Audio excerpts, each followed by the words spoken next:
especially in the high-income countries, we're already at 84% of 5G.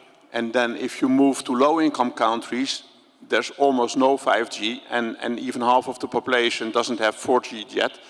And even 20% of the population doesn't even have any mobile broadband network at all. So there's a big infrastructure gap, especially in the low-income countries, as we heard before as well.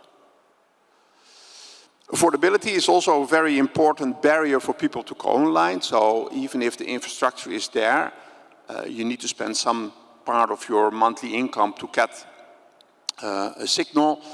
And we can see that mobile is affordable in most regions of the world, being less than 1%, sometimes less than 2% of someone's monthly income, except in Africa, where it's 4%. Fixed broadband, on the other hand, even if there is a signal, in some regions of the world, it's completely unaffordable. 13% of one's income to spend on a fixed broadband connection, which may not even be that good, is of course a lot of money. So that's we have a lot of data. We also have data on the gender gap, on the urban-rural gap, on the age gap, on traffic. So there's a lot of other data and more data in our publications. I really encourage you to go there. So how do we bring this to the policymakers? Because data is crucial and policymakers need to be aware of the data, and policymakers also need to inform us, as a decision, which data we need. So to promote and measure universal and meaningful connectivity, we got funding from the EU, a 3 million euro global project for 3 years to promote and measure universal and meaningful connectivity. Officially, it started on the 1st of May, but by the time we got everything in motion and we hired people to put it in place, we were a few months later. But in 2024, this year, we really have undertaken a lot of work. So there's basically 4 work streams leading to 4 outputs and eventually, hopefully, impacts. We have an advocacy work stream leading to an increased awareness of the whole concept. Data collection and dissemination, which is really what we do at the ITU. This is our bread and butter. Capacity building to enhance statistical capacity and also the awareness to measure UMC. And research, but eventually should lead to better policies for achieving UMC. So on the advocacy part, I mean, that's something I'm doing here at the moment. So to spread the word, go to all kind of events inside the UN, outside of the UN. We have our own World Telecom Indicator Symposium. There's a G20 and lots of other events. UMC is already mentioned in the UN Digital Global Compact. It's taken up by the G20, where there's now guidelines on measuring UMC. And then we are also active on social media, etc. Data collection and dissemination, as I said, this is really the heart of the work that we are doing, and that's also our strength. We developed a set of targets that are part of the UN Secretary General Roadmap for Digital Cooperation. We have our own website, but we also now have a dashboard where we have data on those targets for all countries in the world, where you can compare where your country is or how countries doing compared with each other, or how indicators doing compared with other indicators, etc. We have an online course on the collection and use of UMC indicators. Of course, this is also a capacity building part, a manual and price data. And we're starting to use secondary data sources, big data, etc., to support UMC measurement.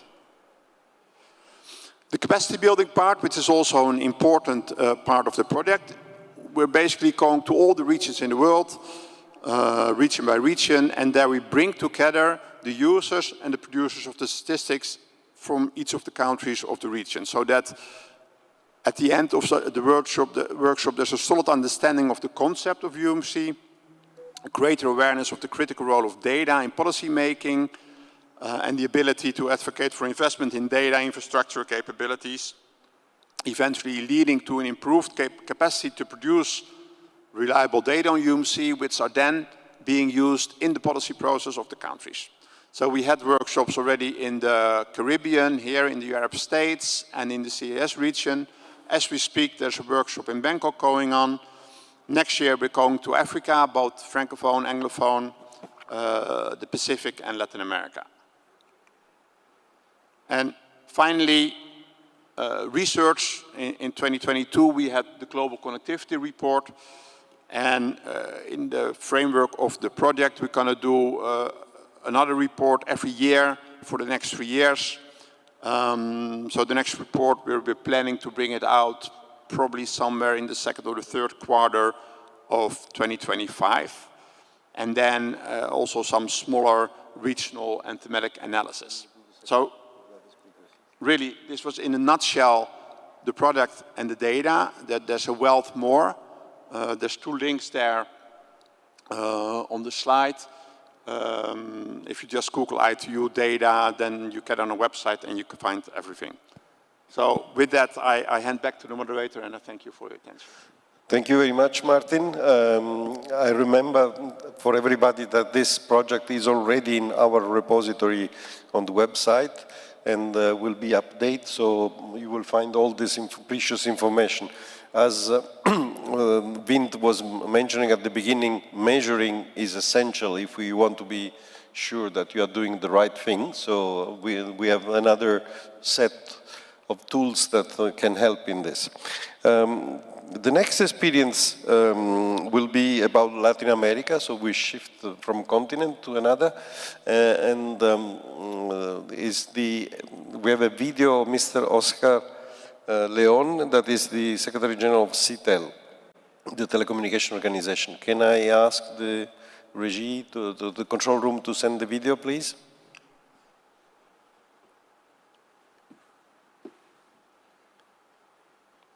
Can we have the video, Mr. Leon from CITEL?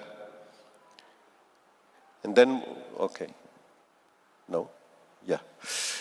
And then we will change a little bit the program because we are quite late, so we will try to make our best. Hello, it is Oscar Leon, Executive Secretary of the Inter-American Telecommunication Commission, CITEL.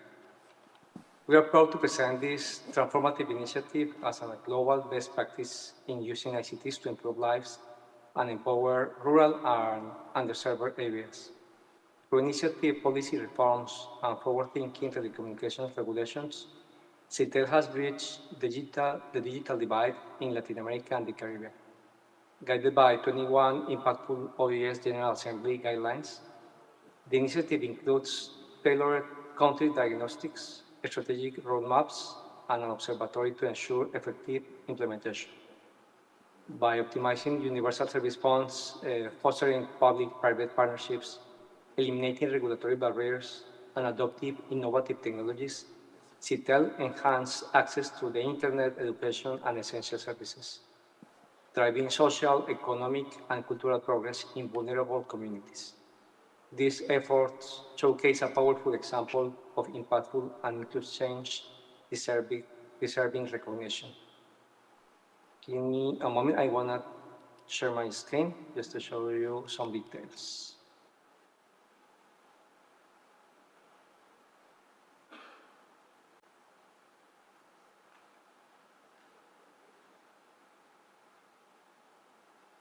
Well, the digital inequality in Latin America and the Caribbean, exacerbated by outdated and inefficient regulatory policies, limits the economic, social, and educational development of the region, perpetuating inequities in key areas such as education, employment, and health. This is compounded by collateral issues such as high internet costs, lack of political interest, digital skills, and deficient infrastructure, which hinder the implementation of new technologies, the entry of new players, and aid in disconnected areas, limiting digital transformation. These 21 guidelines serve as blueprint for progress, encompassing in-depth diagnostics of country-specific needs, the development of strategic roadmaps with short, medium, and long-term objectives, and the establishment of a dedicated observatory to monitor and validate implementation. Key measure includes optimizing the use of universal service funds to enhance connectivity, fostering public-private partnerships to drive information, innovation, and investment, removing regulatory barriers that hinder access, and promoting the adoption of cutting-edge technologies. These actions directly improve the quality of life for rural populations, fostering their social, economic, and cultural well-being, and fundamentally transforming communities. Moreover, CITEL's Management Observatory plays a pivotal role in supervising and adapting the execution of projects, policies, and regulations. This ensures that efforts remain aligned to create equitable opportunities for access to the internet, education, and essential services in the most vulnerable regions, effectively narrowing the digital gap and fostering inclusive development. The technical support provided by the CITEL Secretariat in Ecuador, the Dominican Republic, Panama, Colombia, Paraguay, and now in Bolivia, has generated significant progress, including the reform of laws and regulations to measure the impact of solutions and facilitate rural digital transformation projects, as well as the promotion of inclusive public policies that prioritize gender equity and essential services in rural or underserved areas. Additionally, the sharing of technological infrastructure has been encouraged to expand coverage and improve affordability, and community telecommunication networks have been promoted to reduce the digital divide. Furthermore, legal and regulatory frameworks have been updated to maximize social well-being, improve the quality of telecommunication services, and stimulate investment in remote areas. The actions taken have achieved greater social inclusion in rural or hard-to-reach areas, connecting communities through self-sustaining systems, which reduces the digital divide in the Americas. This has decreased forced migration by enabling local job creation, facilitated access to funds for new community networks, and promoted technological adoption with access to basic services. Additionally, public-private investment in telecommunication has been encouraged, improving quality of life, economic, social, and cultural development, as well as access to essential services such as health and education. Reducing the digital divide and connecting disconnected rural areas has required neutral technical support, focused on implementation of effective public policies and regulatory reforms in the short, medium, and long term. It has been essential to foster multi-sectoral collaboration among governments, private companies, NGOs, and local communities. Developing sustainable business models and integrating flexible public policies that attract investment in telecommunications. Additionally, it has required a governmental commitment to modernize legal framework and make significant investment in infrastructure to drive inclusive and sustainable digital transformations. Okay, thank you very much for this contribution. As you have seen, when we move to the regional scale, the problems are different, but also the solutions are different and can be possible. We have a concrete example there. We make a change of a schedule because we are running late. So I will give immediately the floor to our two remote moderators, Roberto and Judith. Could you tell us if there are questions from remote before to go to the room? And in the meantime, I ask people that in the room want to intervene to go to the podium over there in order to give them the floor, if any. Thank you. Judith, Roberto? Hello? Yes. We don't necessarily have questions in the room, but there was one question we had here is that people were asking about corruption and that is there any, let me just get the question, hold on a minute. They wanted to know about, let me just get, hold on. There's, yeah, what's the impact of, because as we have the digitalization, we have a reduction in corruption issues, and wanted to ask some questions about that because they wanted to see how that is factored into the discussions that we're having. Okay, thank you. I don't see people in the room moving to the podium, so we can start. We cannot see very well because we have the light just in front of us. But okay, so I think we can start.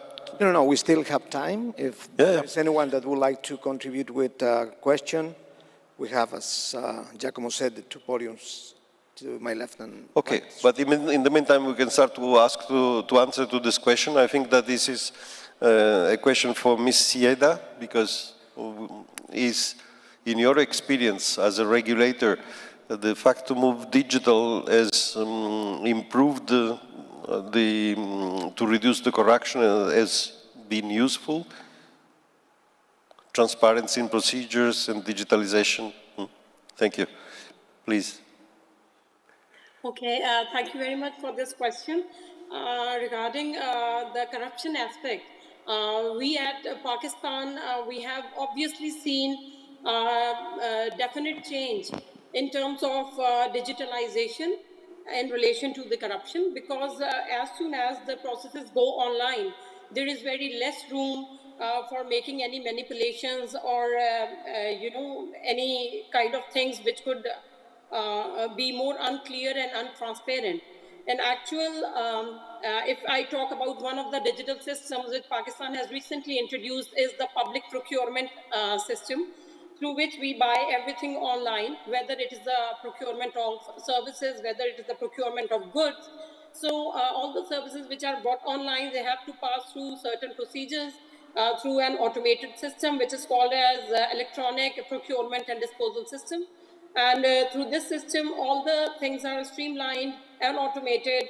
Nobody can make any changes in between. So we believe that making things automated or creating an online setup for the same, it not only expedites the process, but also adds transparency to the system. So this can definitely lead to a reduction in the corruption processes, which are no doubt there in every country. So this is how we feel as a regulator. And apart from that, we have already developed some online systems for procurement of, for selling of licenses and issuance of licenses, and then some tower clearance procedures. They are also been automated in the country. So this makes the processes more efficient. They are concluded in a timely manner, and they have become more transparent. People are more aware about their application statuses. And apart from that, in a very near future, Pakistan is working on the right-of-way automation system also. And that will be creating a one-stop shop for the people who want to have right-of-way for the telecom infrastructure. And that can also reduce the hassles for procuring the right-of-way issues and such things. So automation and digitalization is definitely a catalyst for reducing corruption in itself. This is how we think about it as a regulator. Thank you so much. We do have one other question, and this is from Omar Farouk. He says, considering the increasing use of biometric data for online verification, how can we ensure the security and privacy of young people's sensitive information, especially in countries with limited data protection laws? And what role does international policy frameworks play in setting global standards? Okay, and we have a question from the floor, please. Hear me? Yes. You can go. Thank you. This is Samo Grasic from ICTP Italy. I have a question about if you're actually collecting any metrics about the let's say, Starlink constellation and the provider that are providing now with the satellite. So, because my concern is that, what I'm seeing is that more and more people, especially like living in remote areas, are actually depending on this constellation. And what concerns me is that there will be so many population actually relying on one commercial company. It's going to be basically providing the internet, and as well, if they decide to raise the price and this will not become affordable, what will the effects, especially in relation as governments might lose the interest to build a local infrastructure due to the very good and fast internet services. Thank you. Thank you very much. Okay, I think that this question addressed to everybody, but specifically to government representative.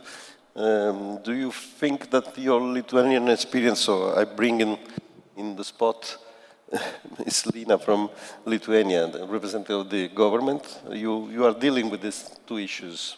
Yes, thank you very much for the questions. They are really very good ones. From the government perspective, of course, government have to take a really active role in providing, well, both connectivity, but also meaningful access in terms of skills, in terms of programs, in terms of standards. From the Lithuanian government perspective, I have to say that in terms of physical infrastructure or connectivity, we really laid down a very strong foundation for digital inclusion. We have developed fiber broadband internet, which reaches 90% of households and 95% of population has access already to 5G. For the remote area, we used mobile internet solution, which really helps to connect people where fiber broadband could be difficult.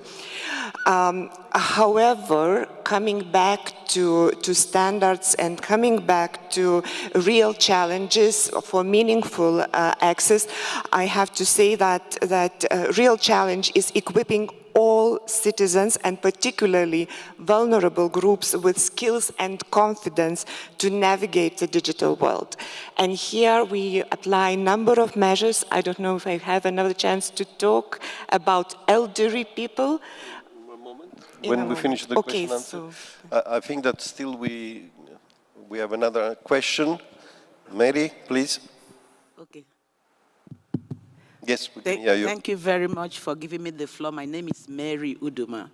I'm from Nigeria, and I belong to a group that is passionate about meaningful and community networks. We realize that in most countries and climes, the Universal Access Fund is being collected, and millions of dollars had been collected. I don't know whether there's an example, a use case example or experience on how to deploy this or activate these funds that are accumulated to be able to provide connectivity to the rural and the underserved. That's one bit. The second bit is which strategy works. Is it the commercial strategy of connecting the unconnected or the social strategy of connecting the unconnected? I would like any of you to share with us what has happened in your own environment, because our community needs digital justice. And if we are to provide digital justice for our people, we should look at, would the commercial strategy work? The CITA used, I think CITA, or the last person that the video, they were talking about public-private partnership. Is it working better, or do we look at the social strategy. Thank you. Thank you, Mary. Can I ask Alaji, not as co-moderator, but as in his role of a member of the African Union Parliament? I think that this kind of problem that has been mentioned by the last two persons that intervened from the floor are your daily bread at the African Parliament. How you deal with that? Yes, thank you very much. You are quite right, Madam Uduma. In fact, there are countries in Africa that are actually collecting the Universal Service Access Fund, but yet still they are unable to provide to the low income and also to the underprivileged. However, there are also countries that actually are using it. For example, for community networks. For example, when you go to Tanzania, they have very good examples on community networks. Now, the other question deals with the first person that asked the question about competition, for example. You realize that in most African countries now, governments actually are moving away from privately owning telecom companies. Now they are open up to the private sector, which means, for example, if you go to the Gambia, which is one of the smallest countries in Africa, you have 4 or 5 different telephone companies. The government actually has, but the private sector actually are more. Now, if you look at even the broadband that we provide, you will see that the majority of it is actually controlled by the private sector. And I think this trend is seen in Nigeria, is seen in Ghana, in South Africa. So governments actually are controlling less the telecom sector, but the private sector is coming more and more and more to control. And I think that is quite good in the sense that it's going to create competition, and it's also going to ensure that the prices actually are not, hogged by by only one company. So the more companies you have, the better the competition. And I think the trend going on now in Africa is that the private sector are getting more and more into the telecom sector and also in the provision of broadband, across the continent. Thank you. We have another question in the floor, please. No. And then we close because we have the other speakers to go ahead. Please. Hello, everyone. Appreciate your efforts and wish you all the success. It's not a question, it's a suggestion. I'm Dr. Nermeen Salim, the Secretary General of Creators Union of Arab ECASIC Consultative Status.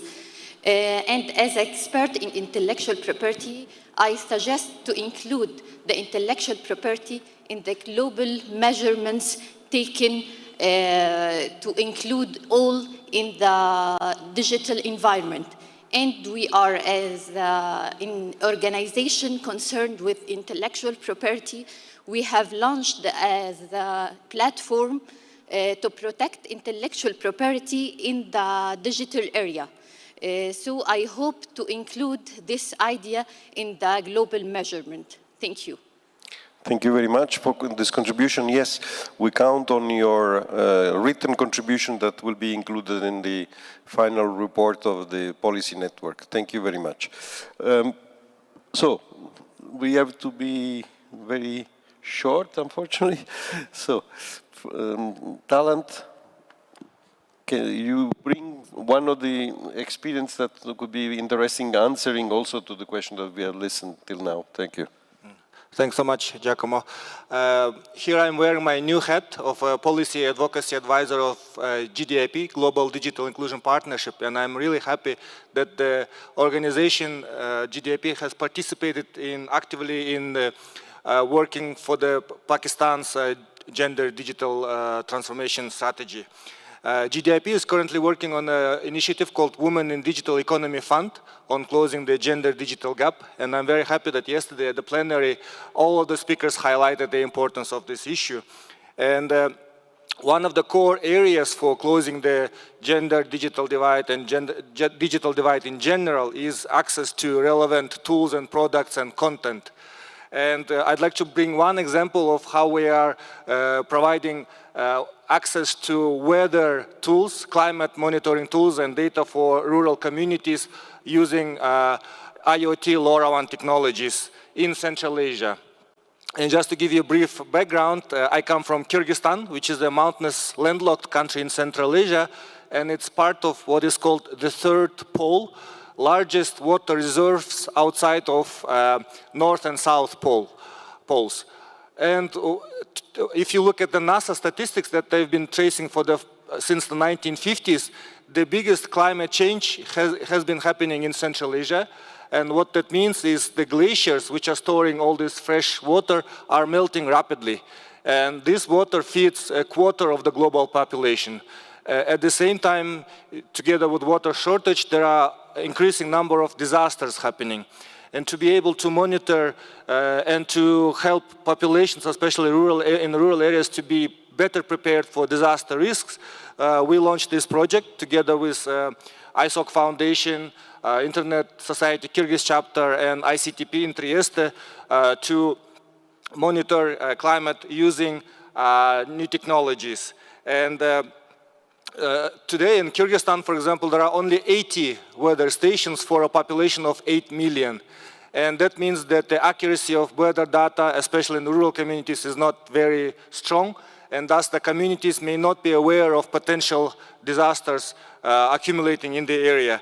And this project that uses IoT, Internet of Things, sensors, and LoRaWAN technology, communication technology that can send data to hundreds of kilometers, theoretically, if you have a clear line of sight, could help improve the situation. Using this technology, you can install these sensors high in the mountains to monitor glaciers or mountain lakes. You can install them in mud flow or flood potential areas. You can put them under the ground to monitor temperature of the soil and the moisture. You can put them in the water. So there are many uses, and we've been testing this technology in Central Asia, and we are really happy that this technology has proven to be viable. We tested them together with ordinary stations to see if the data correlates with the big weather stations. It actually does. Plus, you can have more uses for these sensors, not just for climate monitoring, but also for smart agriculture, wildlife monitoring. And here we have a colleague from Finland, Samo, who is also doing this kind of projects in Finland, monitoring deers. And this brings me to conclusion of my presentation is the next steps. So we'd like to be able to also monitor wildlife. And you know, it's in Central Asia we have snow leopards, so we'd like to use for that. And as for the reindeer, you know, the New Year holidays are coming up. And Santa Claus, if we believe in Santa, should be able to deliver all the goods to the children. And the scientists from, I think, Sweden decided that Santa should be located in Kyrgyzstan to be able to deliver the gifts to all the children in the world. And there is a mountain peak in Kyrgyzstan called Peak Dankova, from which it's the longest line of sight in the world, 550 kilometers into a mountain peak in China called Hindutak. And last year we've been discussing with Professor Slim and other colleagues at ICTP that we should be able to establish a link between these two peaks and see if science and these technologies are indeed possible to connect these kind of locations. And these are some of the next steps for our project. Other applications that we are planning to do is using all this data that these weather stations will collect and apply machine learning. There is a concept called tiny machine learning, which could help us to monitor and potentially forecast disaster risks. So this is quickly, very briefly about this project, but I'll be happy to expand more later on. Thank you. Thank you very much, Sultan. Thank you very much, Talan Sultanov. We move to Lina Viltrakini, Ambassador at Large for Economic and Digital Diplomacy at the Ministry of Foreign Affairs in Lithuania. You can have the floor. Thank you. Thank you very much. Thank you very much. And in my first intervention, I referred already to the role of the government in bridging gaps, bridging digital gaps. And I would like to focus a little bit on the digital skills for the elderly, how to ensure digital inclusion of the elderly people. And here the government has to allocate some. Well, from Lithuanian experience, I can share that the government has to allocate specific resources for this purpose in our case, we recently just invested 2 million euros for specifically to improve the digital skills of socially vulnerable groups, and in particular elderly people and residents of remote residential areas. The government has to set clear tasks, clear targets. For example, in Lithuania, by 2030, we aim to equip 80% of adults with the skills to perform everyday digital tasks. And also by the same year, we provide 100 of key public services online in a public sector. So with these ambitious tasks, indeed, the governments alone cannot achieve them. So we need to involve all the society. We need to involve other public institutions, academic institutions, private sector, civil society. And I would like to share with you one example from Lithuania. We have such an initiative called No One Left Behind, which was launched more than a year ago by the Communications Regulatory Authority of Lithuania. And it particularly focuses on improving digital skills among seniors.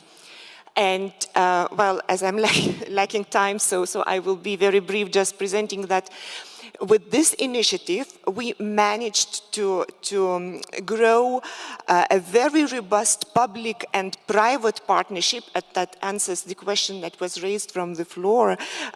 In our case, it involves more than 140 collaborators, including state authorities, private sector, municipalities, media, and others. And we call this initiative now All Lithuania's Project. And the main results of this project are that during 1 year, seminars were held at 18 third-age universities, remote seminars reaching rural areas through digital platforms like Senior Worlds or Zoom. We established partnerships with 33 municipalities who were supporting by providing facilities to the elderly people. The initiative trained 3,500 seniors and 1,500 school children, addressing different issues, including like cyber threats and fraud prevention. And that is very important because that also builds confidence of these people on digital world. And well, 40 municipalities involved, broadcasters, and so on and so on. And further on, next year, we plan to expand this project and also train other vulnerable groups, such as jobless and socially isolated people. And well, perhaps as a last remark is that I would like to mention that it's very, very important for all the projects, for all the stakeholders involved in bridging the gaps to be close to those with whom you are working. So be as close as possible, be it libraries in the case of Lithuania, be it postal offices. In the case of Kenya, where we have a project of our company working on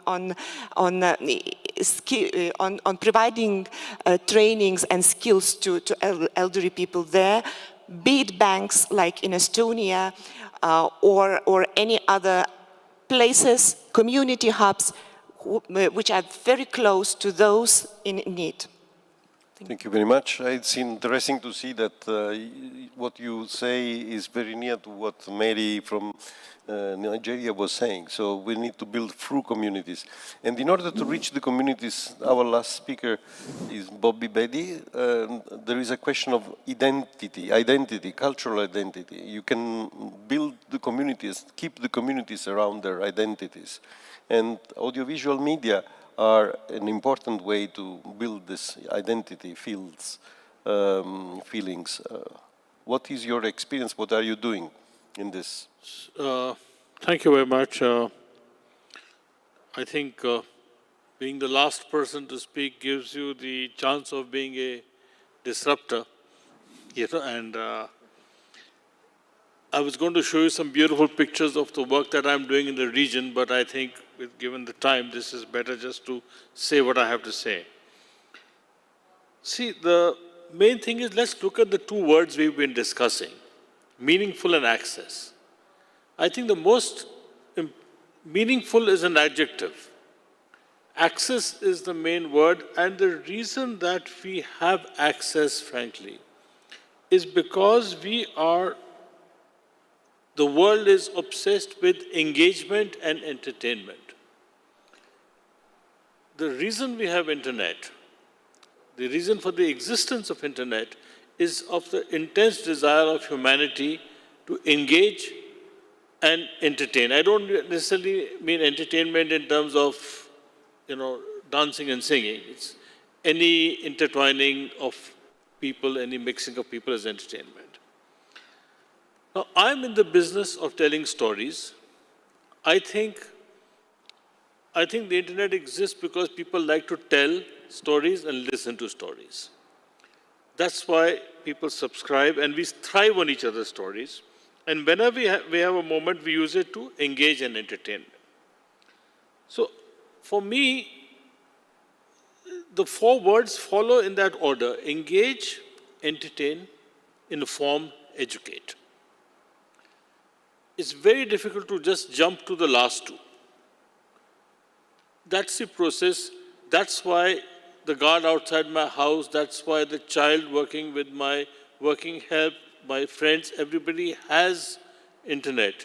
It's because of those reasons.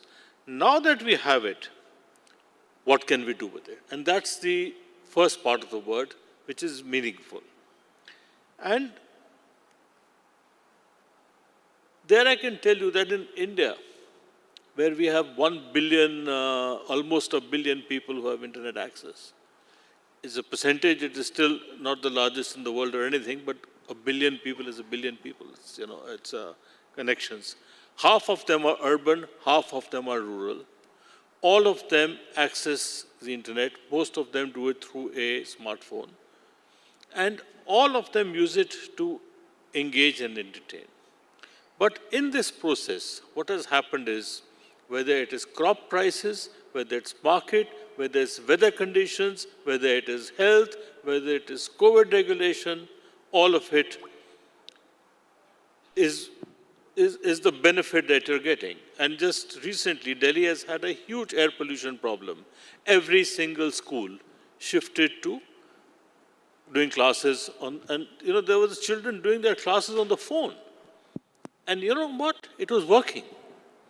It was something new had happened, and they were actually sitting in their uniforms, in their little rooms, and actually attending class. So, for me, it's very important to keep focusing on this aspect of engagement and people meeting and talking to each other, and then all of the agencies and the government and all of them take advantage and then are able to make it more meaningful in many ways. But there again, I think that even that is meaningful. Even the emotional support that it gives you, even the social support that it gives you, makes it meaningful. It's not just medical meaningfulness or weather or anything. All these things are meaningful. Now, I'll just come to the last bit, which is what I'm doing in this region.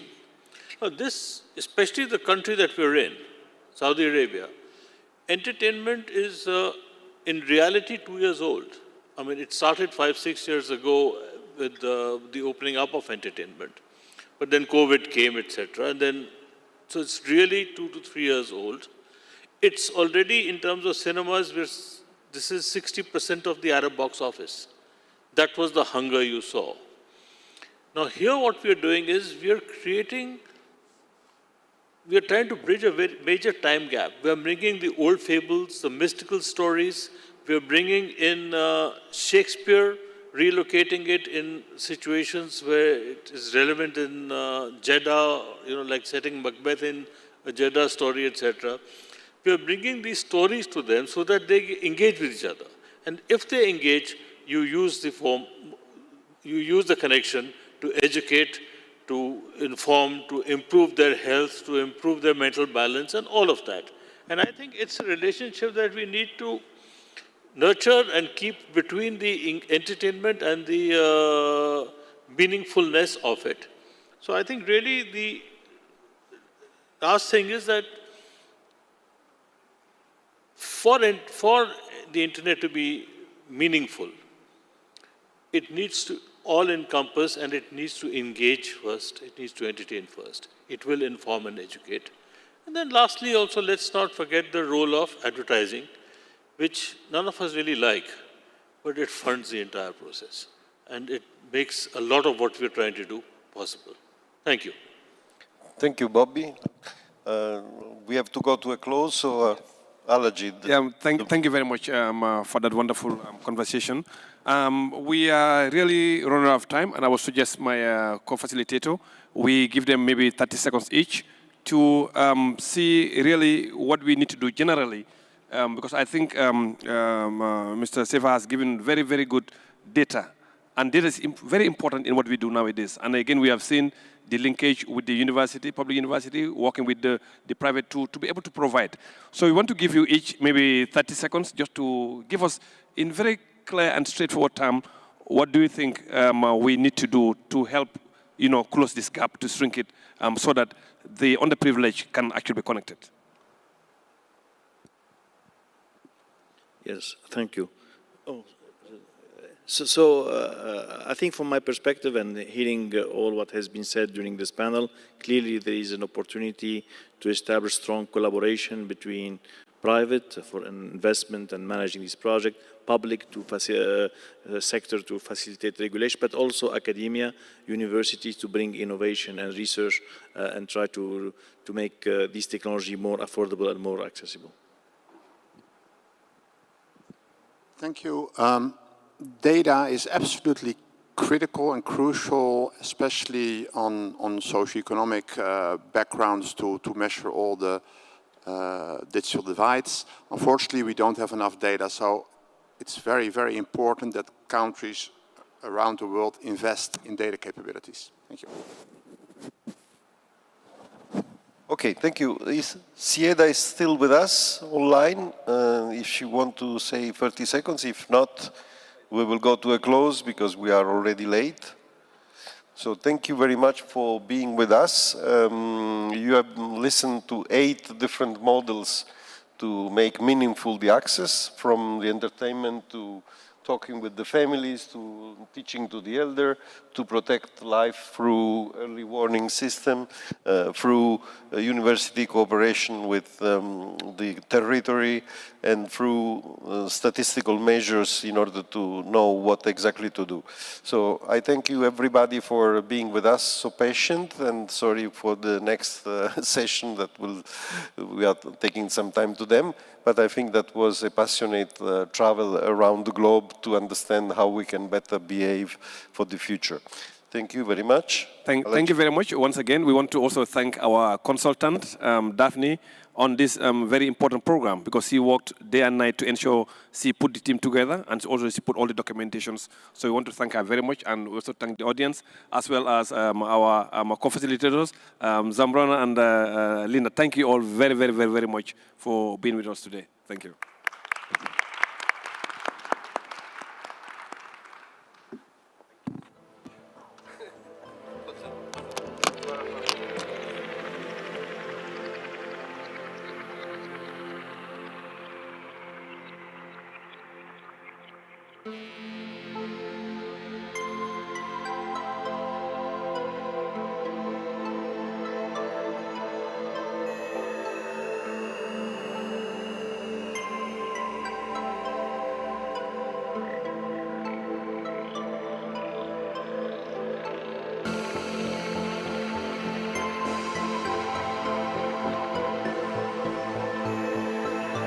Recording in progress.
Good morning, Sabal Khair.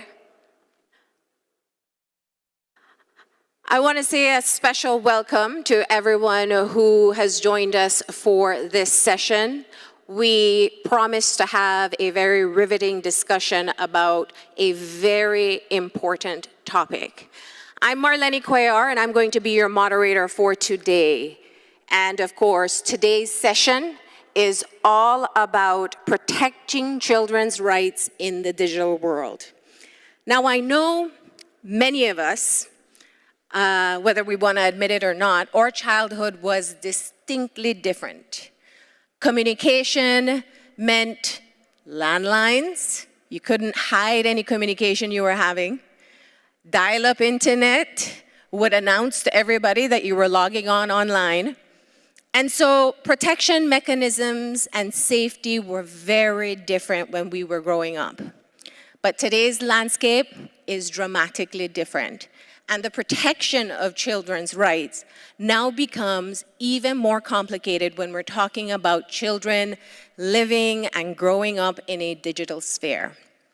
So our conversation today, I'll be joined by a very esteemed panel to be able to share some thoughts about what the current situation is, what the plans are in terms of developing safety mechanisms, and of course, hearing their own interpretation of what needs to be done and by whom. Some of the things that we hope to cover is understanding the current digital landscape for children and their rights in the digital world, identifying the main challenges and risks in protecting children's rights in the digital world, explore technological solutions that can safeguard children's digital rights and the role of education, examine regulatory frameworks and policies, and promote comprehensive and collaborative approach among all stakeholders. So let me introduce you to our esteemed panel for today. His Excellency, Mr. Sofiane Hemisi, Minister of Communication Technologies in Tunisia. Dr. Sarah Al-Faisal, Member of the Human Rights Commission, Kingdom of Saudi Arabia. Mr. Eugene Kaspersky, CEO Kaspersky. Mr. Syed Munir Kasru, Chairman of the Institute for Policy, Advocacy and Governance. Ms. Dipali Liberhan, Global Director of Safety Policy Meta. Professor Mohammed Quran Khan, King Saud University, Kingdom of Saudi Arabia. His Excellency, Mr. Andrei Zarinin, Deputy Minister of Digital Development, Communications and Mass Media, Russia. Yes, welcome. We're all here. Let's get seated.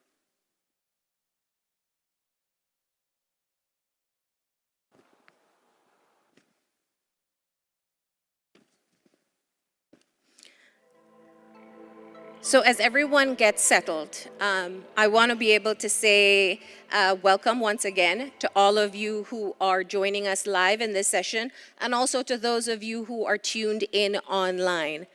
Child protection is, of course, a very important topic to many of you who are parents, and of course, those who are simply concerned about the future for our children. So everyone is settled in? Let's get started. All right, so one of the first things to establish in this conversation is knowing from both your experience and from the work that you do, what's the current digital landscape for children? What does it look like? And what are some of the most urgent threats that they face? Let's start off with Mr. Kaspersky. Okay. Good morning, everyone. And speaking about the threat landscape and what's wrong with the kids in the cyberspace, and what's the difference is with when we were kids and kids right now, they spend too much with mobile phones. They spend too much time on the internet, and the main difference is that they play too much games. And these games are different. But from my point, well, I have five kids. So when I see them, I recognize that they playing the games, they train themselves with the different skills. So when we were kids, we were playing the different games. Now they play the online games. It's different, but I don't think it's really bad. Because it's just, it's different skills. So our parents, they were playing the different games like we did. Our grandparents, they were playing also different games. So right now, I don't see this as a major problem with the games. Just limit the time they spend there. The second thing is they consume too much information. Is it good or bad? because they train the different skills. They train themselves to consume different kind of information. The possible problem is, it doesn't get too deep in the mind. It stays somewhere on the top and disappear. And thinking about myself when I was a kid, and my parents, it was also different. My parents, when they were kids, they consumed a different kind of information. We were kids. It was all different. We survived. So it's a good question. Is it good or bad? Is it positive or negative? And definitely negative is that the content they consume is random. It could be dangerous. The people they contact online, they're random people, could be dangerous, especially for their very small kids. So this is the major problem. So then the kids, they're in a new cyber age. So when they're in this cyber environment, it's different with our experience when we were kids. But this is the new world, it's a new reality. So it's a positive and negative at the same time. So I recognize that the main threats, that's manipulating the kids with information, with online contacts, and with some modern toys, the physical toys. Some of them, they're connected to the internet. And, well, I'm from cybersecurity, so we know that. So some of these toys, physical toys, they're vulnerable. So it's possible to hack them and to manipulate kids online, not from the mobile phone, not from a computer, but from physical toys, which are smart toys. So, of course, the cyber age, it's different. So it's positive and negative at the same time. So we need to be very carefully understand. So don't stop our kids to use their positive, to train the positive skills. But at the same time, we need to control the content they consume and the people they contact and their safety of the toys they play. Thank you. Thank you. And for you, Your Excellency Hamisi?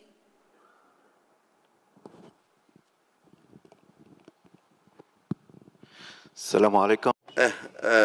Good morning. I would like to thank you for this kind of invitation. As a matter of fact, it's a very sensitive topic today. The world, the landscape, the cybersecurity landscape witnesses unprecedented opportunities and risks. Right now, the virtual world constitute the key part of their learning and education and part of their lifestyle. And this is, we have a lot of challenges and a lot of opportunities. Today, the digital world is an opportunity to express themselves and to prove their existence. And this is a huge world, and it's an opportunity to avoid the educational divide. And but at the same time, it poses a lot of risk for their emotional and psychological health and mental health. And one of the key challenges is the manipulation and abuse and bullying and sex abuse and for attracting them for some malpractice, and this is very worrying and disturbing for us. And we have as well some risks related to the protection of the privacy of the children. Today, the gamification and electronic platforms combine a lot of information which hard to consume, and we don't know the real target of such information and the end of this information. So one of the key risks for the children is the digital divide between different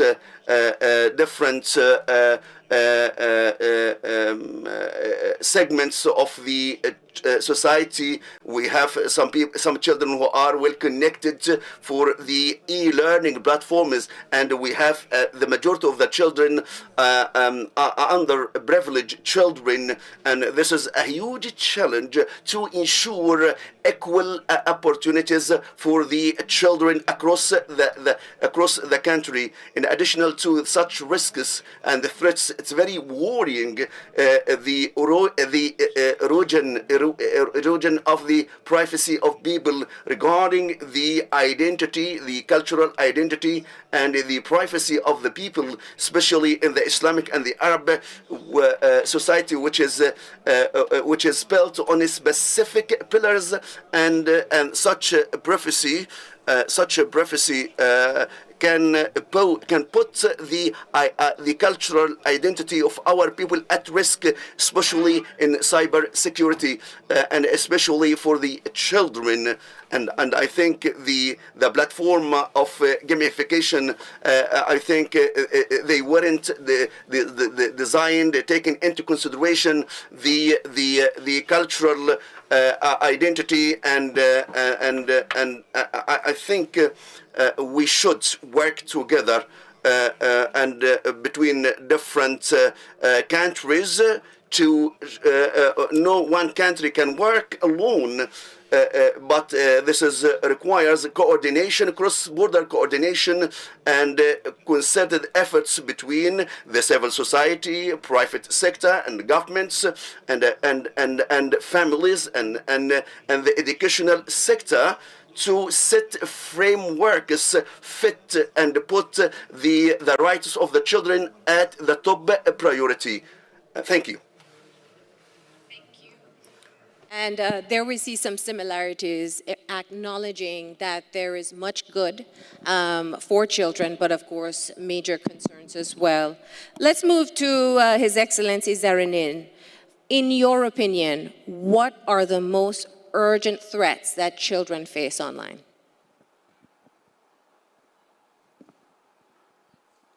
Буду говорить на русском языке. Вчера был отличный.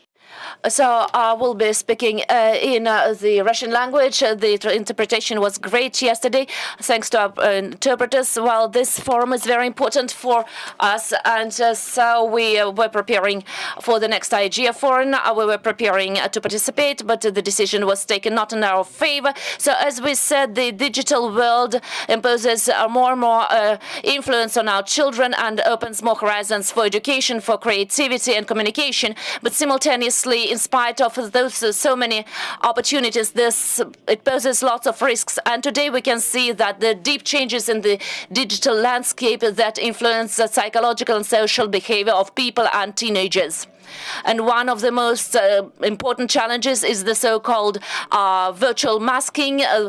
Here we see lots of fraudsters that are using deepfakes, are creating a very false sense of trust, manipulating children's behavior. And that's not only poses risks, but also causes psychological traumas. And these virtual manipulations that I'm discussing, and when we are using kids' trust, they are creating a false identification in the digital world. And apart from that, teenagers are coming across different risks. This is cyberbullying and also bad content, fraud, and also they engage in some terrorist communities.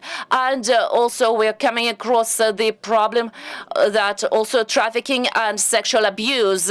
And all these threats can be devastating for the emotional and physical health of our children. For example, according to the data of the All Russian Action Cyber Writing Crisis, lots of children pass through it. Lots of teenagers cannot detect fraud in online gaming. And it's very important to form the right skills of digital literacy when children need to detect fraud in online. And cyber, one of the problems is the gap in their skills. Sometimes parents do not have the skills to have the dialogue with the children to discuss threats that poses the digital world. And our research shows that lots of parents are not certain about the skills to monitor the online activity of their children. That is increasing a lot these days, and that breaches the trust of the children and makes them more vulnerable. And considering all that, it's very important to create interstate cooperation where not only governmental bodies and schools have to participate, but also families have to support their children in mastering the digital world. And I would say that the problem becomes more and more critical when we're dealing with artificial intelligence. We discussed it yesterday when social media is used more and more widely, and other tools are developing, and these new technologies are posing threat to the psychology of children. And I believe we need to create safe environment that would assist children to adapt to the digital world and minimize those risks. And this is why it's very important the collaboration of all the stakeholders, governmental bodies, families, educational bodies, private sector, to develop the strategy to protect our children and teenagers in the cyber world. Thank you for your attention. And a very critical point that you brought up there about parents not being fully able to teach their children the protection mechanisms that are necessary.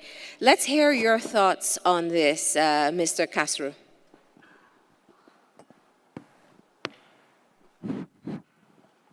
First of It's on, it's working. It's on? It's on. Thank you. First of all, I would like to thank the government of Saudi Arabia and also the Digital Governments Authority and UN for having kindly invited. I would like to push the boundary a little bit, although I can't see the audience very clearly. How many of you, after you get up from sleep, in the first 10 minutes, don't go near your mobile phone? Can you please raise your hand? Everyone. 1, 2, hardly 3, 4. Acha, 0. Second question.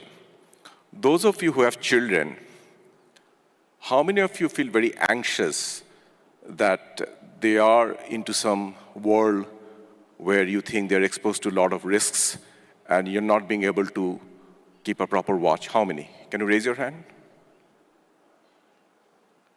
Okay. The reason I was pushing the boundaries, basic human instinct is something we have to manage. We cannot fight against it. So I would tend to push this hypothesis. We have to train, educate, inspire the children.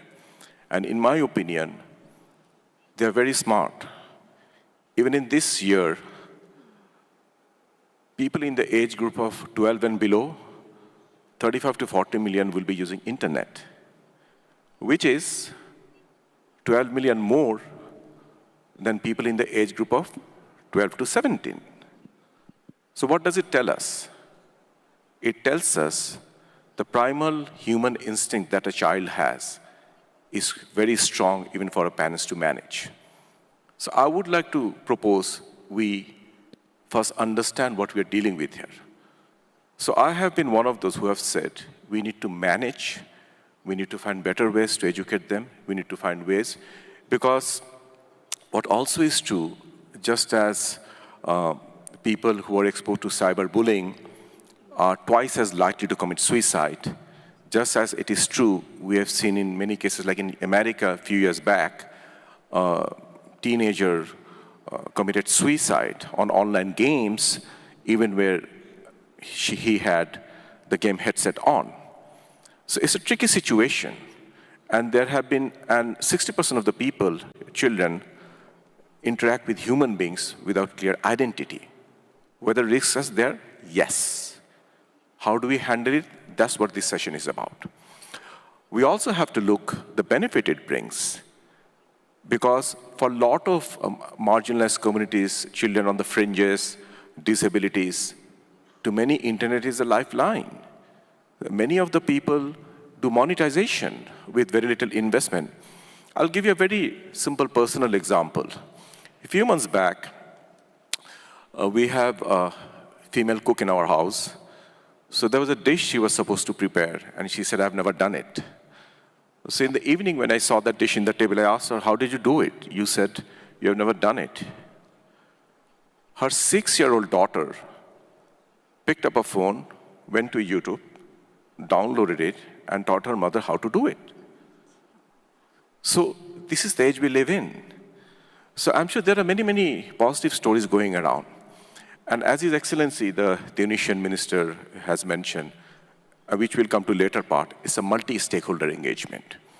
And children in our first thought is, oh, children, 5, 6, 10-year-old. No, they are the future netizens. They have more power in their hand, and this simple device can change everything.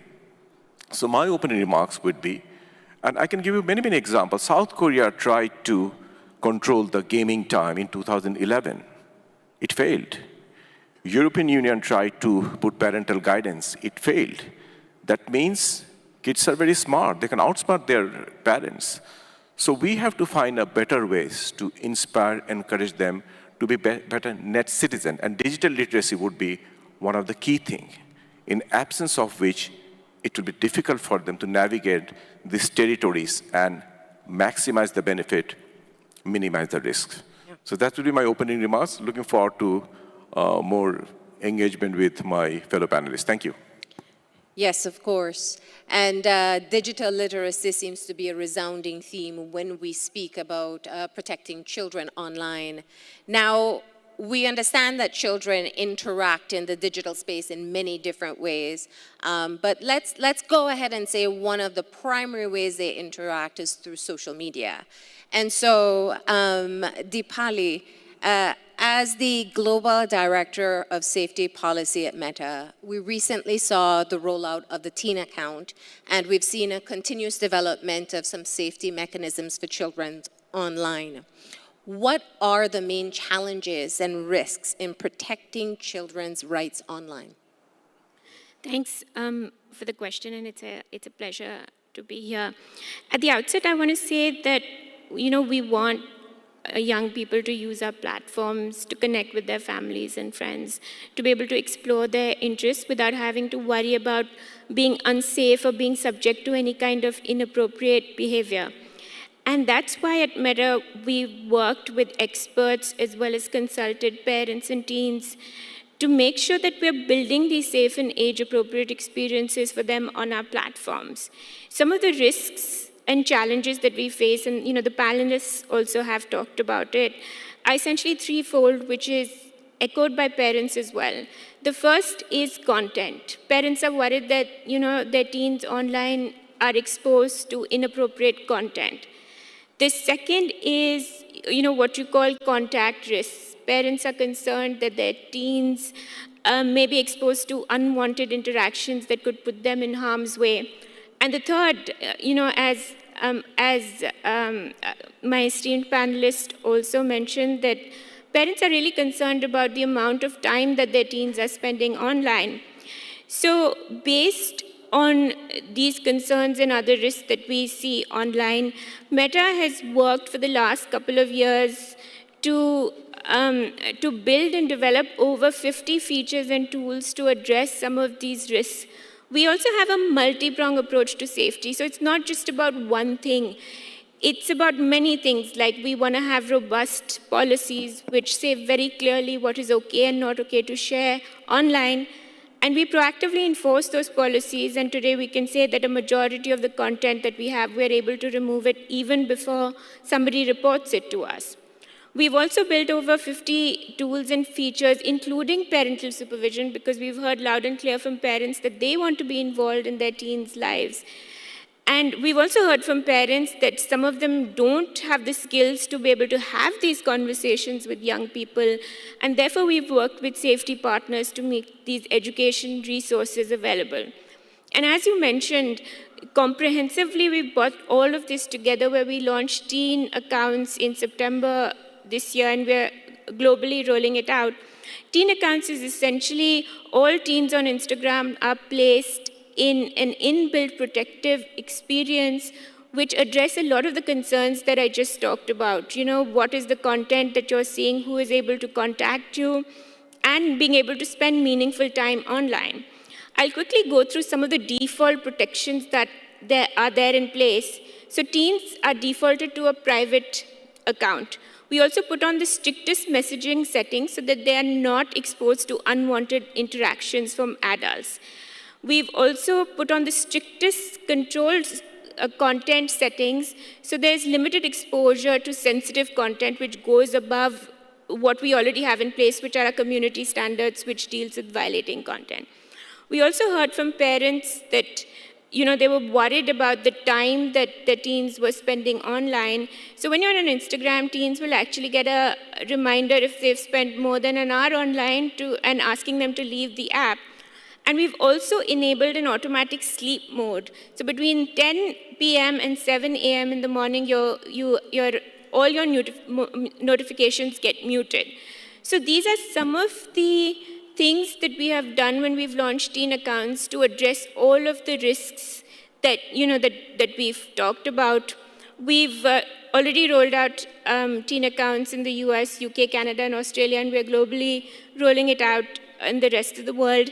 I think one of the things that's most important to note is with the rollout of teen accounts, we've actually engaged and heard from parents, we've heard from teens themselves, and we've worked with experts in this field to make sure that we're building the appropriate safe experience for young people on our platforms. All right, Professor Khan, let's get your thoughts on this. Yeah, thanks, Malini. And well, this is a great question. And first of all, I would like to appreciate the IGF for hosting this wonderful event. The topic of child online protection is very close to my heart because I have been working on this area for the last 10 years. And before we dive into the challenges to understand them, how they are evolving, so we need to understand how technology is transforming for children, and will keep transforming for the future. Especially when children interact and engage with the technology. So the first important thing is that because children are using internet more than ever before, okay, so there are challenges every day emerging online.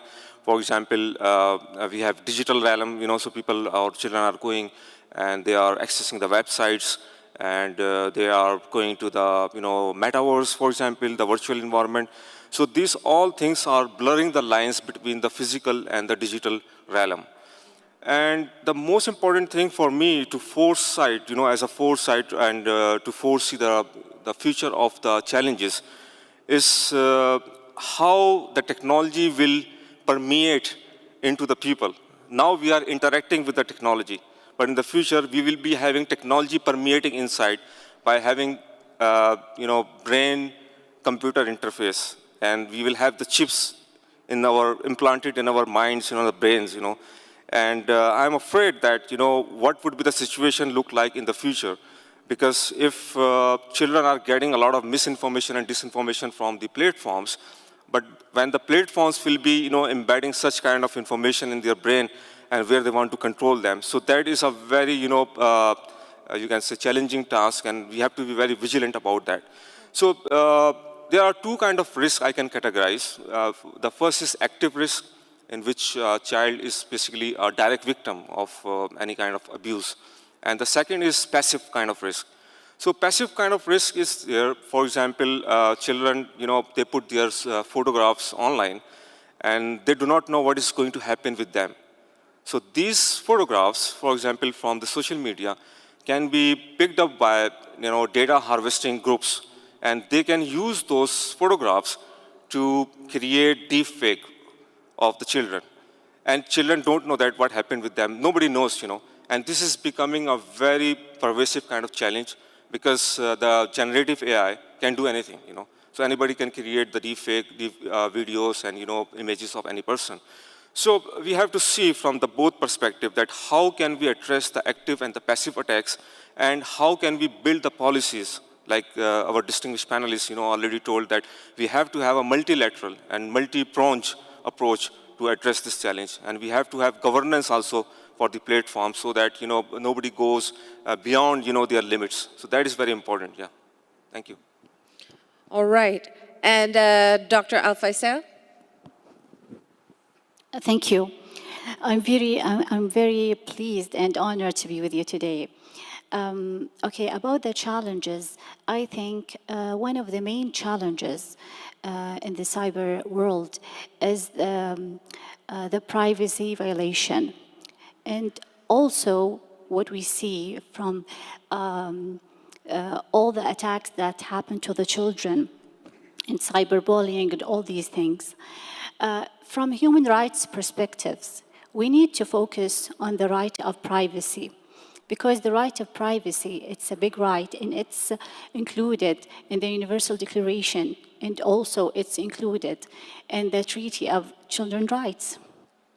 So when we lose this huge right of privacy, this will make the children face all these maybe difficulties. And I think maybe if we focus on this right and try to promote a solution, our duty is trying to protect and promote human rights. So I think that we need to focus, number one, on this, on these rights. All right, and His Excellency Himisi? Challenges and risks in protecting children online. Tell us about your perspective.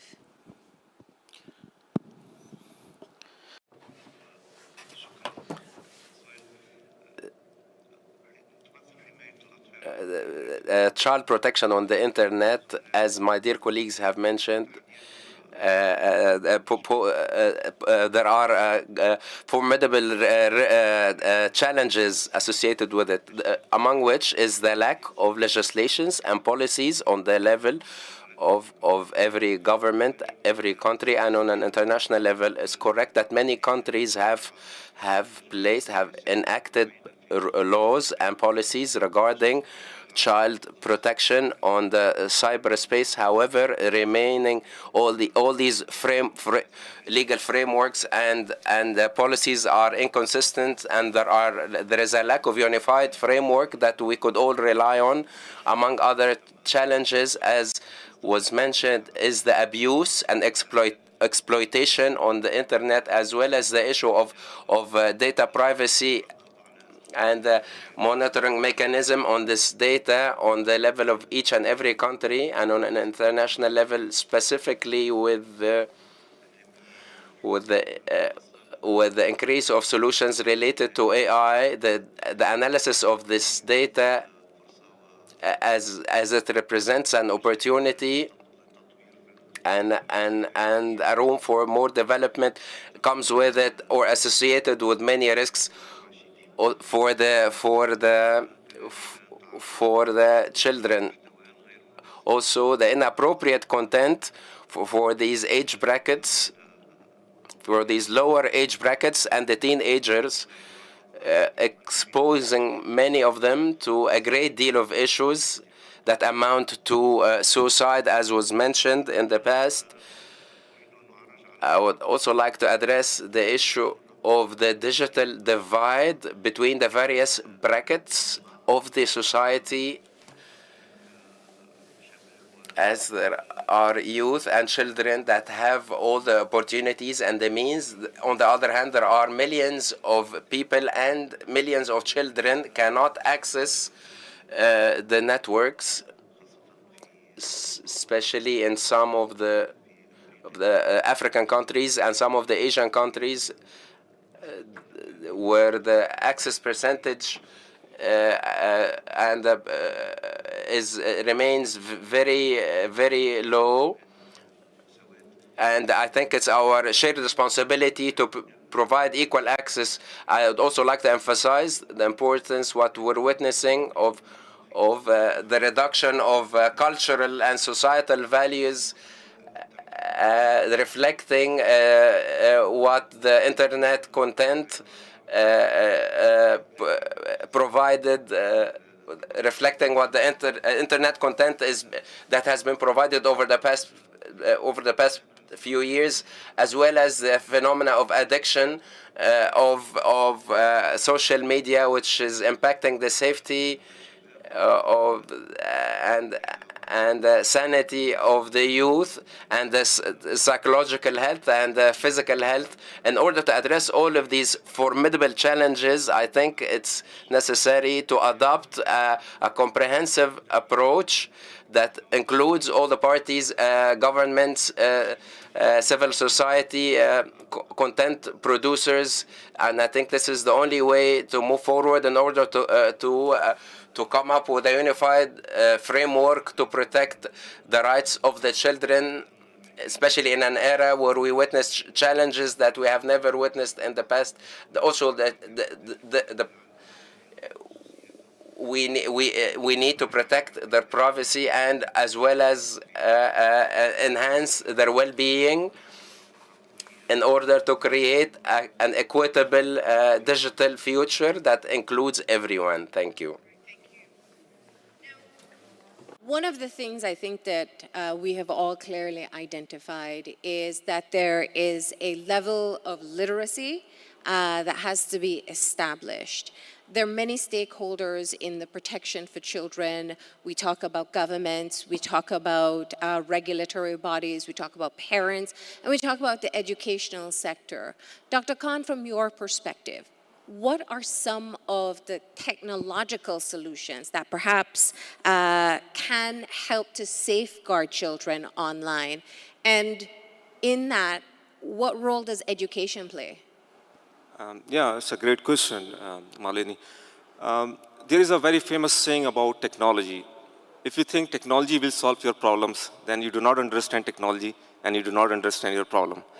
And this is very true when it comes to, safeguarding children online. Because when we are giving access to a child to the internet, so it's mean that, on the other hand, we are giving online world access to that child. So in this manner, so we need to have some kind of safeguards which should be implemented into the platforms. And for example, there should be some oversight of the algorithms. And there should be some kind of protocols which should be followed. So there is no single solution which can cater all the problems we have for the children. For example, we should have to have a multi-pronged and multilateral approach, which I earlier said in the previous question you asked me. What is that about? So first, we have to have a framework or an approach which should be at different levels. For example, strategic level, tactical level, and operational level. When I talk about the strategic level, so I'm talking about some kind of regulations, laws, governance, and compliance, this kind of stuff we have to build. And the second is tactical. Tactical means we should have more standards, specifications for the tech platforms to adopt, when they build the system. For example, when they build the system for children, then there should be child appropriate verification, age verification, age assurance protocols, as well as there should be some kind of operational approaches, which means that the tools we are using for protection of children, for example, parental control tools, right? So, and in the other hand, we should have awareness and education, so that should be inculcated into the curriculum of the children. Not only for the children, for the digital parenting, for educators, in the schools, in our environment. So these all the things are very important to build a technological solution. So it's not just one thing. We can just build the technology. Technology sometimes fails and technology obsoletes. So that is most important, that we need to have a multi-pronged and multilateral approach to build some kind of system which can protect our children while they go online. Absolutely. And Mr. Kaspersky, from a cybersecurity perspective, you have seen the multitude of threats that people are exposed to daily. And perhaps in that experience, it's challenging to imagine children being able to decipher what puts them at risk and what doesn't.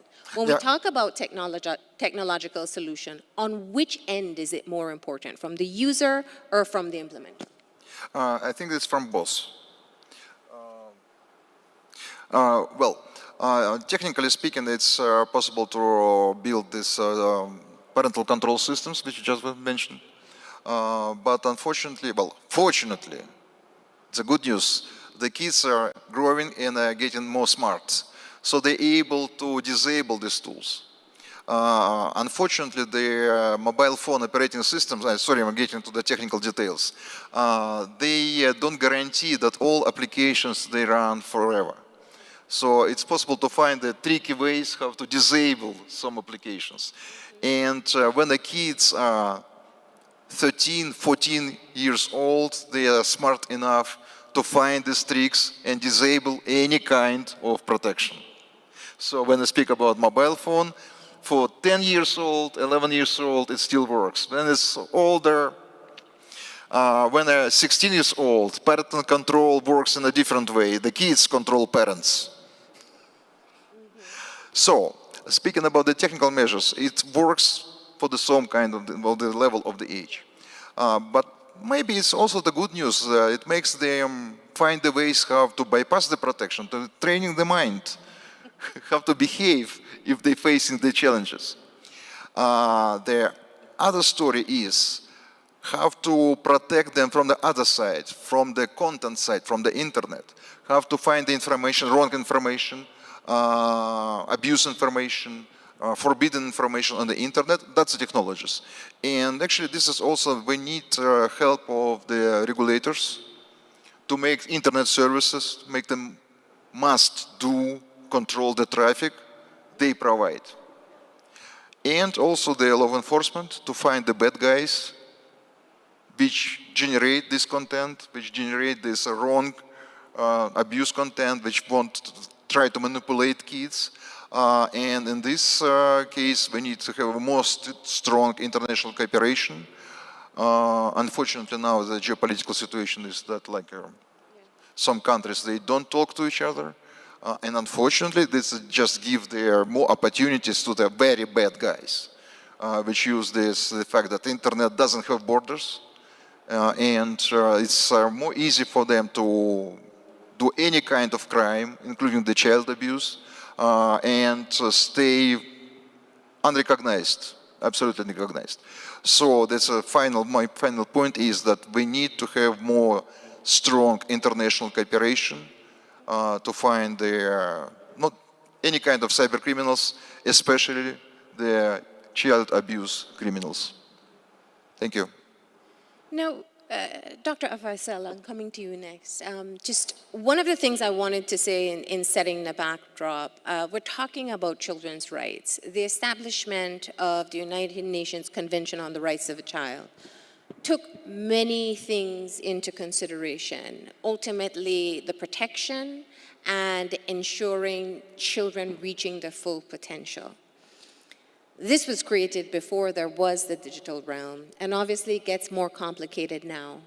But the structure of how different entities come together to protect the most vulnerable citizens in our communities remains the same. So when we transfer this idea into protection for a digital realm, how do you see that collaboration playing out? Okay, if you allow me to switch to Arabic.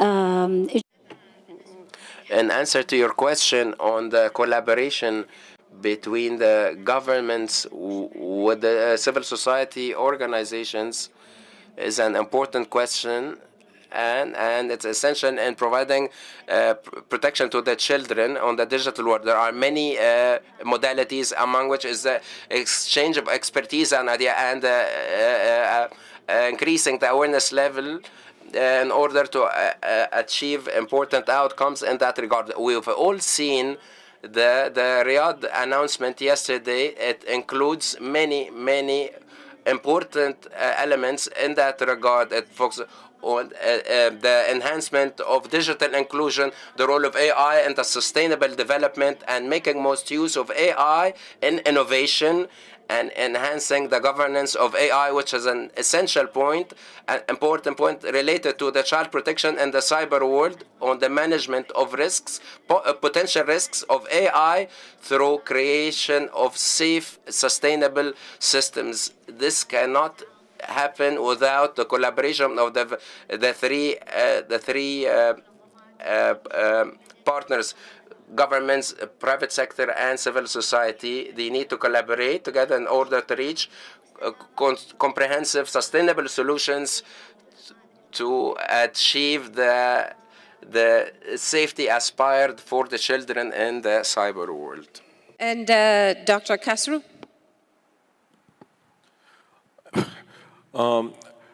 I think this is, as most of us in one way or another have expressed the opinion, is a very multi-stakeholder engagement. And I would, in my opinion, it starts with the tech companies. Because today, Google, Meta, Microsoft, their cumulative worth is almost $12 trillion, which is more than 4 times the combined GDP of African continent. So I personally believe they have a more active role to play.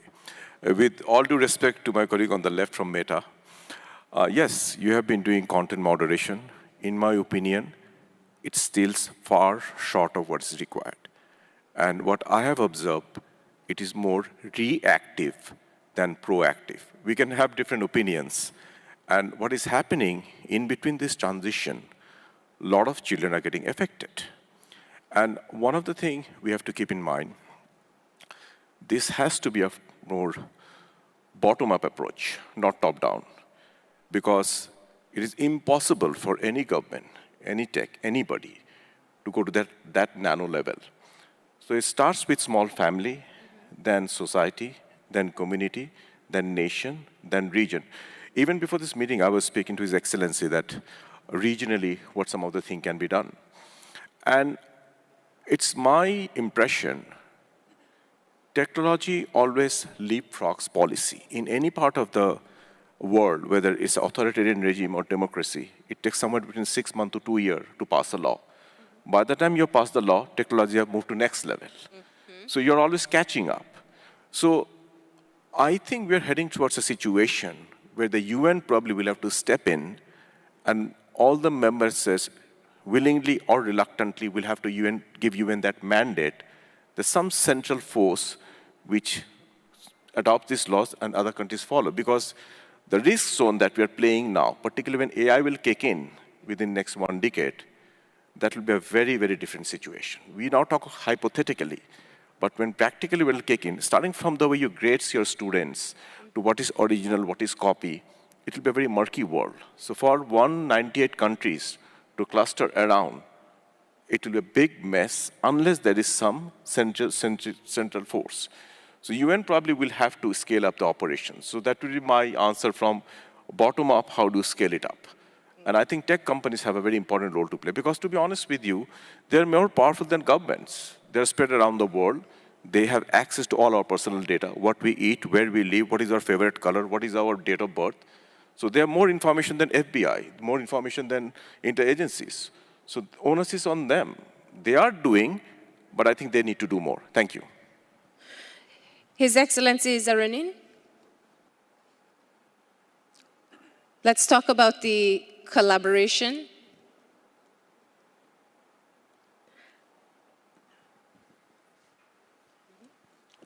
Спасибо большое. Many thanks. We heard a lot about the cooperation between government and the civil society. We are studying Fathers and Children by Turgenev, and it's about the perception, the gap in the perception of the world between the generations. I'm sure when Ivan Turgenev was writing this novel, he couldn't even comprehend how much it will decrease this gap in the age of technology. And in today's digital world, we have essential role of technologies, and of course it plays a great role in providing the digital protection for the children. In Russia, we work with internet companies, with the providers of internet, and they should adapt according to the current day threats. Evgeny has mentioned that children in many ages can go through, navigate through bringing down the barriers. And in Russia, we are working. We have special portals from the government bodies who tackle these problems. In the portal of government services, we have a special department for children protection in cyberspace. We have the recommendations for parents, and together with our partners Alliance in the working on the child protection in web on the web, and we are planning to do the mailer from the portal of government services. None of the current web filters can replace the human cooperation, and we have developed the Charter of Protection of Children, and there are principles protecting the rights and identity of the child, and we highlight the protection of the identity and privacy of data, and it's very important in the world of technologies. Also, I would like to pay attention that there's united the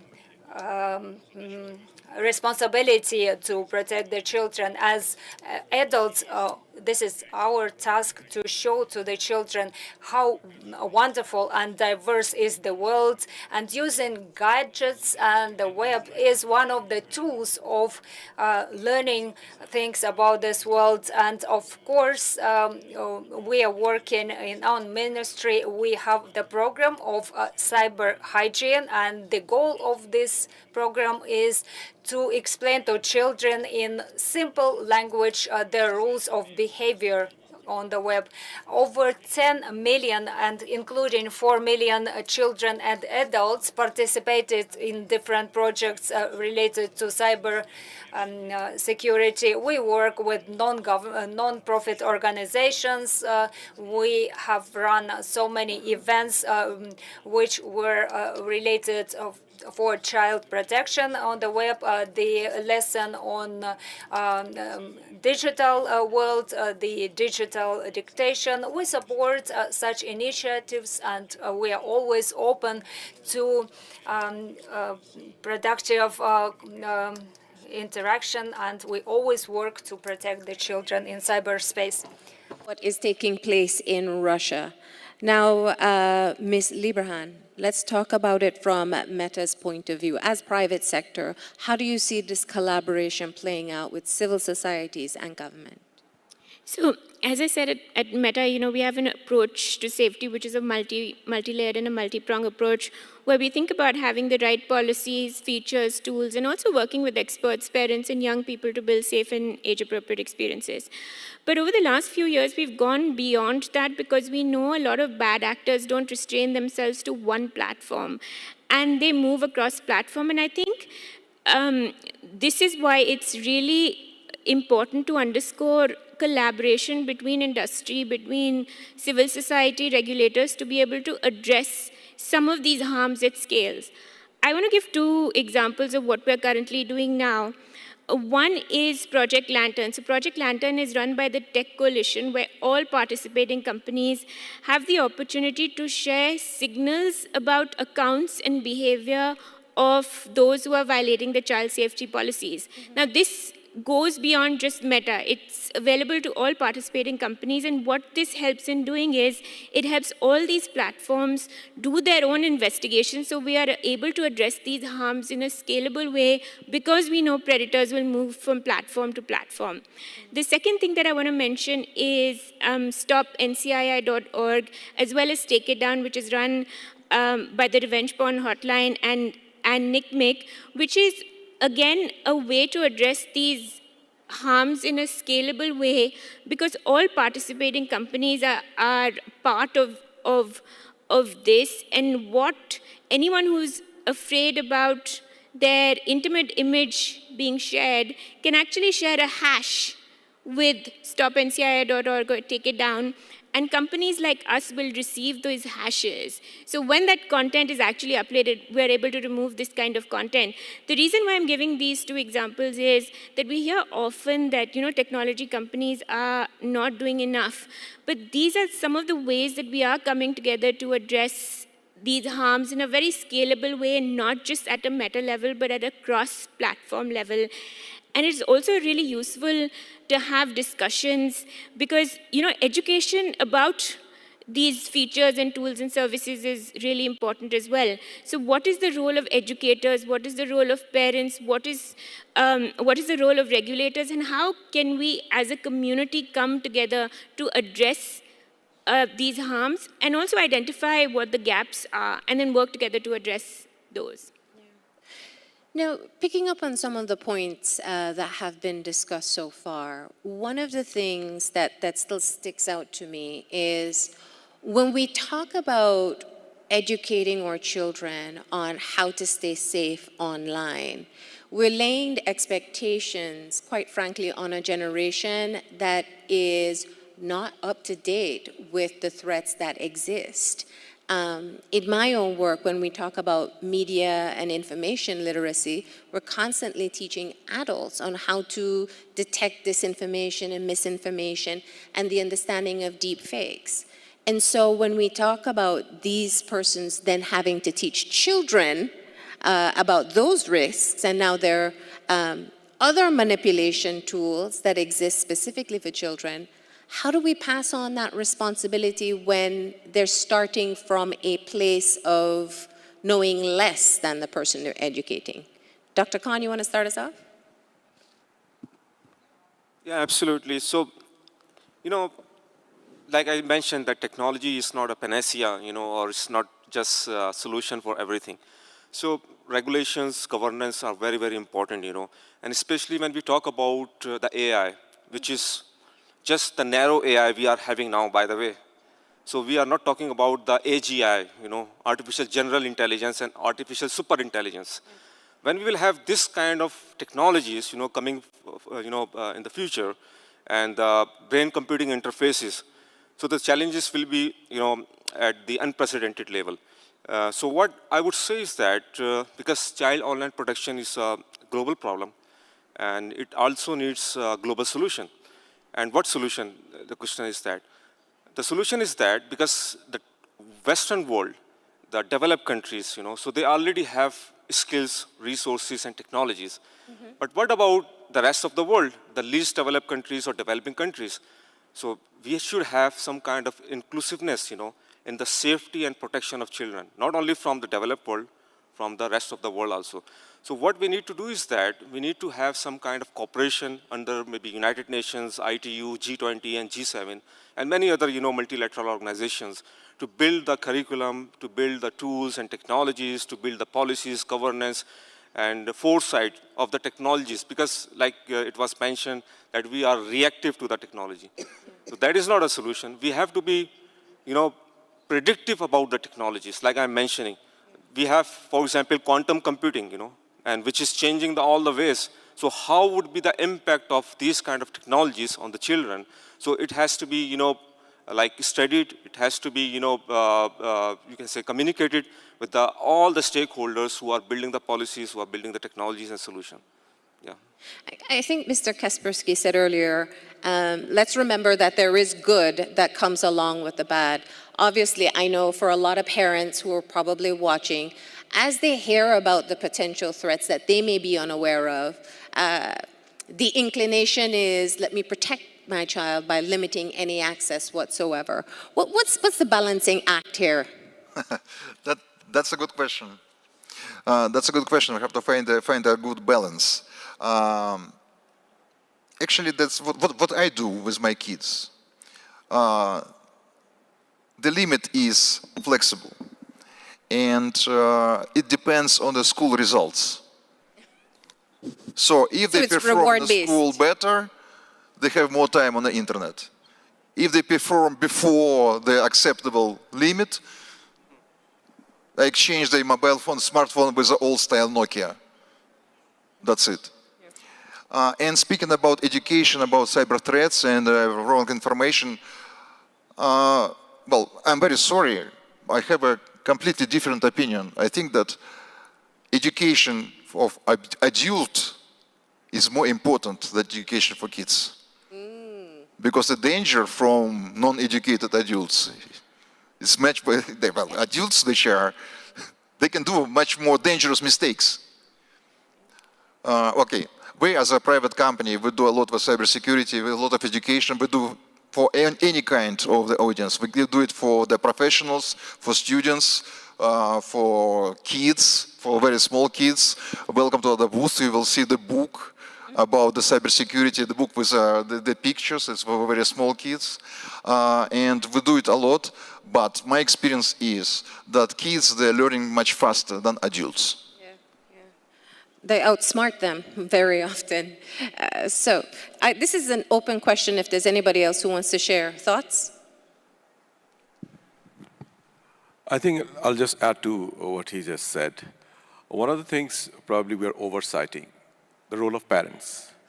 And one of the things which I fear in this generation, the proportionate loss of appreciation, understanding of the human component. So no matter what AI, what advanced technology we embrace in the coming decades, the human compassion, empathy, that human touch will always be the #1 factor. Even in medicine, you may have the best AI-driven medical facility. End of the day, a patient wants to hold the hand of a nurse, of a doctor.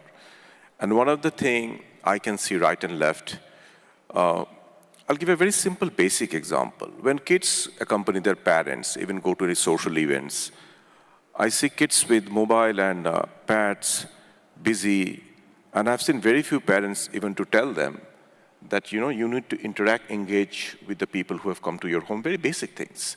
So what is happening, what I fear, we are unleashing a generation, extremely talented, very well informed, and imagine our forefathers, whatever cerebral capacity they had.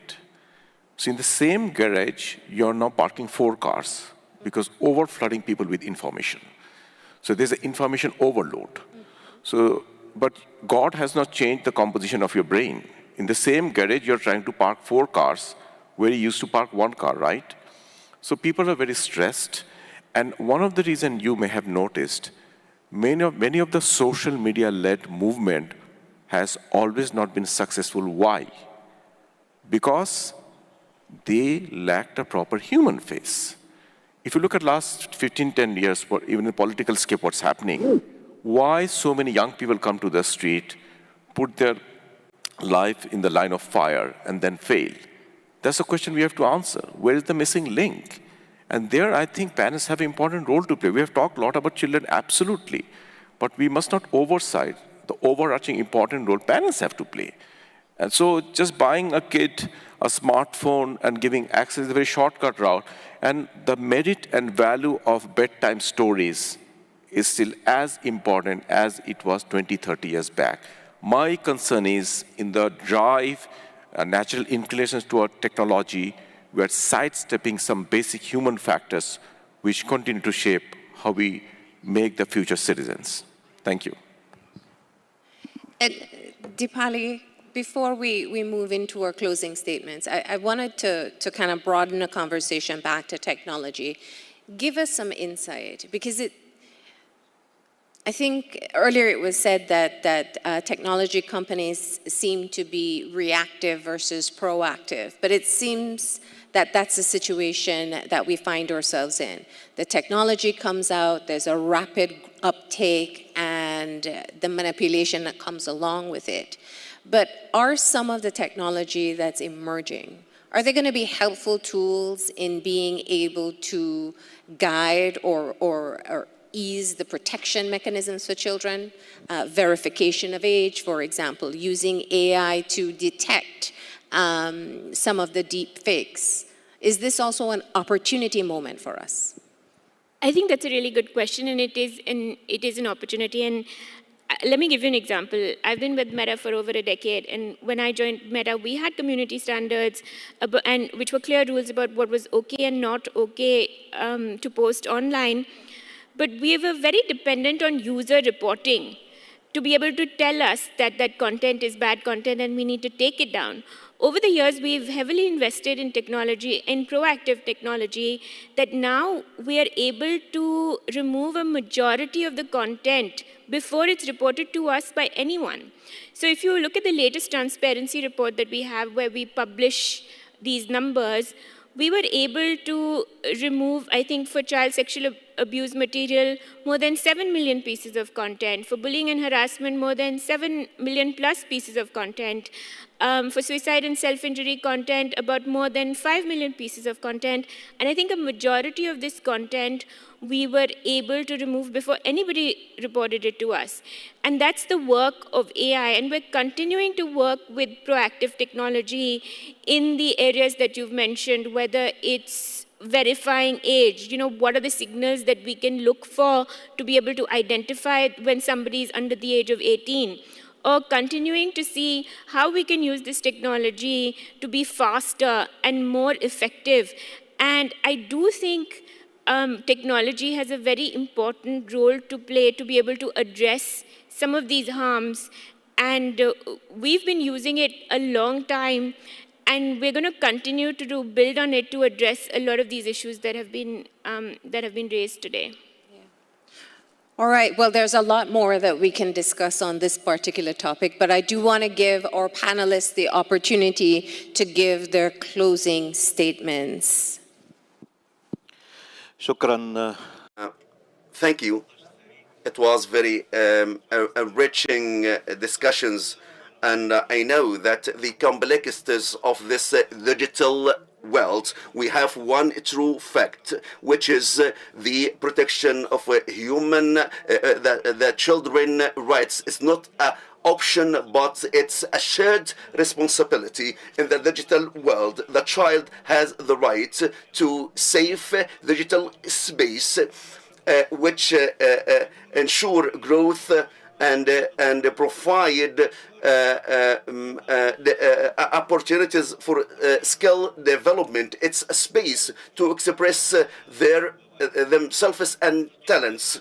To achieve this end, it's not a responsibility of the governments or civil society or private companies, but it's a shared and joint responsibility without any exception. The government is responsible for certain framed policies, which is we cannot prevent or apply the conventional methods.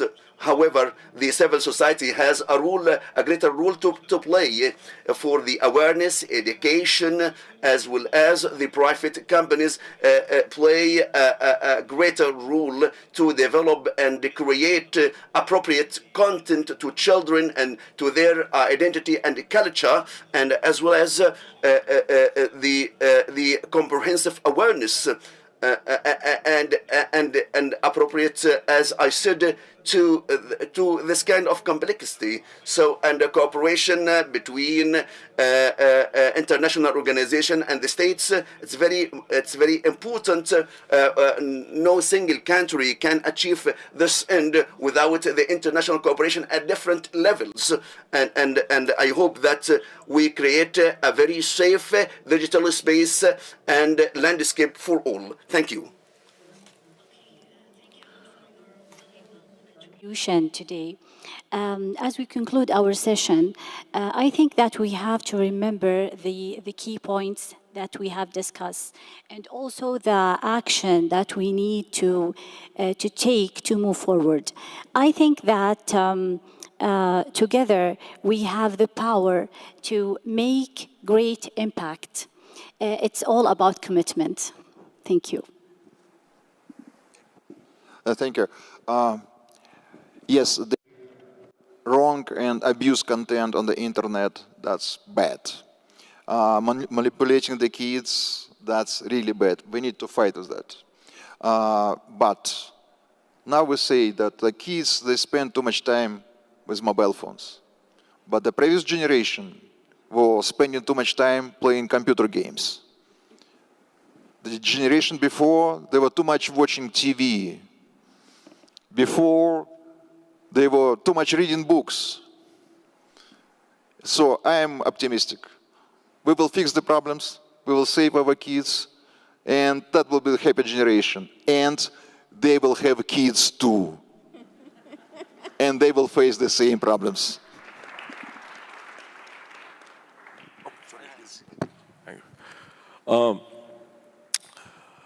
I mean, I would like to conclude whatever IGF in a way stands for what I was going to say.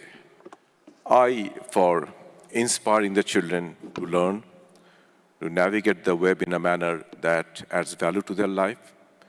Then comes the G, the governance part, where we have to do a better job to try to make it as safe, secret as possible. Then comes the F, that free the human spirit. And if you go by UN Convention on Child Rights, IGF is all about child rights. And another thing, I think, since we are having a very free and frank exchange of ideas, I would like to draw attention because I think it would be incomplete. Everybody in this room must recognize any child, anywhere in the world, life lost, injured, sick, should have equal value of life. That means a Rohingya child born in a camp in Bangladesh refugee or a Palestinian child struggling for life all have equal value. And I must say, it's my opinion, many of the social media companies are not being just, fair, and equal. And I do not believe they should be dragged into bigger geopolitics. They should be like the United Nations, where every country, every citizen has a voice. Because I have seen many people deserting social media in recent times, which should be a wake-up call. So people are smart, children are smart, youth are smart, teens are smart, and we must understand every life, every child matters. Thank you.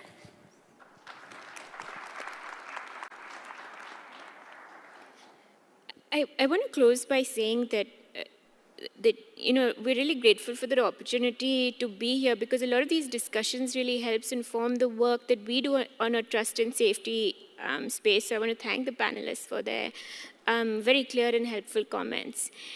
The other thing that I would close by saying is that at Meta, we've adopted the best interests of the child framework when we're thinking about building products and features for young people, which has been guided by the UN Convention on the Rights of the Child.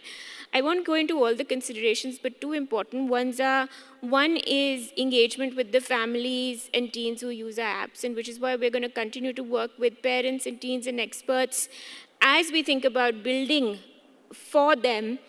And the second is the second consideration is building safe and age-appropriate experiences. And everything that we've done, including teen accounts, including working with other organizations, whether it's Project Lantern or StopNCII.org or Take It Down, is in furtherance of making sure that we can do all that we can to keep young people safe on the platforms. But it is a collaborative approach, and there is a role for educators, there is a role for civil society, there is a role for regulators as well.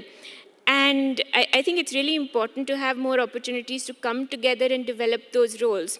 I also think that it's important to have legislative solutions, and we've also proposed a legislative solution where we think that age assurance at an app level or an OS level and parental consent at that level really will make things easier for parents to be able to navigate their online experience and also minimize the data collection and address some of the age assurance concerns that our stakeholders have raised. And I think it really is a multi-stakeholder community approach, and we need to come together to address a lot of these issues, as we have been doing. Yeah, as we know that Saudi Arabia has two global initiatives. One is child online protection and protecting and empowering women in cybersecurity. So, in my opinion, the child online protection should be woven into the fabric of our society. So it should be, very important, and we should have some kind of specifications, protocols, formulations, and standards which we are actually lacking to guide the social media platforms and online platforms. When they build that technology, they should include into their systems, because not only Meta and big organizations, they have the resources, right? But what about small startups and small companies? So they do not know about these things. So if there are some specification standards, protocols, so they would include those things into their systems when they build. So it will assure that child remains safe and sound, and their well-being is protected while they go online. Yeah, thank you very much. I have a very responsible mission in my closing word, because I'm the final one speaking, so I'll try to be positive. I would like to stress that security and legislative environment for children, it's also a social challenge. And as we have already discussed, cooperation of families, business, society. Without all that, we cannot be effective where our children will feel safe and protected. And from my point of view, internet, we have already discussed it, it's just one of those windows to all this world. And the key point from my point of view is the human communication. This is trust between children and parents, and no filters and technologies might replace this actual dialogue. And from my point of view, we need to accentuate on complex solutions that will unite education, technical protection, and psychological support in some situations.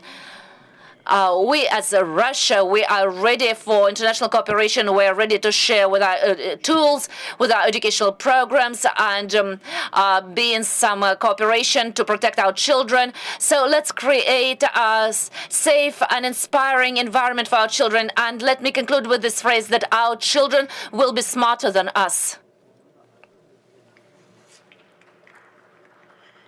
In some cases, they already are. So with that, I want to say thank you to all of you for joining us this morning, and for those of you who took the time to join us this morning as we had this conversation. What is the resounding theme here is that there is a recognition that there has to be a multi-stakeholder approach in ensuring the protection of children in the digital realm. Just up here, we have a wide representation: private sector, education, government, civil society organizations, and the technology organizations as well. So this is perhaps one of many steps to be taken to formalize what the plan of action would be. But I do think the point that you made, Mr. Kaspersky, is probably most important. We'll survive this too. But all our children are important, and we just want the best for them as they interact in the digital world. Thank you all for joining us, and enjoy the rest of your day.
Good. Good afternoon, everyone, and welcome to this Internet Governance Forum 2024 main session under the theme of the contribution to the Internet to peace and sustainability. My name is Henriette Esterhuizen. I'm from South Africa. I'm a senior advisor on Internet governance at the Association for Progressive Communications. And this session is, I think, one of the most significant and maybe one of the most topical sessions that we have at this year's IGF. It's trying to address the concern of how do we protect and ensure access to internet infrastructure and core internet resources in context of conflict, crisis, and disasters. We're going to explore this session from the perspective of what the impact is on ordinary people, on communities, when internet infrastructure is destroyed or becomes unavailable. And we're going to look at what are the norms. Are there norms? Are there normative frameworks for responding or preventing this from happening? And then we're also going to look at what are the alternatives, what measures can be taken, what actions can be taken to get this multi-stakeholder community to play the role that it is usually so fundamentally committed to, which is to ensure an open, free, interoperable internet for everyone.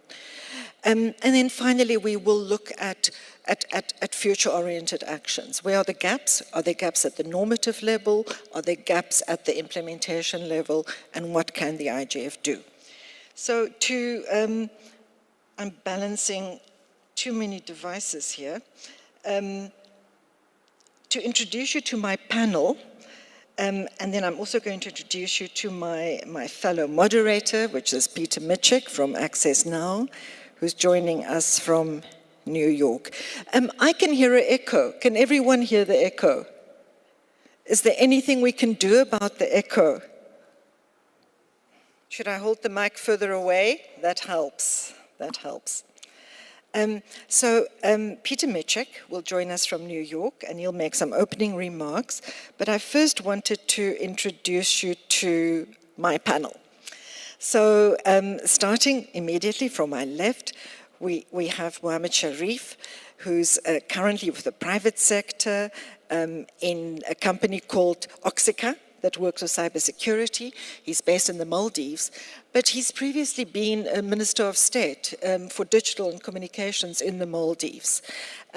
Next to him, we have Ambassador Ernst Noorman, the Cyber Ambassador of the Netherlands. And next to him, I'm very pleased and proud to have my compatriot, Ms. Cynthia Lesufi, who's Minister Councillor in the South African Mission in Geneva. And she's also the International Telecommunications Union Council Working Group Chair for the World Summit on the Information Society and the Sustainable Development Goals. Next to Cynthia, we have Lama Faki from Human Rights Watch, who leads their work. She's the director of Middle East and North Africa work at Human Rights Watch. And next to Lama, we have Kojo Boakye, who is the Meta Vice President for Policy for Africa and the Middle East. And then joining us online, we have from Palestine, Nadim Nassif, Executive Director of Hamle, the Arab Center for Social Media Advancement. And also joining us online is Professor Madeleine Carr. Is Madeleine with us already? Good, I can't see her on the screen. And Madeleine is Professor of Global Politics and Cybersecurity at University College London. To get us welcome, Peter and Nadim and Madeleine and everyone else who's with us online. Peter, do you want to start us off with some of the reflections and talking points that we feel we should try and address in this session?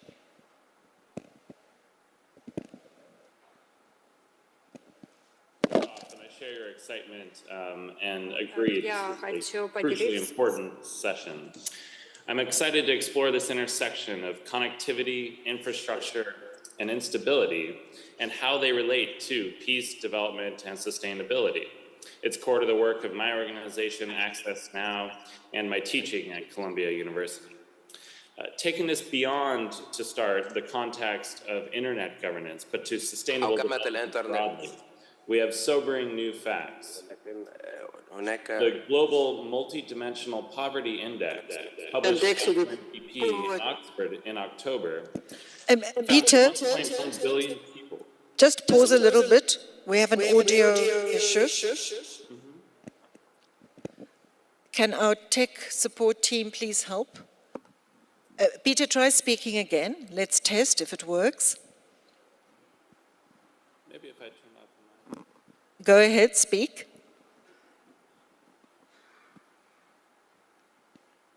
I don't think we can hear you right now. Can you hear me? Nod if you can hear me.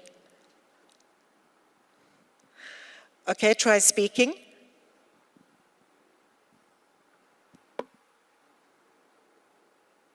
We can't hear you.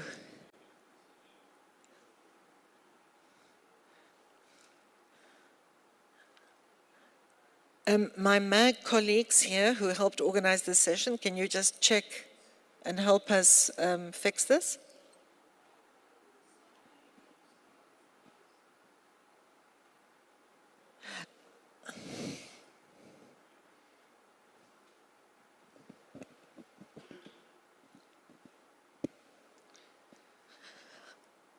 Okay, I think while, Peter, let's try once more. Try speaking again. So, as I was saying, It's working. The Multidimensional Poverty Index by UNDP in Oxford found that 1.1 billion people are living in acute poverty, and a staggering 455 million of them are in countries experiencing war or fragility. So that's nearly half of people in acute poverty are experiencing war, and this deprivation, we have policy decisions. These don't always go in the right direction. In 2023, last year, the Keep It On coalition that my organization leads documented the highest number of internet shutdowns. These internet shutdowns occurred in 39 countries. These internet shutdowns are intentional disruptions, and unfortunately it looks like 2024 saw even higher numbers than 2023. Despite states in the Global Digital Compact saying we must, quote, refrain from internet shutdowns and measures that target internet access. So, with all of these problems, what do? In response, we attempt to mitigate. We scramble to create fixes and workarounds through technological innovation. Public and private donors devote energy and resources to whip up networks in dire conditions. While humanitarian actors increasingly relying on digital, say cloud-based systems or biometric solutions, remote delivery platforms and communications channels, these humanitarian actors have really automated a lot of their systems and again rely on digital to do their work. They are, just like we are, looking to these technical fixes, whether it's satellite internet or joining emergency telecommunications clusters, to provide quick import of hardware and assets, and seeking unlikely partnerships across all industries in real time. This is tough work and it's a scramble, so there has to be a better way, right? All of our societal systems rely in some way on connectivity and electricity. We recognize the sheer and growing importance of connectivity in civilian life, and perhaps more so when everything around you is engulfed in violence and war. I want to put out there that we need to focus on connectivity and providing it and protecting that infrastructure because it's a lot harder to bring back, and these Sisyphean efforts in the moment of crisis encounter a lot of trouble. So let's start by looking at first principles, and in addition to the reactive workarounds that we've all been putting together. Thank you. Thanks a lot, Peter. I want to check French translation sorted out now. There were issues with the French interpretation. So I'm assuming that it is okay. I'm just checking on the Zoom to see if it is. And it looks now they cannot hear me. I'm not audible. Apparently, the Zoom participants say that they cannot hear me. No audio for Zoom. I can't see the tech team. Who's doing the Zoom?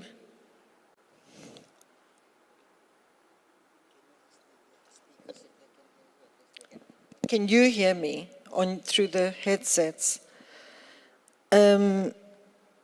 People in the room can hear me. No one can hear me on remote.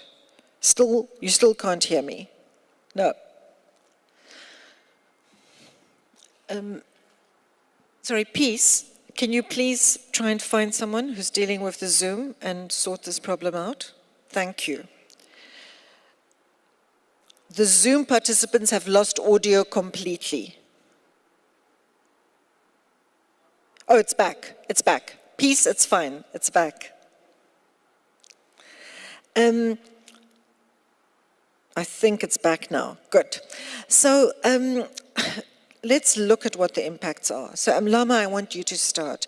When we talk about these disruptions and the destruction of infrastructure or the interference of infrastructure or damage, what does this actually mean for people on the ground, for ordinary citizens, for civilians, for communities?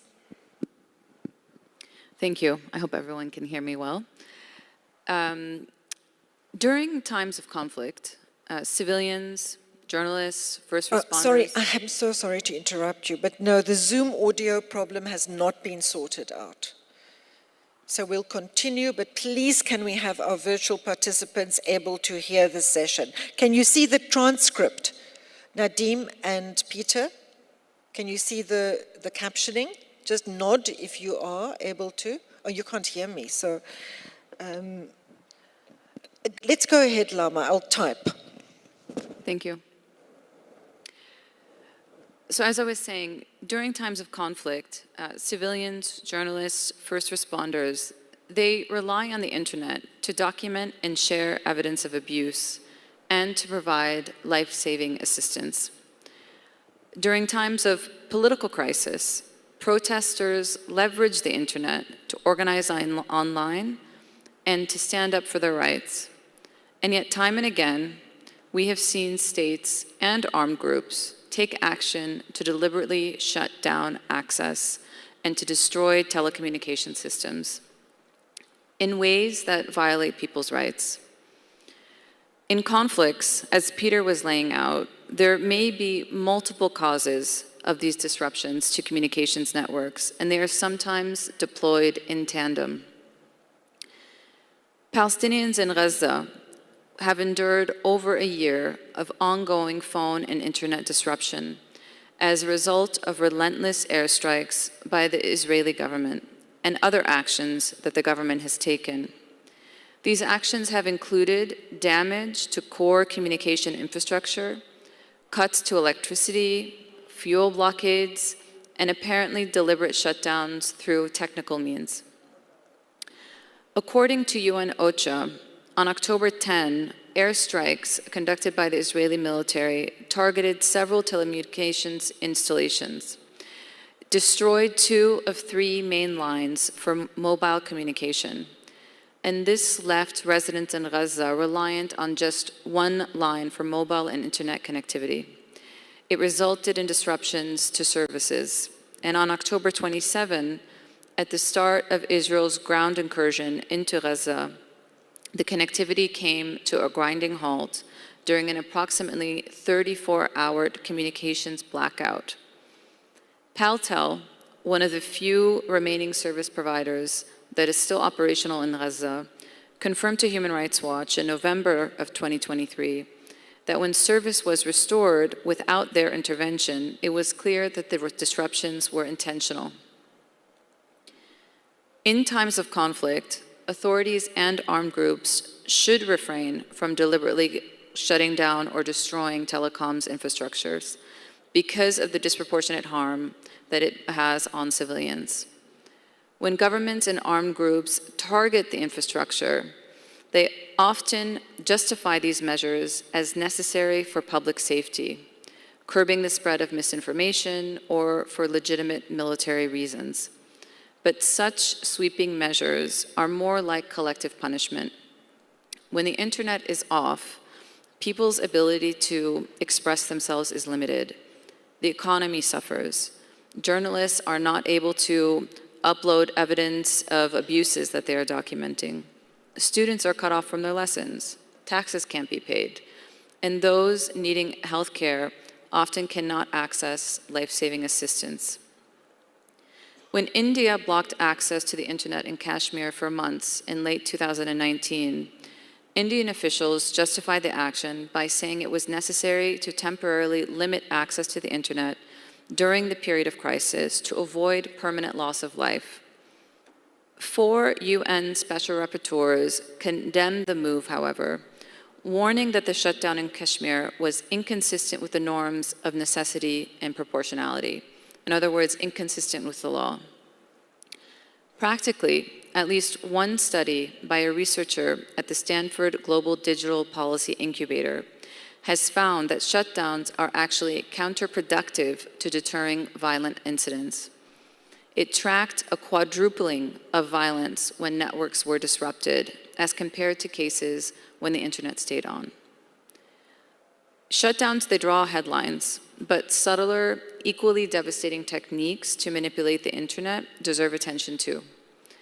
Authorities possess an arsenal ranging from blocking specific social media applications or messaging applications to throttling traffic to restricting live streaming. And these are all the types of weapons that we need to contend with in ensuring that people have connectivity during times of crisis and conflict. Thank you. Thanks very much, Lama. And I believe that our Zoom participants can hear now if they use not original audio, but if they go to one of the language tracks. So audio works in English, and you can also select captioning to those of you who are online by clicking on More at the bottom of your Zoom screen and selecting captions. Nadeem, can you tell us a little bit more about the very specific context? And I know Hamle has done research on this, on the impact of the destruction of telecommunications infrastructure in Gaza, and what that is doing to people.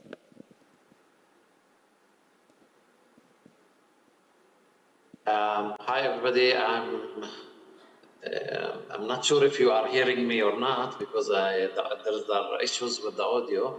You're hearing me? Okay, we can hear you. So thank you, everybody, for having us today and having the possibility to speak and to be part of this event. I am here also and was asked to speak also about the current situation, specifically in Gaza, and basically regarding the destruction of the infrastructure, the telecom infrastructure, as it was mentioned before. But I think it's important also to go a little bit back in this, because the infrastructure in Gaza has been held captive and controlled by the Israeli occupation since 1967, right? So the occupation, the Israeli occupation controlled the telecom, the Palestinian telecom infrastructure since the occupation of 1967, and since then, basically, it's a kind of a hostage infrastructure that were not allowed to perform, to progress.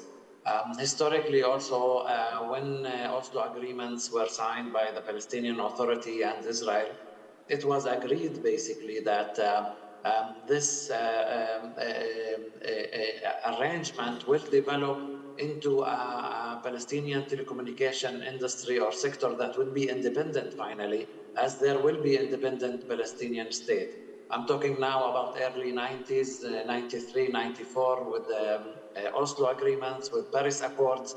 All of these agreements that happened at that time never were realized. And until today, as we know, I mean, obviously there was no Palestinian independent state, and the telecom infrastructure is yet to be controlled by the Israeli side, which means basically that all the components of the Palestinian telecom whether it would be for cell towers or for other components, has to get like approval by the Israeli side, right? And for many years, and for economic reasons, and for assuming that also Palestinian users would prefer Israeli telecommunication companies rather Palestinian ones, they prevented the Palestinian telecommunication sector from developing. So that sector was held captive, but we also need to remember that also there is no independent in the sense of being connected with the world. All the infrastructure basically goes through the Israeli side, right? And the Israeli side is giving the Palestinian side the access to the worldwide internet. Simply as they have the access, they can also cut the access. And this is basically what happened in Gaza. So during the war, during the genocide that is happening in Gaza, it's not only about destruction of the infrastructure that Israel did, and deliberate attacks on the infrastructure, on the cell towers. It also performed at least 17 times of deliberate shutdown, total shutdown of the whole internet and telecommunication of the Palestinians in Gaza. Now, in our research, in our last research that we published in Hamle, we basically speak about an infrastructure that the assumption or the estimate is basically 75%.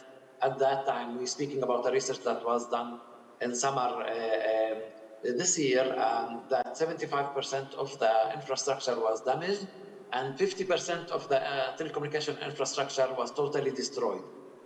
That does not exist. We assume that since then the level of destruction is even much worse. So this is where we at now. We at a situation where there's a whole destruction of the telecommunication, and we know the impact. I mean, the humanitarian impact. How connectivity is a lifeline in the crisis. How families cannot call their loved one to make sure that they are okay. They cannot call for hospitals for help. Even people who were under the rubble and need some time to call when they are in that situation for help, they cannot do this.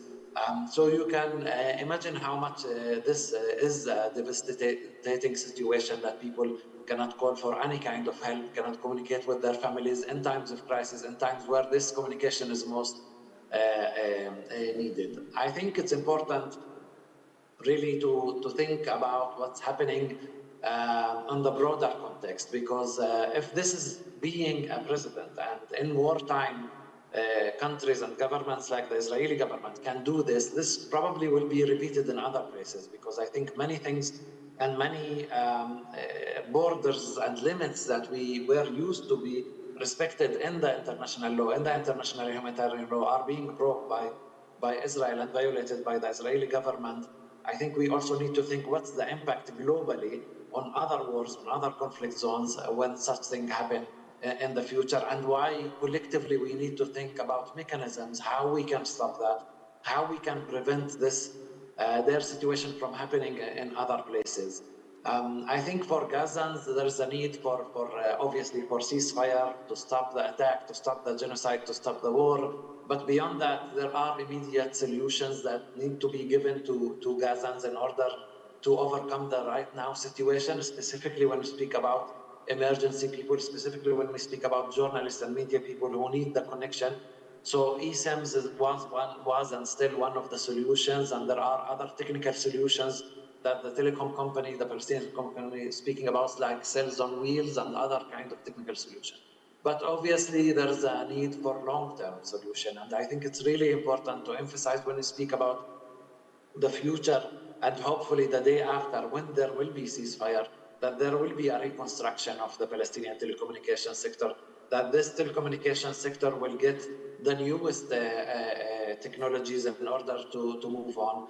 One thing that I did not mention at the beginning, that we're speaking about the telecom infrastructure in Gaza that was destroyed, but this telecom infrastructure that was destroyed, we are talking about second generation, right? I think Gaza before the war was one of the last places on the globe having only second generation.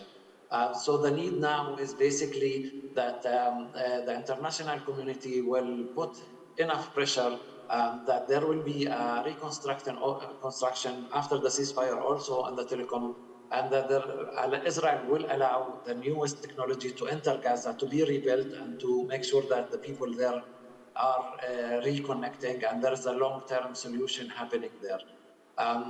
Again, I think many people spoke about Palestine, what was happening in Palestine as one big laboratory in terms of surveillance, in terms of infrastructure. But what's happening there is really something that is impacting globally. It's not only a Palestinian problem. Lots of the impact there, lots of the precedent that's happening in Gaza, unfortunately, we will see them in other places if we don't put the right mechanisms to stop that and to have enough pressure on Israel to stop the war on genocide. Thank you for having me. Thanks very much, Nadeem, for that. And Peter, I've been kind of kicked out of the Zoom, or my Zoom is frozen, so I'm relying on you to watch what happens online. I mean, we've talked about shutouts, we've talked about the destruction of infrastructure.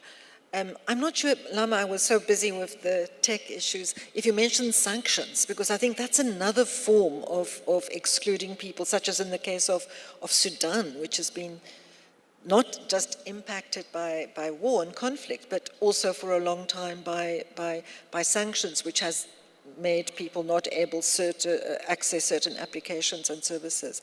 But Sharif, I wanted you to talk about climate change, and specifically the situation of small island developing states who are incredibly vulnerable to cyclones, to other forms of disruptions, tsunamis.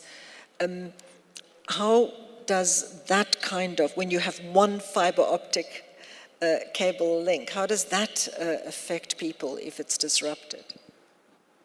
Thank you. Well, let me start by thanking IGF for giving us this opportunity. Small island states, island nations, our connectivity to the rest of the world is really primarily these days with submarine cables. So if you take the case of the Maldives, we have a few submarine cables landing in the Maldives. Two of them connect us to India and Sri Lanka, and we have 3 more cables that we are working on connecting us directly to the Southeast Asia and all the way up to Europe. But also hundreds of small island communities connected by domestic submarine cables, hundreds and hundreds of kilometers from north of south in the ocean. Now we depend on this as a nation today for everything, especially when things go wrong. In crisis, we depend on connectivity even more than usual. So we talk about natural hazards as opposed to natural disasters, because we as humans have a bigger part to play in the disaster or the crisis than nature itself.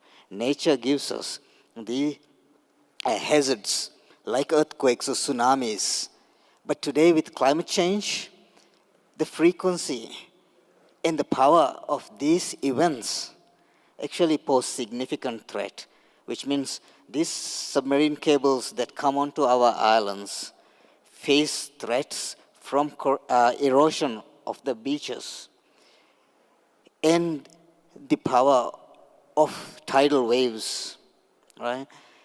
Plus, we don't have the capacity to go and repair this as developing nations. So we definitely need to invest in our own submarine cable laying and repair capabilities, including these extremely expensive vessels.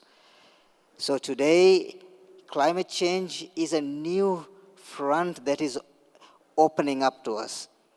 And actually studies show that the long-term impact of sea level rise will have a much more and very significant effect as more and more of coastal areas get washed into the sea. We may have to redeploy all these landing points, maybe even 20, 30 kilometers inland, but we don't have 20, 30 kilometers in small islands to move this. So yeah, definitely it is extremely important for us that critical infrastructure protection becomes part of the COP series, and funding goes into developing alternatives. So in the Maldives, we are one of the first countries in South Asia to connect with Starlink. And there are other alternatives that maybe in the next round we'll talk about. Thank you. Thanks for that, Sharif. Let's talk a little bit now about what the normative framework is that exists. Unfortunately, Madeleine Carr cannot join us. She's having an issue with her registration. But we have Ambassador Norman and Lama, you as well. But starting with you, Ambassador, you are part of, the Dutch government is currently chairing the Freedom Online Coalition. I know this is an issue that you have looked at. And also the Netherlands introduced this idea of the norm to protect the public core of the internet. What do you feel we have within this multi-stakeholder community from a normative framework that gives guidelines? There's also what came out of the group of governmental experts as well about, well, the norm of the public core, I think, is very clear. It says that no state or non-state actor should interfere with the public core of the internet. And it says then explicitly, it defines that public core as including transmission media, naming and numbering systems as critical internet resources. But from your perspective, what do we have from a normative, at the level of normative frameworks? Thank you very much for also mentioning the public core, which was indeed a concept introduced by the Netherlands in 2015. But actually, I also have to talk about the UN, because we talk a lot right now also in the so-called open-ended working group in the UN about the implementation of norms. It is actually already some years ago that the UN, or all the states, have established several non-binding norms on the responsible state behavior in cyberspace. And these 11 norms have been endorsed by the General Assembly and are part of a framework of the responsible state behavior in cyberspace.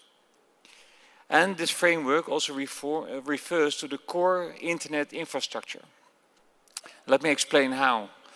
Indeed, these 3 norms have to do with critical infrastructure. First, it states that states should not conduct or knowingly support ICT activity contrary to its obligations under international law that intentionally damages critical infrastructure. Second, provides that states should take appropriate measures to protect their critical infrastructure. And according to the third norm, states should respond to appropriate requests for assistance by another state whose critical infrastructure is subject to malicious ICT acts. Now, what's interesting is that while norms provide that it's up to states to designate their national critical infrastructure, which is kind of logic, like the Netherlands, for us, the port of Rotterdam is critical, while for Switzerland, a port is of less importance. So yeah, it depends really on the country itself. But they do include, as examples of critical infrastructure, the technical infrastructure essential to the general availability or integrity of the internet.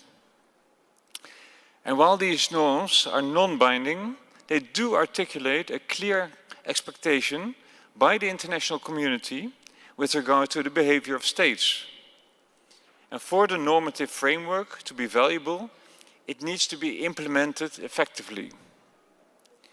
An effective implementation means complementary initiatives and enhance each organization and stakeholders to support the resilience of critical infrastructure, also in time of conflict.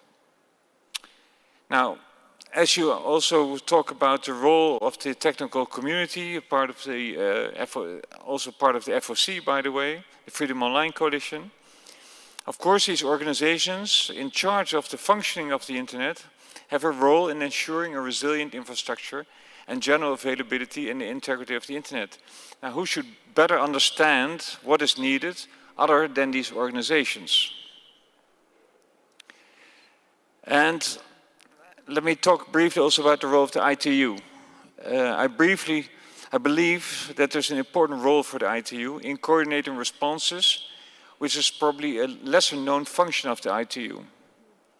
They do important work in disaster relief, but also in crises such as in Ukraine and Gaza. And we need collective expertise in ITU to assist in repairing and ultimately rebuilding the damaged infrastructure.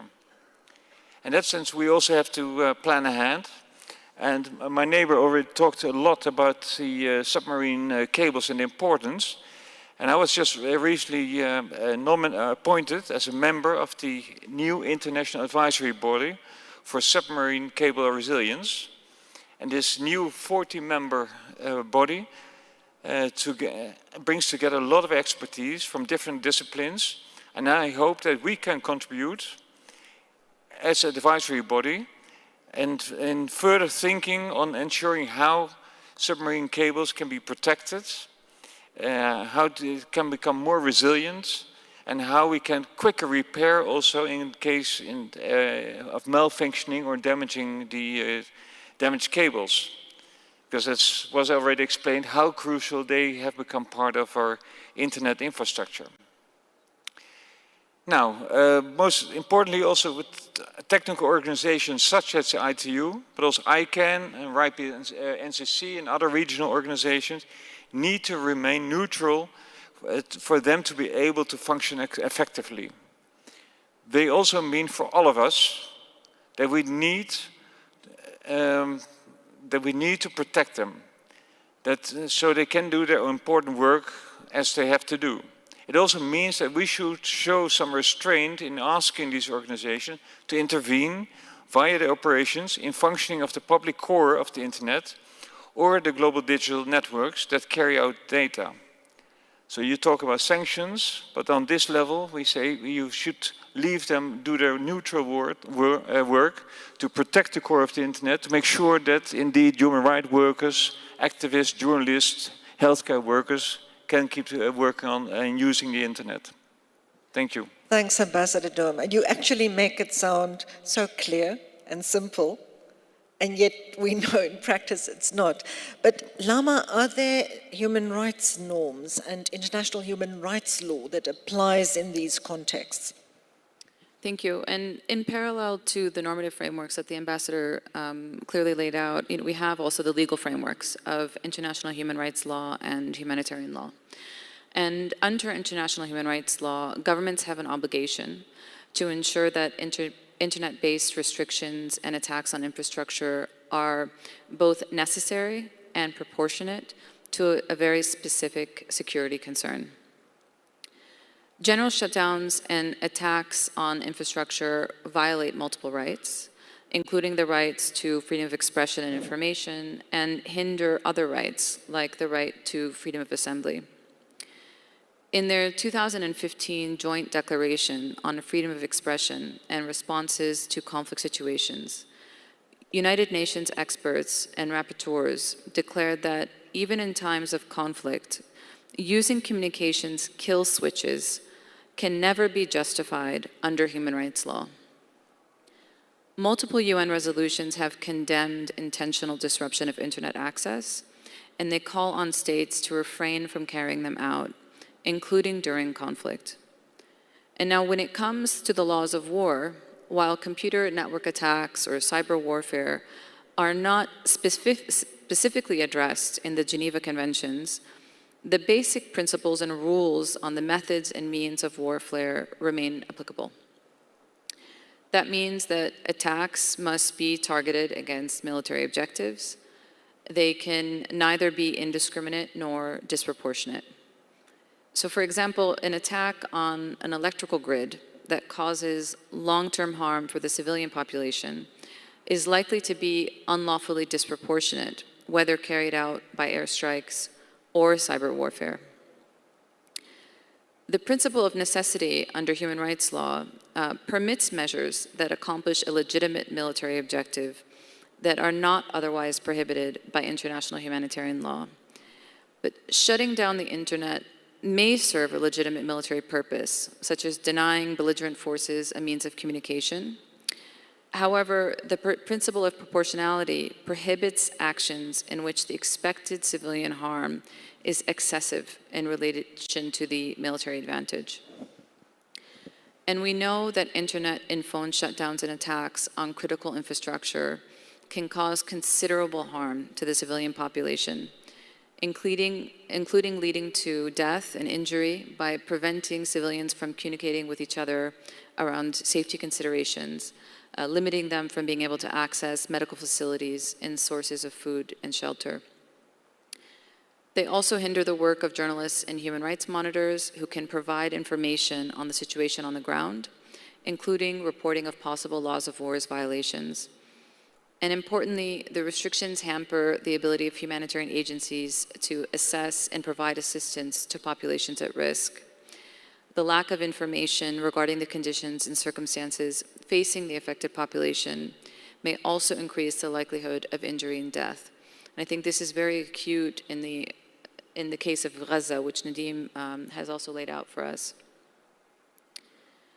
A complete shutdown of internet and phone communications to large areas can also amount to a form of collective punishment by imposing penalties on people without a clear legal basis.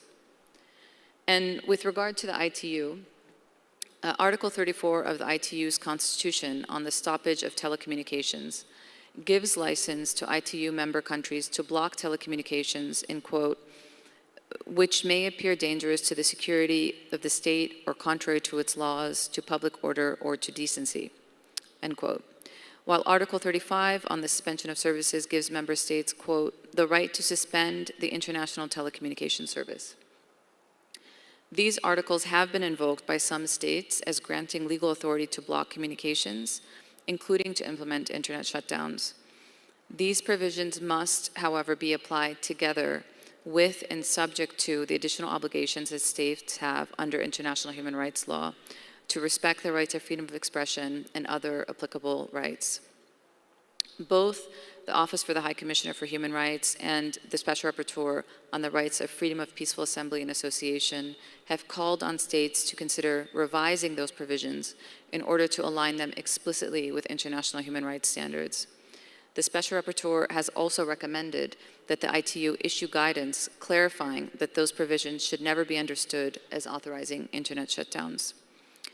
In a welcome move, the ITU did take the historic step of condemning the communications blackout in Gaza and called for life-saving access to networks to be restored there. Thanks very much for that, Lama. And I mean, it's actually, I think, really notable that there is an elaborate body of international laws and norms that do apply in these contexts. Before I open it to the audience, I want to ask Peter, Nadim, and our panelists in the room, if you have anything to add before we move on to the next segment, which will be looking at alternatives and responses. But anything to add at this point, or any questions you have for one another? Anyone from the audience with a question? If you have a question, you have to move to the front, to the stage. And Peter, if you can solicit comments online, please.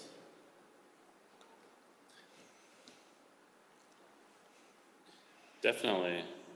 We do have comments online talking about the alarming trend of internet shutdowns, including during critical times like protests, elections, and civil unrest.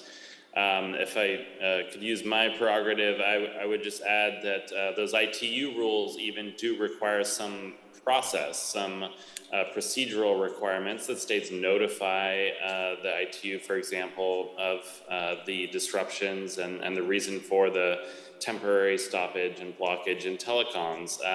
And often these procedural these procedural requirements are not followed. And you'll see that even in states that do allow for internet shutdowns under law, that they're often not followed according to procedure. And so there's no notice to the population of the reason, of the duration, the extent of the blocking. And yeah, as a lawyer personally, that has given courts the opportunity to step in and say, you may have this power, but you are not exercising it according to the methods and the protocols set out in law. So just one more aspect. Ambassador Norman and then Kojo. Thank you. One point I would like to add, because I didn't go into the Freedom Online Coalition actually, which we're chairing this year. Maybe not all knows about the Freedom Online Coalition, but it's a coalition that exists since 2011. And that is a coalition of countries, including also an advisory network of NGOs, academia, but also the private sector, in how to protect human rights online. And we are chairing this year the Human Rights Coalition, and now we added 4 members this year, and now we are a 42-member coalition. And the objective is to strengthen ourselves also in the discussions at mainly UN level, like now also with the WSIS+20 process, with the angle of human rights, how to protect the internet, how to protect the open accessibility and operability of the internet. The freedom on the net is an extremely important topic, and also internet shutdowns has been discussed time and again. Also, how to bring it about also in the international discussions to to ensure more responsible behavior of states, as you know, Lama already indicated also in her contribution on the rules which already exist on keeping the communication lines open. We did a lot of effort also in the GDC to ensure a strong language, also on the internet shutdowns. We were looking for stronger language, stronger linkage to international law. In the end, that was not part of it, but it was indeed that internet shutdown should be avoided. But we are very much aware as a Freedom Online Coalition, and we have to continue working on that. It's not an issue that's been settled. Actually, the Freedom on the Net report of Freedom House has showed that it has been on the increase, unfortunately. Thank you. Thanks, Ambassador. Kojo. Yeah, thanks for the interventions from my esteemed colleagues on the right and the overview from Peter. A couple of things I wanted to point out, in part because I feel like I've been part of this WSIS process since 2005, and along those years I've learned quite a lot from listening to people. I think we broadly use the term internet shutdowns, and there may be some people who are less learned that might think the whole place goes dark. I also want to point out there are partial internet shutdowns that are arguably just as challenging, or if not more so in some cases, especially when you see particular apps or particular parts of the internet which are used for freedom of expression and exercising human rights. I think the other piece that's really important as well, and sometimes we forget about it, and I have to remind people, not that many need reminding, that there are so many people still offline. So Peter's great overview, I think, spoke about 1.1 billion people in abject poverty, and 50% of those people being subject to their infrastructure or whatever being out of place. It's important to remind ourselves that despite the huge effort and impact we've had in connecting people, so many people still remain offline. And actually many of the problems we've spoken about, especially with regard to sustainability and the challenges that come from that, actually amount to people being in abject poverty, not being connected, not being able to get jobs, and actually destroying parts of the ecosystem themselves as a result, as they seek to eke out a life. So I just wanted to point that out, but I felt the opening comments were fantastic. Thanks, Kojo. That's always important for us to acknowledge. We have 2 speakers from the audience. Introduce yourself and be brief. Hello, my name is JJ. I come from New York City and I run an internet resilience research firm. This is one of the most robust conversations I've heard from this forum on the concept of shutdowns. And you guys mentioned some really good points. One gentleman, I believe the Dutch ambassador, mentioned eSIMs, and then there was also discussion about COP and energy. My question would be that I've lived through an internet shutdown. I'm from Tigray, and I've experienced what it looks like from a diasporatic perspective to be shut off from your community.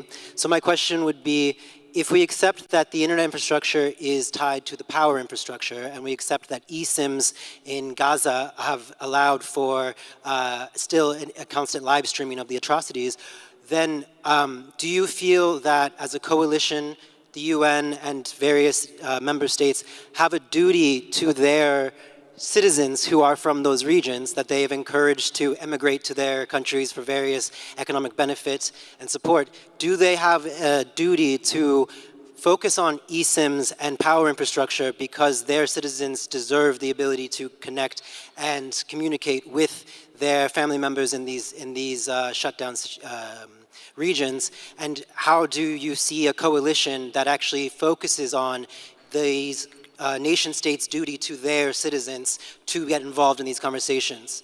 Thank you. Thanks, JJ. The next person. Thank you. My name is Khalid Mansour. I serve on Meta Oversight Board. As Lama made clear, we have enough body of international human rights law to oblige countries not to cut the internet services, especially when there are dire consequences, humanitarian, and not only human rights, but humanitarian and lives of people which are lost. Now, the question is that there is no enforcement or enforceability of this big body of international human rights law, and also states, and rightly so maybe, still have the sovereign right to take decisions using other elements of the international law to justify that. And I guess my question to Lama and maybe to Nadim and others, what would be the way out in light of the lack of enforceable mechanisms, but secondly, in lack of a technical solution that probably will happen in a few years where internet access will not be subject to sovereign authority. Thank you. Thanks for those questions. Lama, one was directed to you, Nadim, but anyone else want to respond to either of those? Let's start with you, Lama. Thank you for the easy questions. No, I think issues around compliance with international human rights law are always a challenge. We do need to see enforcement from, other countries. And in the context of internet shutdowns, I mean, these are abuses that often take place in the context of other violations that are also being perpetrated. So the government of Iraq may be imposing an internet shutdown while they are also using excessive force against protesters. And the actions in response to that states can take are varied. And they can include things like targeted sanctions, in some cases stopping providing military assistance, condemnation, but also accountability does need to be a critical component of this, particularly when we're discussing, attacks on infrastructure in the broader context of war crimes that are being perpetrated. And we have seen with the crisis in Gaza that there has been a real crisis in enforcement and ensuring that there are accountability for crimes. But at the same time, there are judicial processes that are moving forward that I think we need to support and invest in and collectively use our influence with other governments to use their leverage to ensure more rights-respecting practice. Anyone want to add? Ambassador. Thank you also for those easy questions. And I felt indeed, as one of the one who asked a question and refers also to coalition, I felt obliged also to react. We're in the field, of course, of diplomacy, and diplomacy means negotiation, but also a lot of dialogue. And enforcement of voluntary norms or international law has always been a challenge.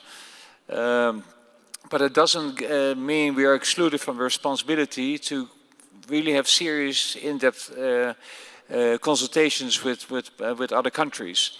We, for instance, have, from my side, also cyber consultation with many countries, and especially also in the position of a chair of the Freedom Online Coalition, I always felt it rather actually easy to bring up subjects like human rights online, internet shutdowns, and our concerns if that would happen in a certain country. And then, asking questions what they think about it. And I think also what Lama said, I mean, if there's evidence that the violence goes up after an internet shutdown, that's even a strong argument for governments, and for me then to present those arguments, that is actually counterproductive, such a measure. But it's, in the end, also, in this world, it's complicated. We have different interests, different views on topics. But it's our role as diplomats to try to convince others of well, what we think unjust measures against the civilian population. Henriette, we have a hand online. Nadim, yeah, can you come on? Yes, I think the main issue or the main word here is accountability, and it's clearly that there is a lack of accountability to governments and states who are violating, specifically when we speak also about the context of the war in Gaza and the ongoing genocide in Gaza and the Israeli government that is not being held accountable. I think for me as a Palestinian, it's very sad to see the double standard that's happening in this aspect, because the enforcement that happened when the Russians invaded and occupied Ukraine was very clear. It did not include negotiation. There was very clear opposition also from governments, but also from companies, by the way. Companies reacted to that crisis in a very decisive way, in a way that they blocked certain content, allowed certain content.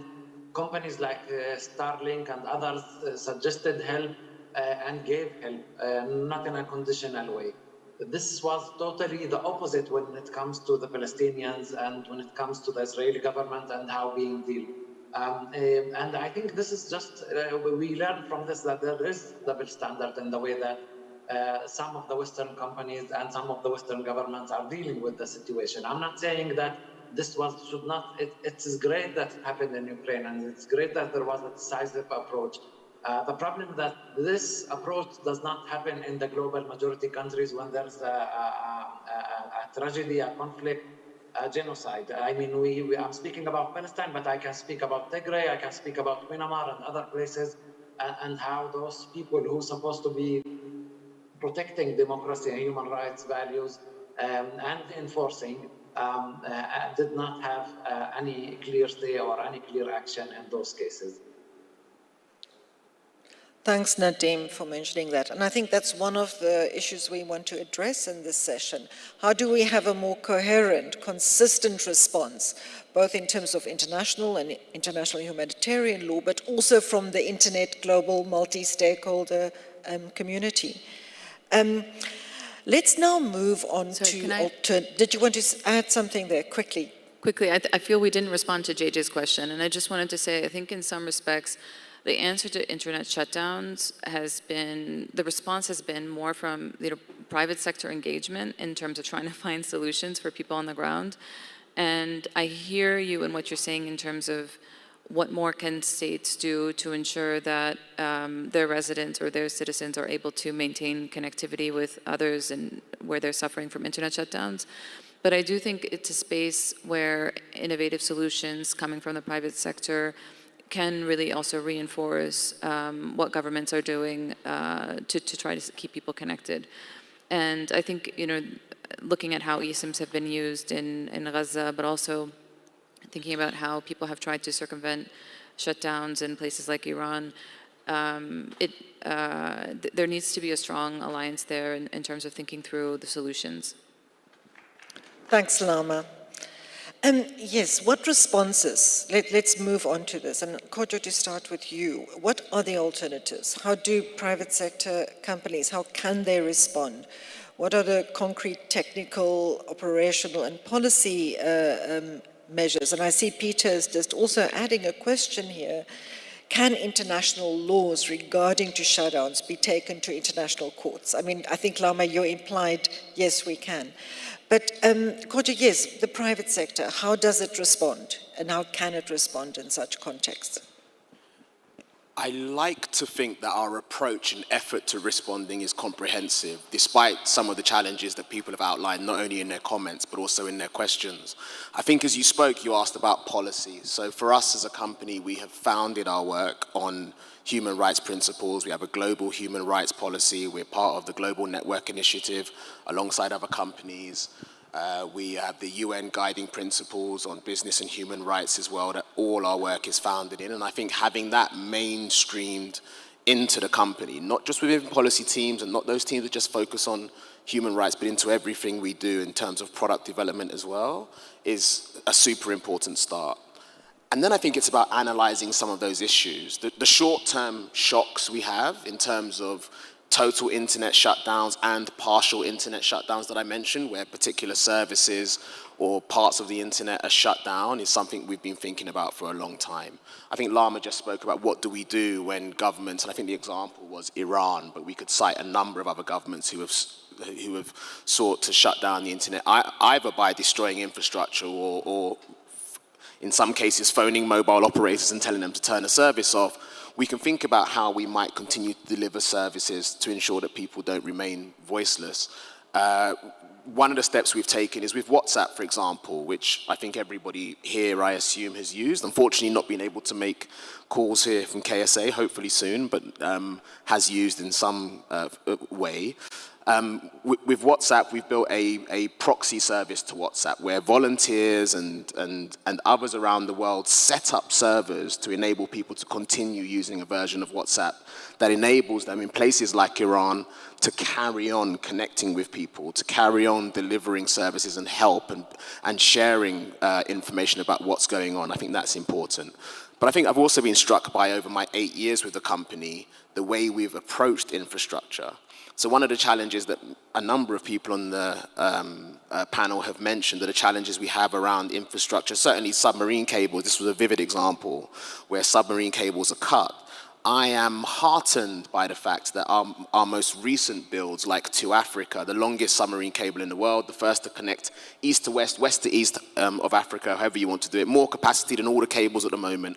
I can give you all the talking points, but what I'm heartened by is the fact that we bury that cable more than 50% deeper than other submarine cables or submarine cables are normally buried, in part because we're trying to ensure that the cuts that we have seen and my own family have suffered from in Ghana, and when SAT3 is cut and suddenly the internet's cut off for 5 days as they seek to go through the difficulties of repairing, are avoided. And I think that's a super important part of our comprehensive approach to dealing with things. And then in the midst of crisis, I think there are ways, and I think we've spoken about a range of crises. One, conflict, which obviously we've seen affect infrastructure and services everywhere, but also natural disasters. And I think in those instances, and most recently, I can think of earthquakes in Morocco, Turkey, devastating earthquakes everywhere, but certainly more devastating than some we might see in Turkey and Syria. We've been quick to act through working with disaster agencies, sharing data for good with agencies like disaster relief to enable people to be helped in the way those disaster agencies do, and also sharing some of our network insights with some of our private sector partners in the mobile industry. Where is your network damaged most? How should you be routing particular traffic to ensure that people can stay connected? And I think those elements of thinking about how do we approach it from a human rights perspective, policy, and how do we mainstream that into the company? How do we work in the midst of crisis or internet shutdowns as they happen, i.e. the WhatsApp proxy, and then thinking about the future. How do we build networks that are more resilient to the kind of shocks? And then for companies like ours that have a range of data that could be used to support people in crisis, how do we share that in a privacy way, a privacy compliant way, but certainly how do we share that with organizations who are best placed to help? And I think we've done all of that. But there is, for us and many of our competitors, as well as our partners in government and civil society, much more work to do. Thanks, Kojo. Just a follow-up question on that. Are you engaging in these responses as Meta? Is there a collaborative mechanism of some kind between different private sector corporations? Yeah, Meta has always been about partnership. The Keep It On initiative that Peter described is not news to us. We've been a key part of that and continue to be. We continue to work with, as I mentioned, NGOs and any other kind of partners. Our infrastructure bills, the cable I mentioned, is built with other industry partners, including MTN, China Mobile, etc. So we will continue to approach it in this way through partnership, and we think that's key. And then in the context of these current conflicts, the conflict in Gaza, the conflict in the war in Russia and Ukraine, what measures have you taken in the Gaza context, for example? To outline all of those would take more time than I think my other panelists would allow, but we work with a range of partners looking at that. We've sought to keep voice and expression open when possible. I know there are a number of allegations about what ourselves and many other companies have done, but we have a team dedicated, not only our global human rights team, but also within my team, a community engagement and action team that's dedicated to continue engaging with those on the ground. If I gave you more insights into the work we've done with journalists, and we know how many journalists have been killed in this conflict, and with other organizations on the ground, it would take far too much time. But we are proud of the work we've done, but clearly, as I've said earlier, have much more work to do in this conflict, as you've mentioned, the Ukrainian conflict, and the other conflict that I have to stress we should not forget, the conflict in Sudan at the moment as well, in which more than 12 million people have been displaced, and we continue to work hard on that as well. And in fact, we have many Sudanese participants here at the IGF, so it's good to hear from them as well. Cynthia, I want to turn to you, because I think one of the most significant responses, at least from the intergovernmental sector, has been the ITU Council resolution on assistance to Palestine in restoring infrastructure.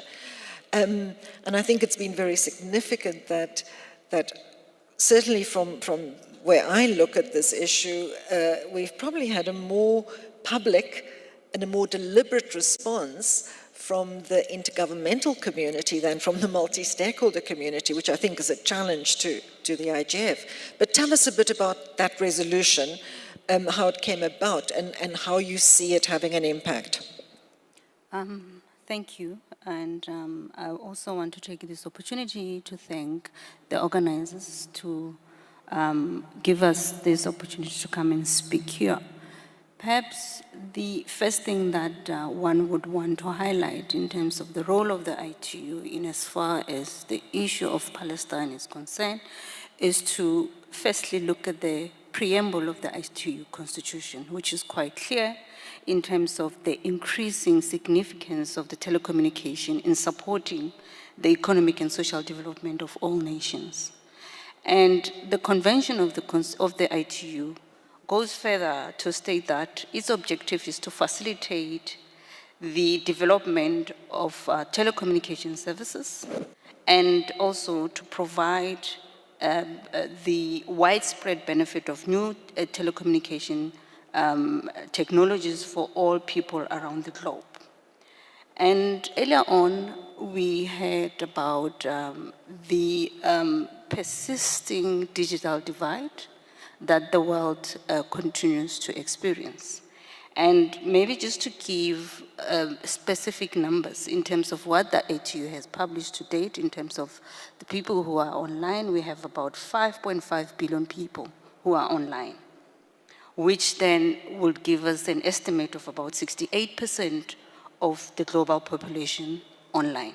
However, this does not mean that our problems are over, and I'm talking from the point of view of ITU, is that the digital divide persists to really haunt us as the governments in the ITU.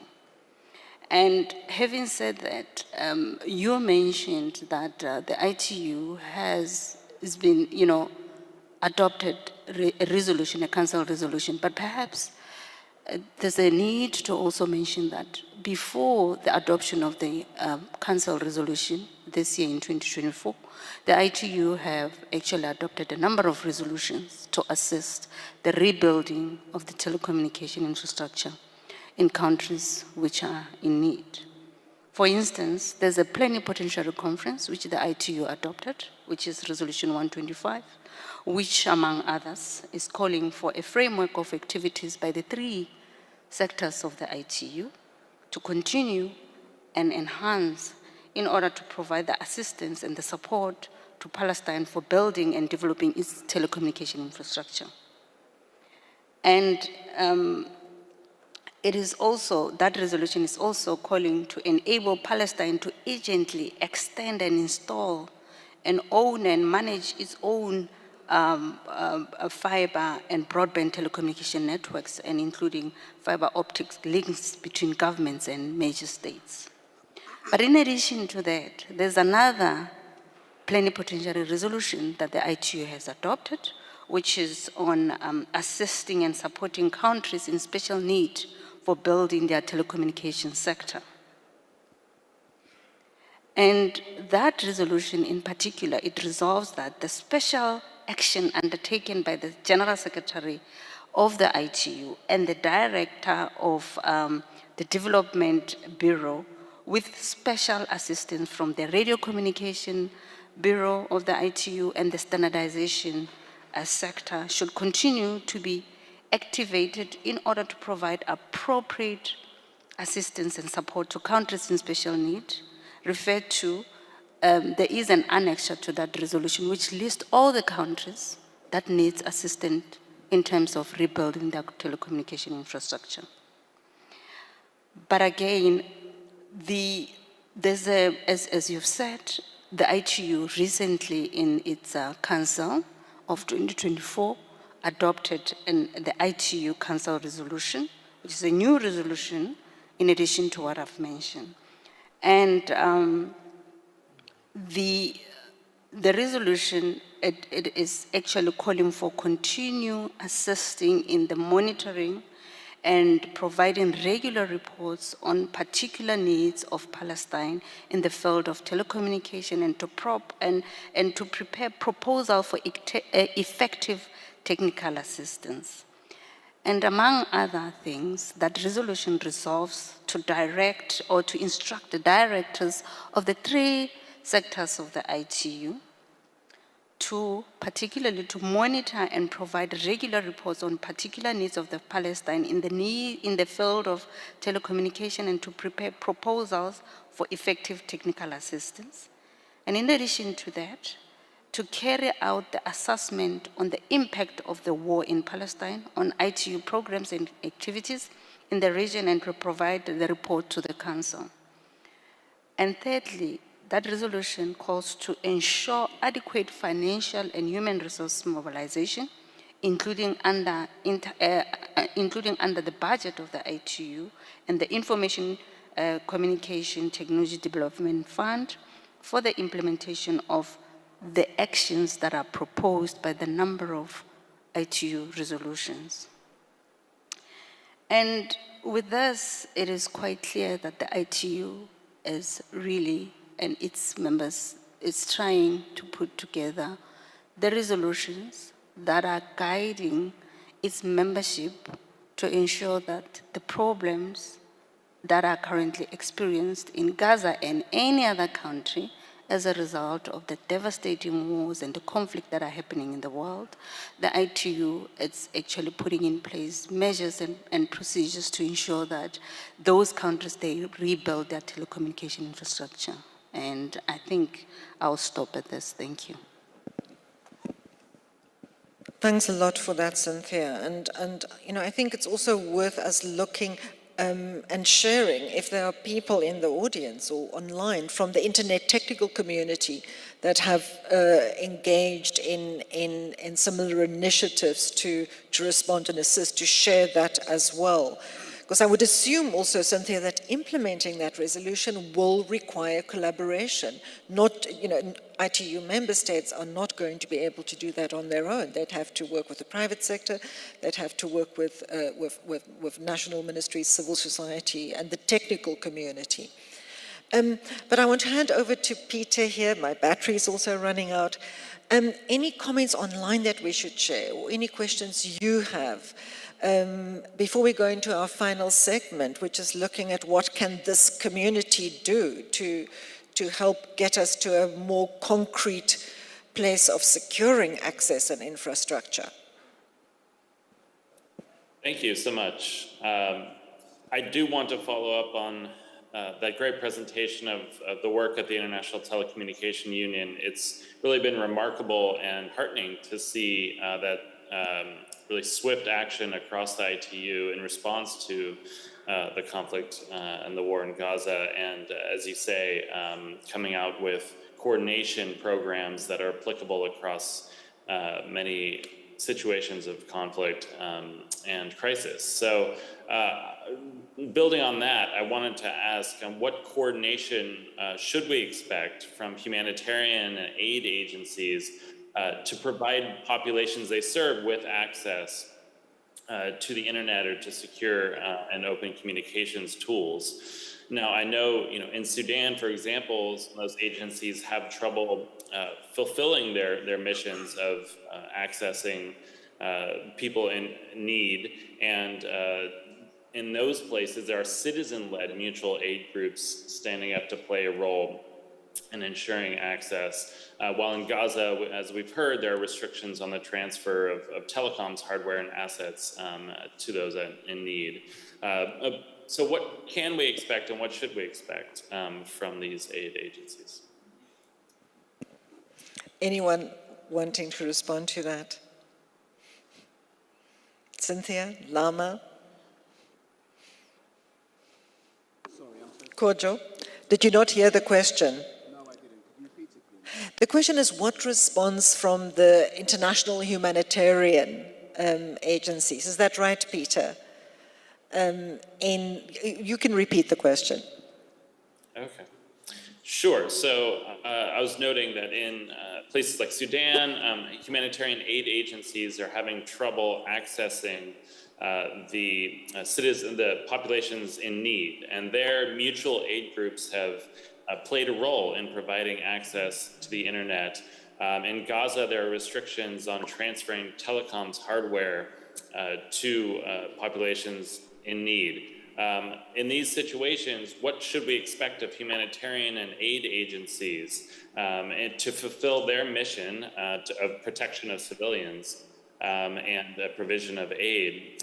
Should we expect them to provide access to the internet and secure telecoms? I would say, I think some of them try to do that. I think the International Red Cross and Red Crescent does try to do that. I think, can they do it alone? I think that is very, very difficult for them to do.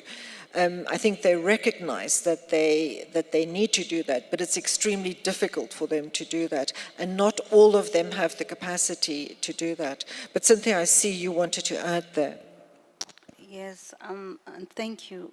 Earlier on, you said that, in terms of the implementation of some of the resolutions that the ITU have adopted, it's not easy to implement them. And you are quite correct. It's not easy at all. And you pointed out to the continuation of the multi-stakeholder approach in terms of implementing some of this. And now talking from the ITU perspective and trying to respond to the question is that I think from the ITU, as Ambassador has mentioned before, we are operating in it's a diplomatic environment, and the decisions that we take are based on consensus-based. And, the continuous deliberation is quite important. So for the ITU, if I were to talk from that perspective, we believe in continuous facilitation of cross-stakeholder dialogue towards co-creating and aligning around common agenda for action and advocacy regarding the non-fragmentation of the internet infrastructure during conflict. And from where we are standing as ITU member states is that this will ensure combining and leveraging the complementary roles and diverse capabilities of larger stakeholders and promote their inclusive participation in protecting the internet infrastructure. Thank you. Thanks, Cynthia. Lama, you want to add? Just briefly also, I mean, to respond, Peter, to your question, I think, governments have an obligation to facilitate deliveries of humanitarian assistance. And when they are encumbering internet access, they are encumbering those operations in unlawful ways. And I think there will be humanitarian agencies that do seek to provide connectivity for their staff and in the communities where they're operating so that they can deliver on their mission. It's not their obligation to do so. And I think what can help is the monitoring of the impact that the lack of connectivity also has on the delivery of assistance, because that also helps to underline where the government is also not adhering to its obligations under the law. Yeah, everything that Lama said, and then I think it's not, I asked for a repeat of the question, but very mindful that it doesn't feel like my place to call on humanitarian agencies to do much more than we at Meta see them doing already. We've supplied ad credits to a number of humanitarian agencies working on all the conflicts that you've mentioned and more. WhatsApp has become a key tool for many humanitarian agencies, and we see the effort they go to. I think some of the comments that have been made about the breakdown of the response and of the international community to many of these crises probably highlight some of the challenges they face. And it would be great to have someone from that particular community, the disaster agency response community, on this panel to speak to it. But thanks for repeating the question. In fact, we did have real interest from Philippe Stoll from the Red Cross to be here, but he was not able to participate. They actually do very significant work in this field. I see there's a question. I don't know if there are online hands, Peter, but I see two people. Please go ahead. Briefly introduce yourself and ask your question. Thank you. My name is Michel Lambert. I'm working with the Canadian organization called Equality. We are dedicated to build alternative technology, particularly to respond to internet shutdowns, network disruption. And we also manage the SplinterCon process. I hope most of you know it. The SplinterCon process is gathering every meeting like hundreds of people with new technologies, particularly to respond to those situations. The last edition was last week in Berlin. My comment is, we have all kinds of technologies and they're working well, working not well, but globally speaking, we are not having access to the resource to implement them properly, as the political side or the big private sector is struggling to find ways, to respond to the issues. We're not having really, we could play a role there, but we still maintaining some sort of the margin, we just have some sort of resource to small project. It's looking nice, it's fun, but then at the end of the day, we're not responding to the crisis to the level that we could eventually do it.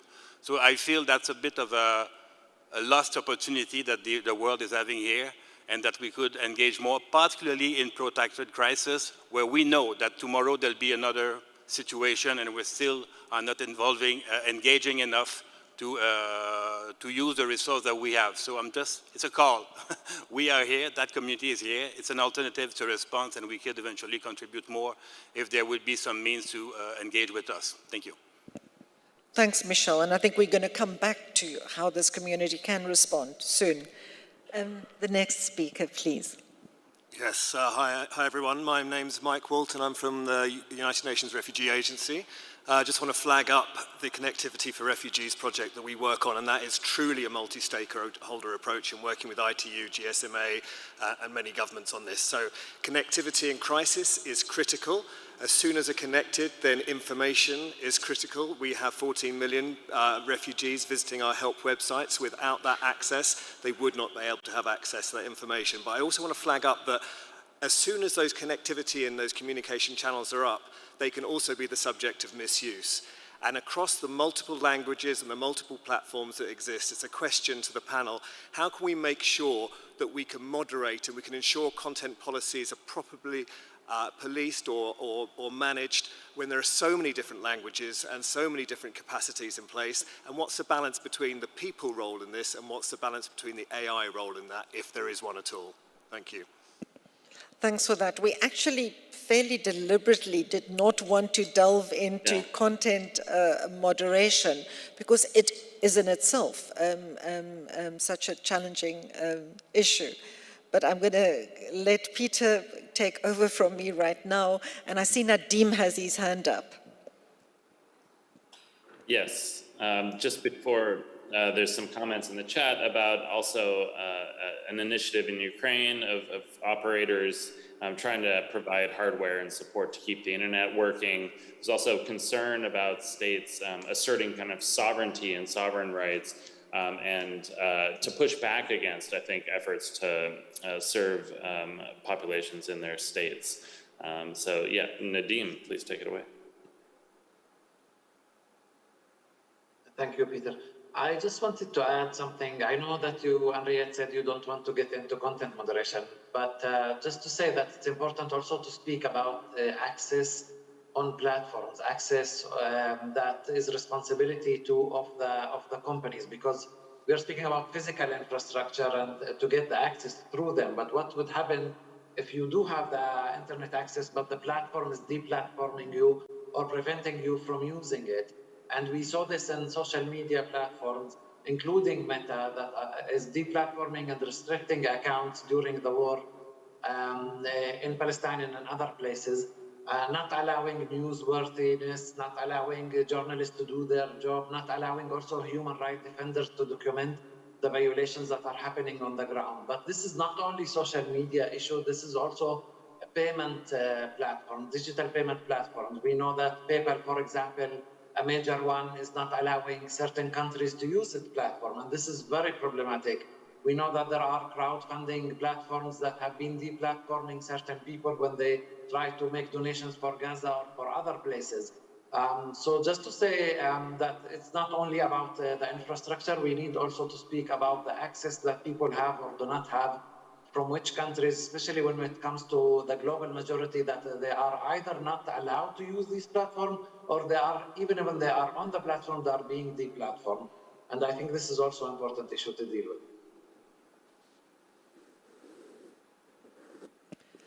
Peter, anyone online that wants to respond?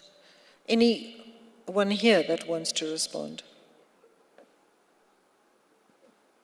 I think this gets at the fragmentation discussions a bit that we've seen at previous internet governance forums. And also, the IGF has the policy network on internet fragmentation, which I think has one of the aspects of their work that I think is very significant, is their highlighting of the fragmentation of user experience, which is something we can't underestimate.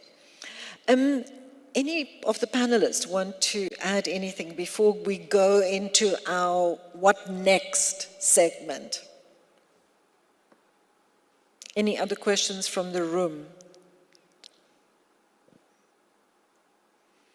I saw a comment earlier in the Zoom, while I was still in the Zoom, with someone expressing concern that there's also harmful use of infrastructure, or infrastructure can be used, or internet infrastructure can be used by people with bad intentions.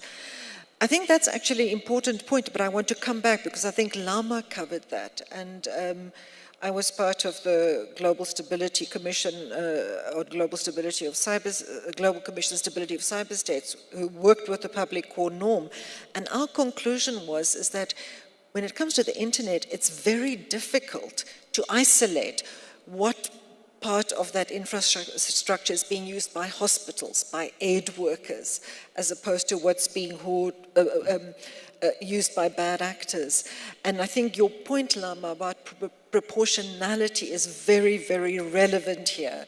And I think this notion that it's legitimate to disrupt or destroy internet infrastructure because bad actors are using it, I think illustrates how disproportional a response that is. But I think there was Peter, am I right? There was a comment to that effect in the chat. Yes, definitely that, under the guise of protecting internet infrastructure, states could be, protecting combatants or, protecting their own, sovereignty in ways that are ultimately harmful or malicious even. Well, let's move on if nobody is going to add anything. I think I also just want to recognize that we have probably not done justice to the range of responses and alternatives and solutions that are being developed by businesses, by civil society organizations, relief organizations, activists, national governments, local governments. I think there is a lot happening also in the internet technical community, but I think it's very fragmented and it's very hard for us, I think, to see those responses connect to normative frameworks and application and compliance of international law and of voluntary norms. But let's now think about the internet governance, multi-stakeholder community that comes together here at the IGF. And panelists, what do you think this community should be done? I think you all made it quite clear that the gap is not really at the level of norms. Or is there a gap at norms, if you want to highlight that? What do you think the IGF can do and participants in the IGF community, from the internet technical community, as well as from governments, from the UN system and civil society? What can we do to prevent what seems to be very ad hoc responses to these types of disruptions and destructions? Ad hoc, characterized by double standards, often too late, too little. So I'm going, Koja, you look like you have something to say, so I'm going to start with you. I was trying to capture the question in terms of what we can do as a multi-stakeholder group or as individuals. I think you're very welcome to talk about what you can do as individuals or individual companies, but I think what we want to get at is a more structured intervention, a more coherent intervention which can galvanize the diversity of role players and actors that we have in this forum, and that can create more compliance, more consistency, more coherence, and ultimately that can ensure that people have access to the internet in context of conflict and crisis. No, so I think that's helpful. I think, look, having sat on this panel and learned from others coming in and previously, I think this diversity that you speak about is beautiful in many ways, but also creates some challenges in understanding exactly what different parties and indeed the multi-stakeholder group might do. And I think conversations like this are very, very helpful, but capturing the ways in which companies, civil society organizations, governments, international organizations, etc., are working toward this would be the first step. And to be frank, and because I'm a simple man, and we like to simplify things sometimes in order to get them done, carving away some of the things that that drive that diversity, if that makes sense. I think there are a myriad of things, and that can create some confusion and ambiguity over exactly what we might do. And I think clarity over what works, and I know that will, there are infinite things that work, but clarity over what works, what's optimal and works would be really, really important. And whether that's under the guise of the IGF, which I think continues to be a super important platform, or under the guise of the ITU or the UN itself, I'm not... it's above my pay grade to answer that particular question. Thanks, Gojo. Ambassador.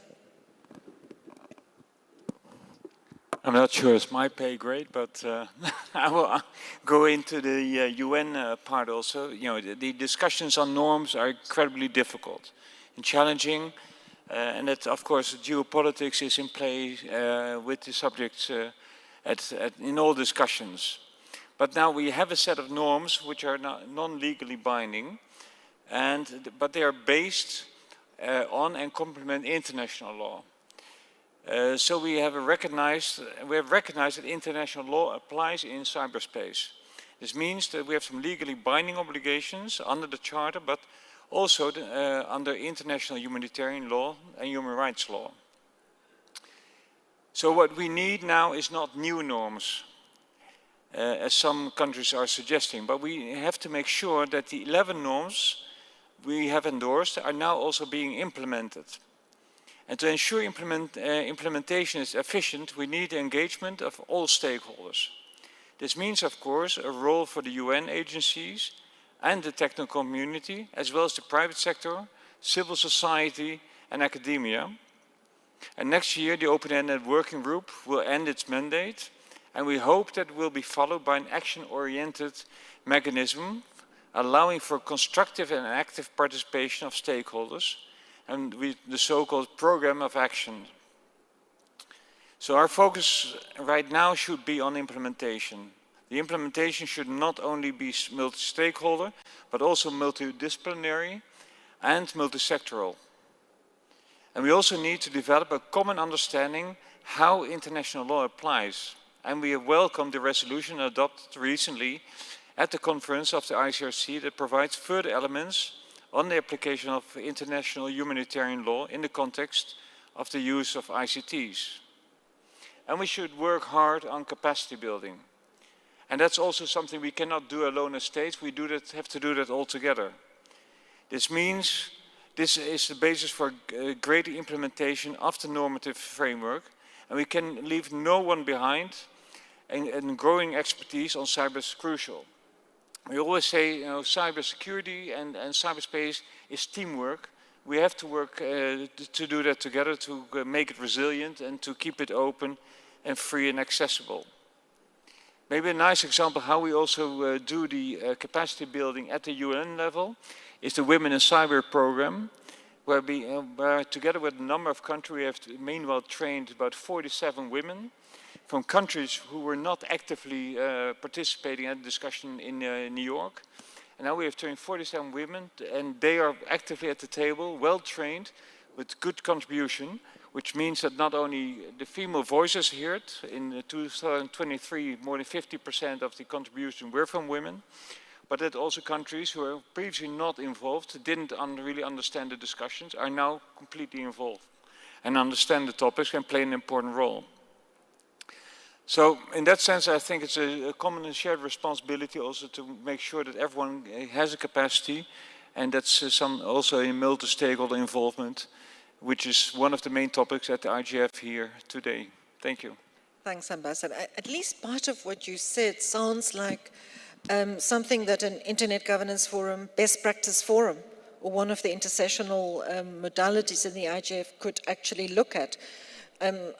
My organization was very involved in a Best Practice Forum on online gender-based violence about 6, 7, 8 years ago, and it really helped map how responses can take place without compromising human rights.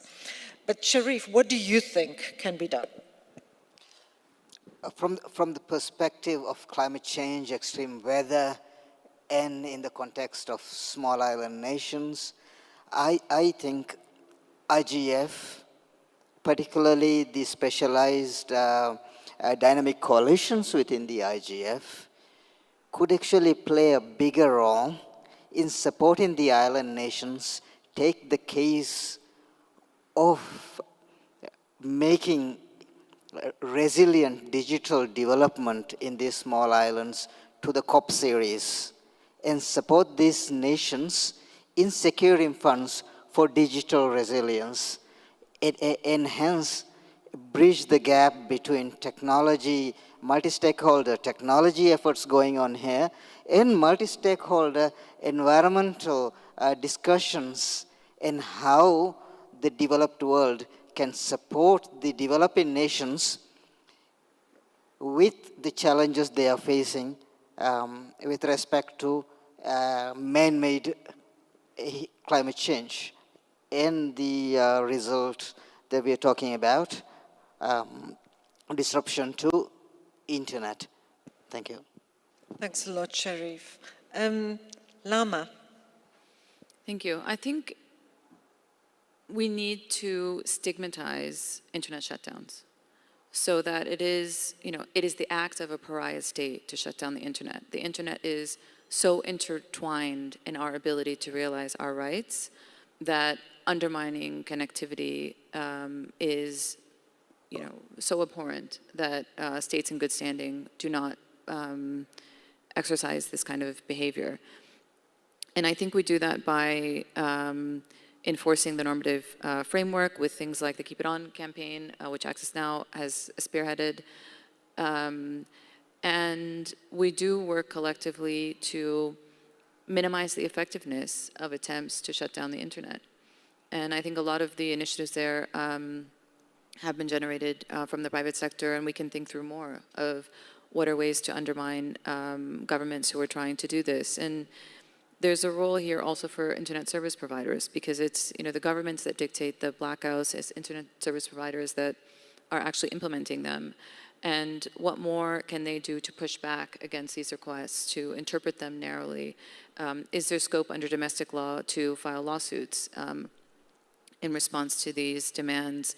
Businesses also do have responsibilities under the guiding principles, the UN guiding principles, businesses and human rights, which should anchor them in thinking about how to respond to these requests, which can be far-reaching and also have far-reaching consequences on human rights. Thanks for that, Lama. Peter, there's a comment online. Yes, just a very practical proposal for a project to fund and operate a mini fleet of UN cable laying ships. So it's very expensive to lay these submarine cables and very expensive to operate the ships that repair them.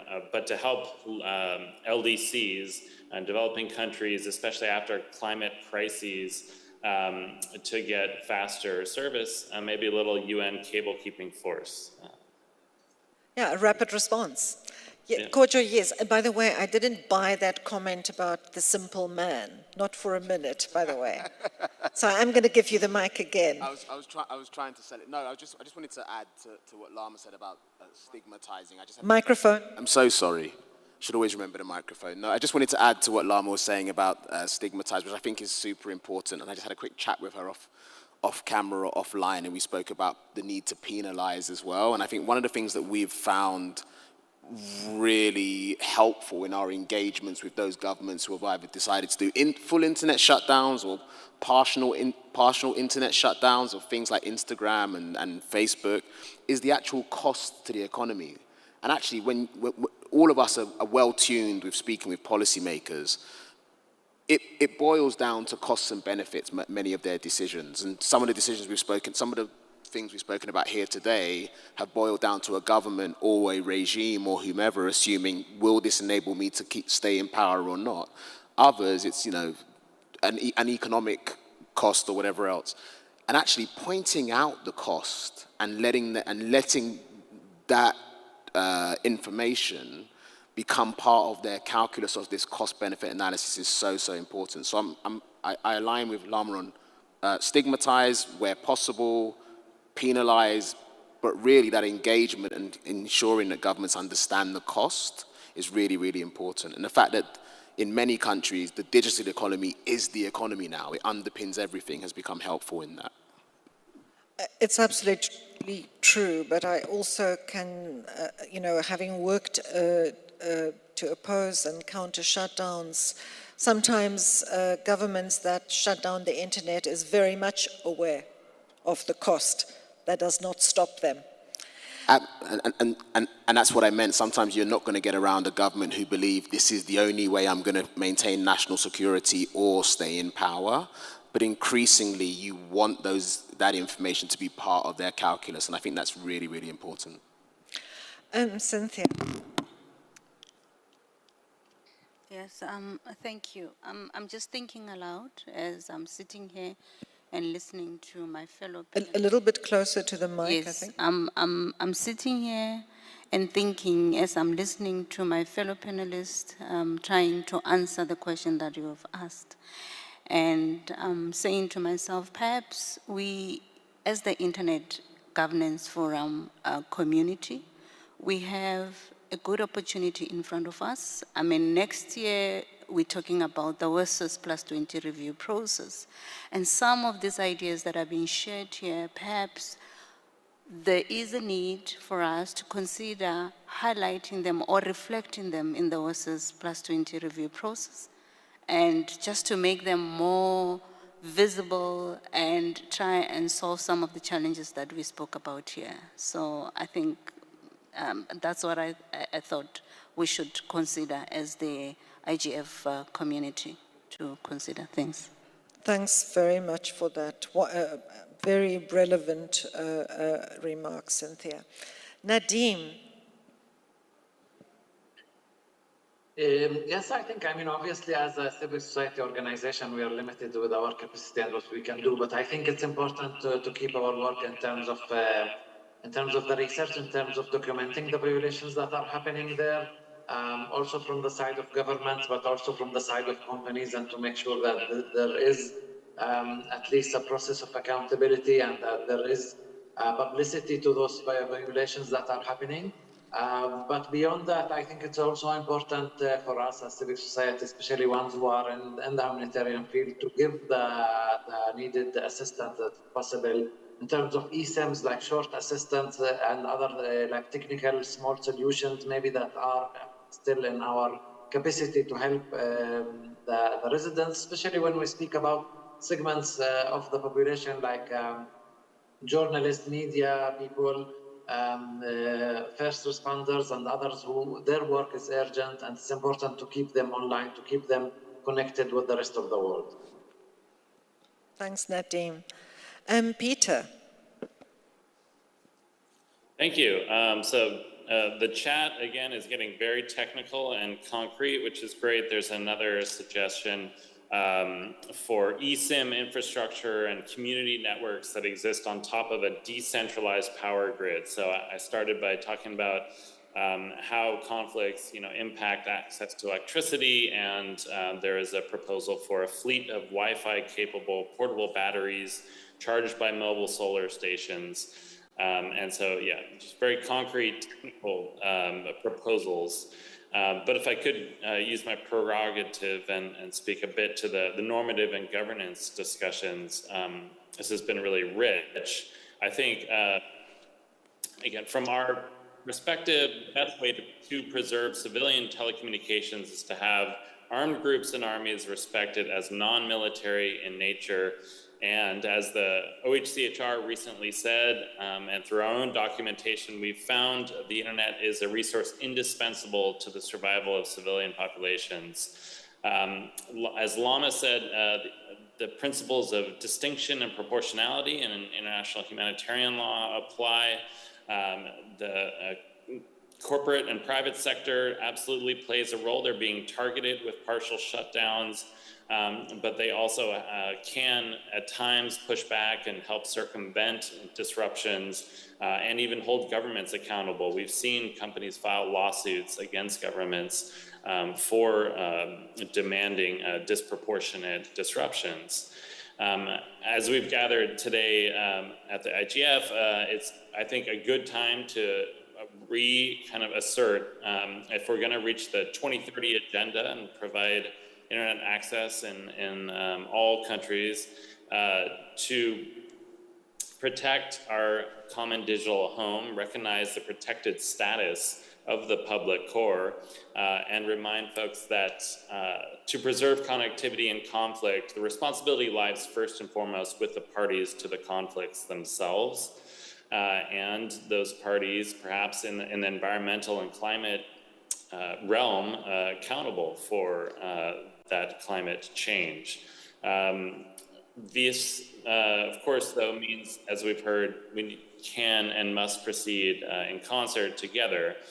We can't see destruction of ICTs normalized as part of conflict, but rather part of the solution, protecting civilians in conflict and preserving access to good, legitimate information sources requires robust connectivity. If I could just put out there what I've heard in terms of a few ways forward, I think the Global Digital Compact did set out good language on internet shutdowns. Perhaps there's a working group to implement that language that could come forth. There could be new best practice forum on this topic at the IGF. I know we'll be convening again soon in Norway in June. The Freedom Online Coalition has spoken and will speak further, I think, about telecommunications access in conflict, and I expect them to continue coordination with those 41 member states. And then on accountability, I think it is incumbent on courts like the International Criminal Court and regional bodies, the OECD, which recently did find against Telecom A1 in Austria for contributing to a shutdown, to find accountability, and even the UN Security Council, I think, should incorporate attention to access to telecommunications and the conflicts that it monitors. So that's enough from me, I think, using my prerogative, but thank you, Amria. Thanks very much, Peter. Yes, I think I just want to really add, I mean, Lama said we should stigmatize shutdowns.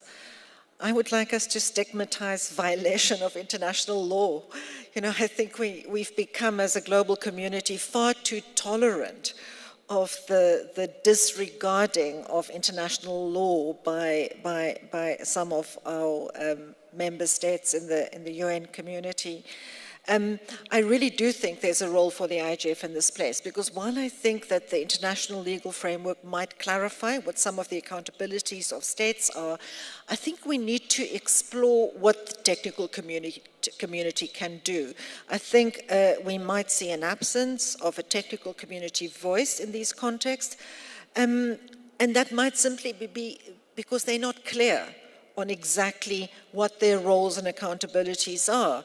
And I think that's something that the IGF can explore. And I think Cynthia mentioned WSIS, and there are two concepts that were part of WSIS that I think is very relevant here, and that's international cooperation and digital solidarity. I think if we can use the IGF and use this space to build that solidarity and build that cooperation. We're in an era of, people talk about the digital Cold War. I think that's the work of the IGF, to counteract digital Cold Wars and to build the kind of collaboration across borders and across stakeholder groups to ensure that people have access always, everywhere. So thanks very much to everyone, to the panelists, and thank you to the MAG members, to Lito and Peace and others who assisted with organizing this session, to the captioners and the tech team, even though the Zoom was a disaster in the beginning, we forgive you, and to everyone who is here to join in this session. Thank you very much. And a big hand to the panel. Excuse me, I'm here, I'm just short. I was waiting, sorry. But I think because I'm not tall, sorry.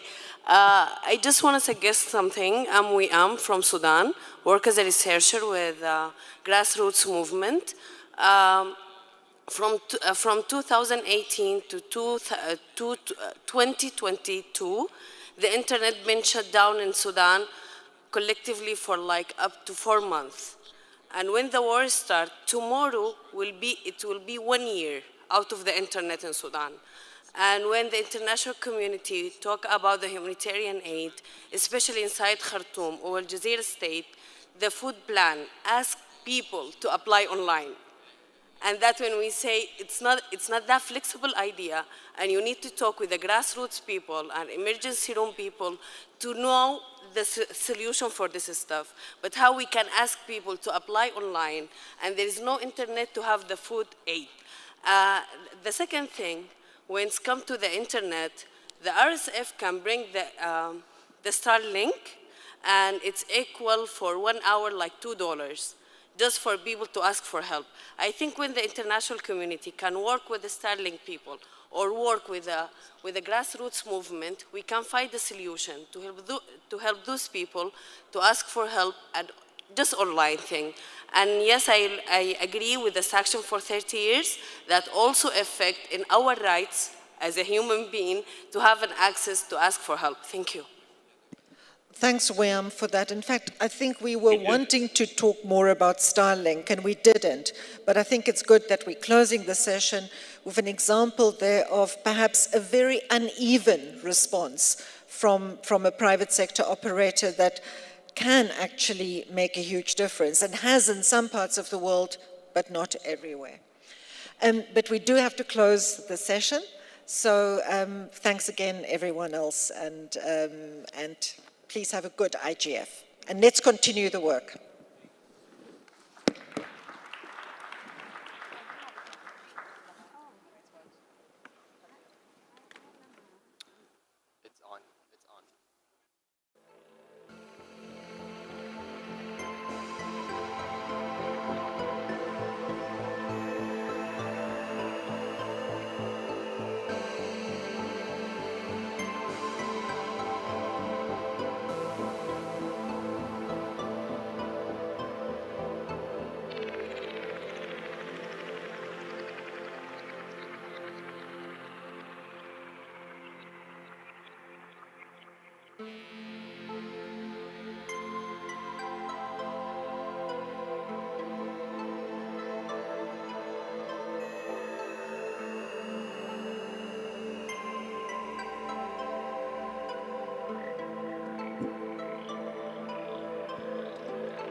Good afternoon.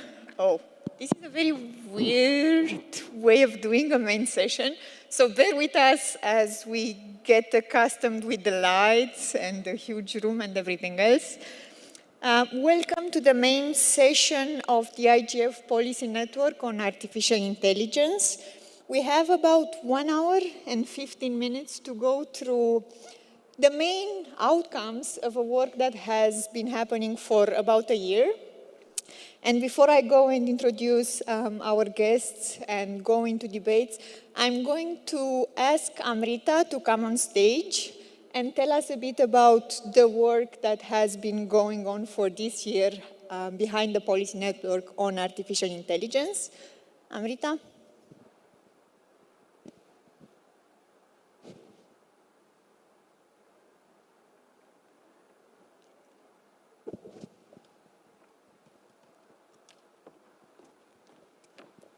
This is pretty awkward. Good afternoon, everyone, and thank you for coming. I agree with Sorina, the room is too large, the audience is too far away for all of us, but thank you for coming to this Policy Network on AI's main session. Just to give you a background, the Policy Network on AI originated from the 2022 IGF, which was held in Addis Ababa, where the community thought that there should be a particular policy network which works on AI issues, especially related to governance, with a focus on Global South. And so the first year, that is last year, we produced a report, and you can go and see it in the PNAI website.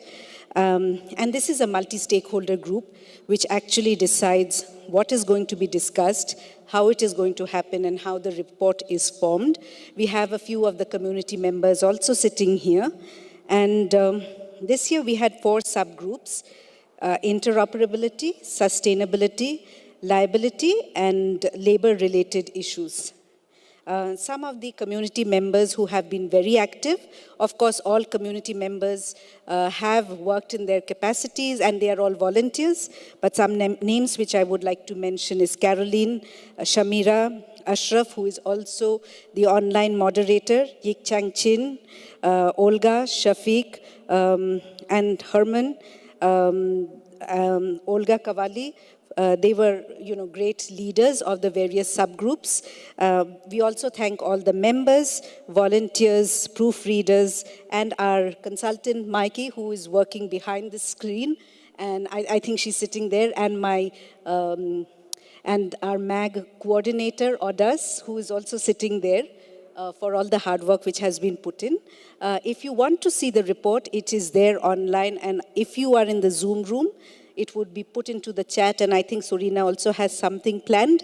With that, I will pass it on to Sorina and our panelists. Thank you so much, Amrita. I'm going to try to get closer to you as well, because that feels a bit odd, and the light is exactly on me.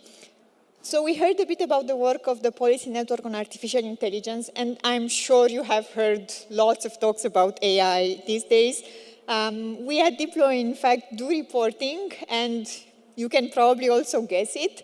The main word over the past 2 days at the IGF has been, obviously, AI. So it's obviously talked about quite a lot. And it is in this context that we will be trying to unpack some of the discussions around artificial intelligence, more specifically around AI governance, with our esteemed guest that I'm going to introduce briefly. But before that, let me tell you also a few words about the report. Amrita mentioned it's available online. And it is the result of a 1-year-long process, so I do kindly encourage you to take a look at least at the summary, executive summary. So the report covers 4 main areas. One is liability as a policy lever in AI governance. The other is environmental sustainability within the generative AI value chain. Then the third area is around interoperability, legal, technical, and data-related. And the final area covered in the report is on labor implications of AI. So now I'm going to ask the obvious question.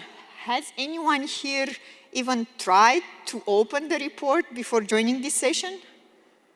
Am I seeing a hand? Oh, I'm seeing a few hands. Excellent. Thank you for doing that. I also have some, I hope, good news for you here and also for our colleagues who have been working so long on this report.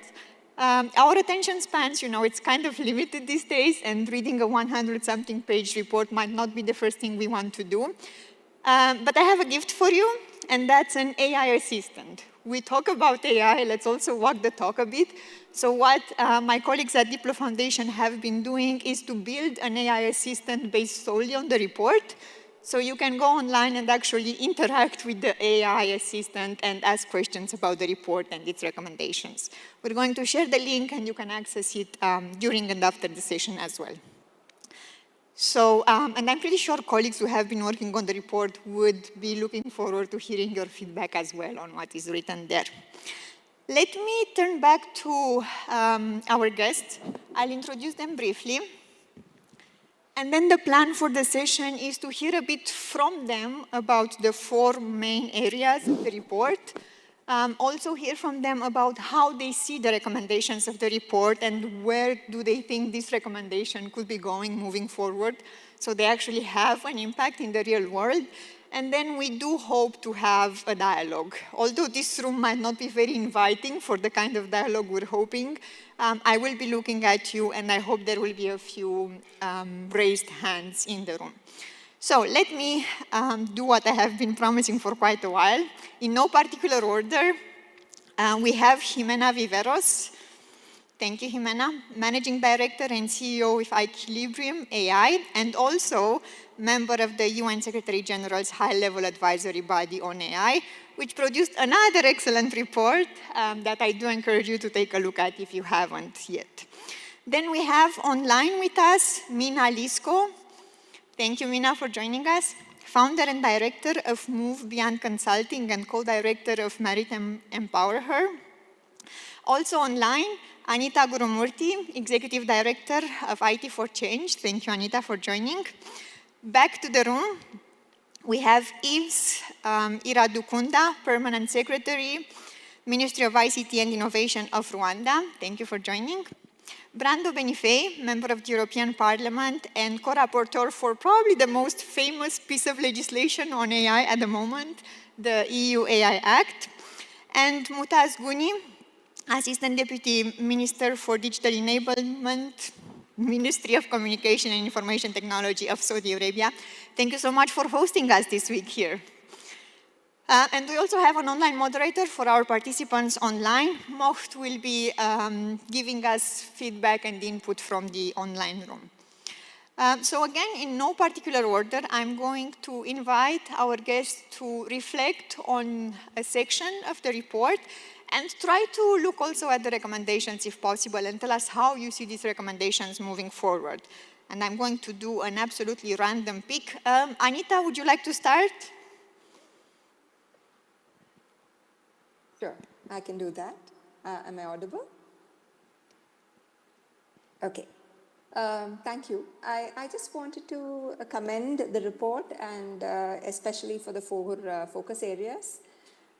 Those really come with a lot of insights and also reflect the state-of-art analysis, especially on crucial but often neglected areas of environment and labor. Also, I think it takes up 2 very, very difficult areas. One is the whole idea of liability, and the other is the area of interoperability. I'll focus on these 2 because I'd like to really zoom in on what I think we should be looking at in this domain. What would be interesting and useful is for the report to enlarge its remit in terms of liability rules, which should apply to both producers and operators of systems, because a fairly invested level of care is needed in designing, testing, and employing AI-based solutions. And we need to understand that while producers control the product's safety features, and producers look at how interfaces between the product and its operator can really be improved, let's take the whole context of social welfare systems or the government employing systems. So in that case, The operator of the system also is implicated in decision-making around the circumstances in which systems will be put to use. And these are real-world situations. And here I think it's really important that operators also become liable and bear some of the associated costs when risks become actual harms. So that's one thing. The second is a particular thought that I have around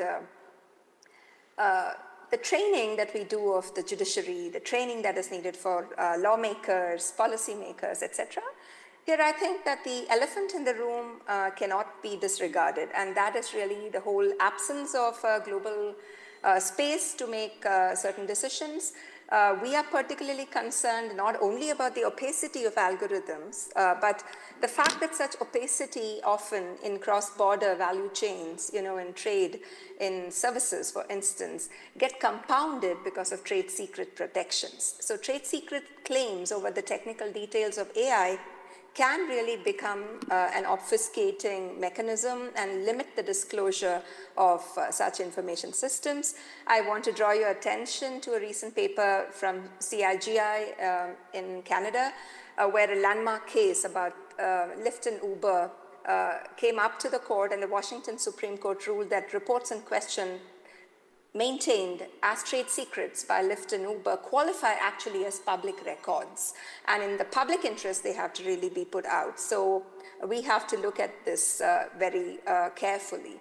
The other thing I want to say is that the recommendations in the environment section could also look at very useful concepts coming from international environmental law, the Biodiversity Convention, common but differentiated responsibilities, because the financing that is needed for AI infrastructures will require us to adopt a gradient approach. Some countries are already powerful and some not. So that's very important. I'd also like to just focus a little bit, maybe 1 minute or 1.5 minutes, on the vital distinction between interoperability, that's a technical idea, and interoperability, that's a legal idea. I think if we look at interoperability, sometimes, while calling for this important principle, it's like openness.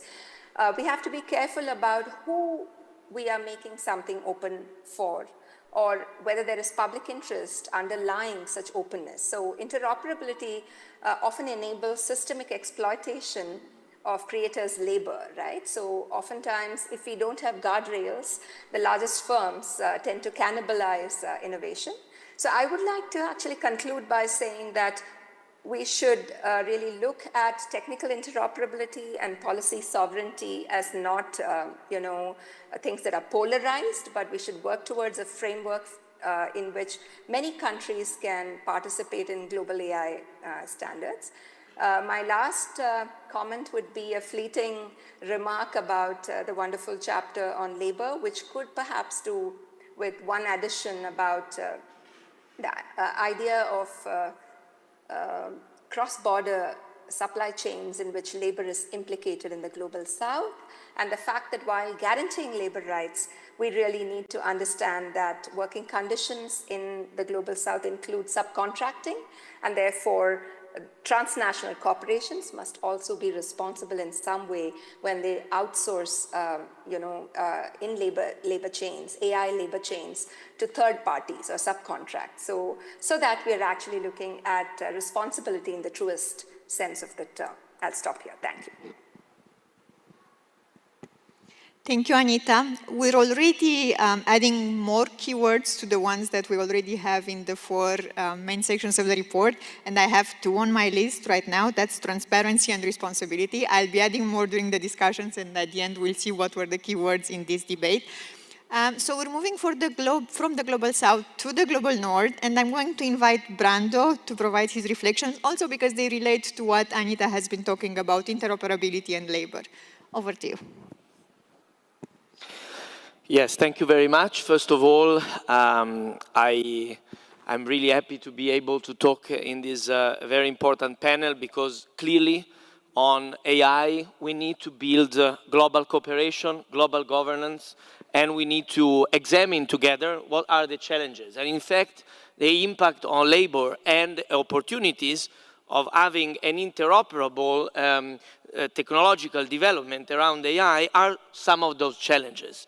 In fact, I think that the fact that we have chosen, which was a debated choice, it was not obvious. We have chosen to identify the use of artificial intelligence in the workplace as one of the sensitive use cases that in the AI Act is regulated to try to build safety and safeguards for workers, for those that are impacted by AI in the labor place, in the place where they work, is one important direction. And also, at the larger policy point of view, clearly, the impact of AI on the labor market is already very impactful. So we need to build common strategies to manage the change in how the workforce will be composed. In fact, I think we could compare the AI with the impact that is already showing. Consider that we are only 2 years into the generative AI revolution. To some extent, we can call it like that. It's only 2 years when it reached the general public. And we will see what will happen in a short time after. So the impact is already strong. We need to consider the change that is happening, like when electricity was introduced. Sometimes I hear it's like with internet. No, because internet is not as pervasive as AI can be. AI can change every workplace, every dynamic of labor. And it's like the invention of electricity. It's like the use of the steam in the development of pre-industrial automatic processes. We can look at that with that eye, I would say. And then that's why we need global governance. We need rules, because the impact on our societies is in fact even larger. Not just on labor. But obviously, I say that as one who negotiated a regulation that dealt with market rules.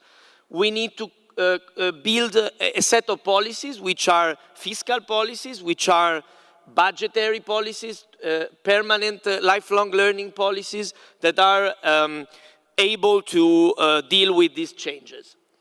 And I really believe that we need to build common standards, common definitions. We are working on that in various international fora, so that we can have more interoperability. In fact, you know that the EU has been leading on pushing against those that limit interoperability. In fact, one other legislative act of the EU, the Digital Markets Act, is also targeted at increasing interoperability. And we think that this is crucial if we want our different parts of the world to work together and to find solutions between our different businesses that can have our AI cooperate together, work together, not be in different silos and be separated. I don't think this would be good for our economies, but also for the global understanding. We need AI to be also respectful of different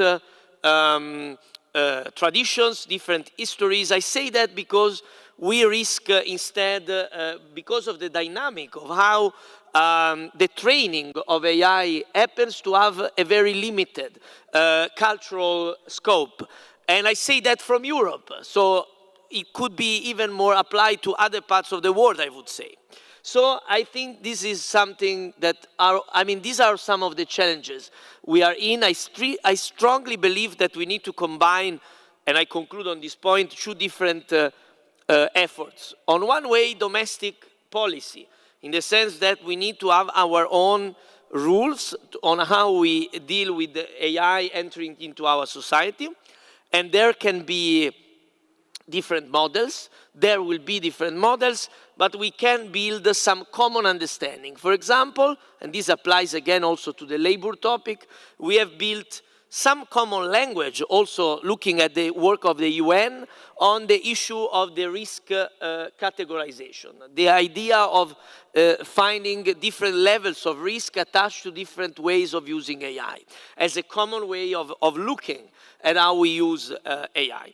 And on the other hand, I think we also need to concentrate on where we need to work on a supranational level, because there are issues where we cannot find solutions without working over the borders. I mentioned one thing that is outside the two topics of labor and liability, but I think it's especially important to mention it. To conclude, it's the issue of the security and military use of AI. I think it's very important that we work on that because all the other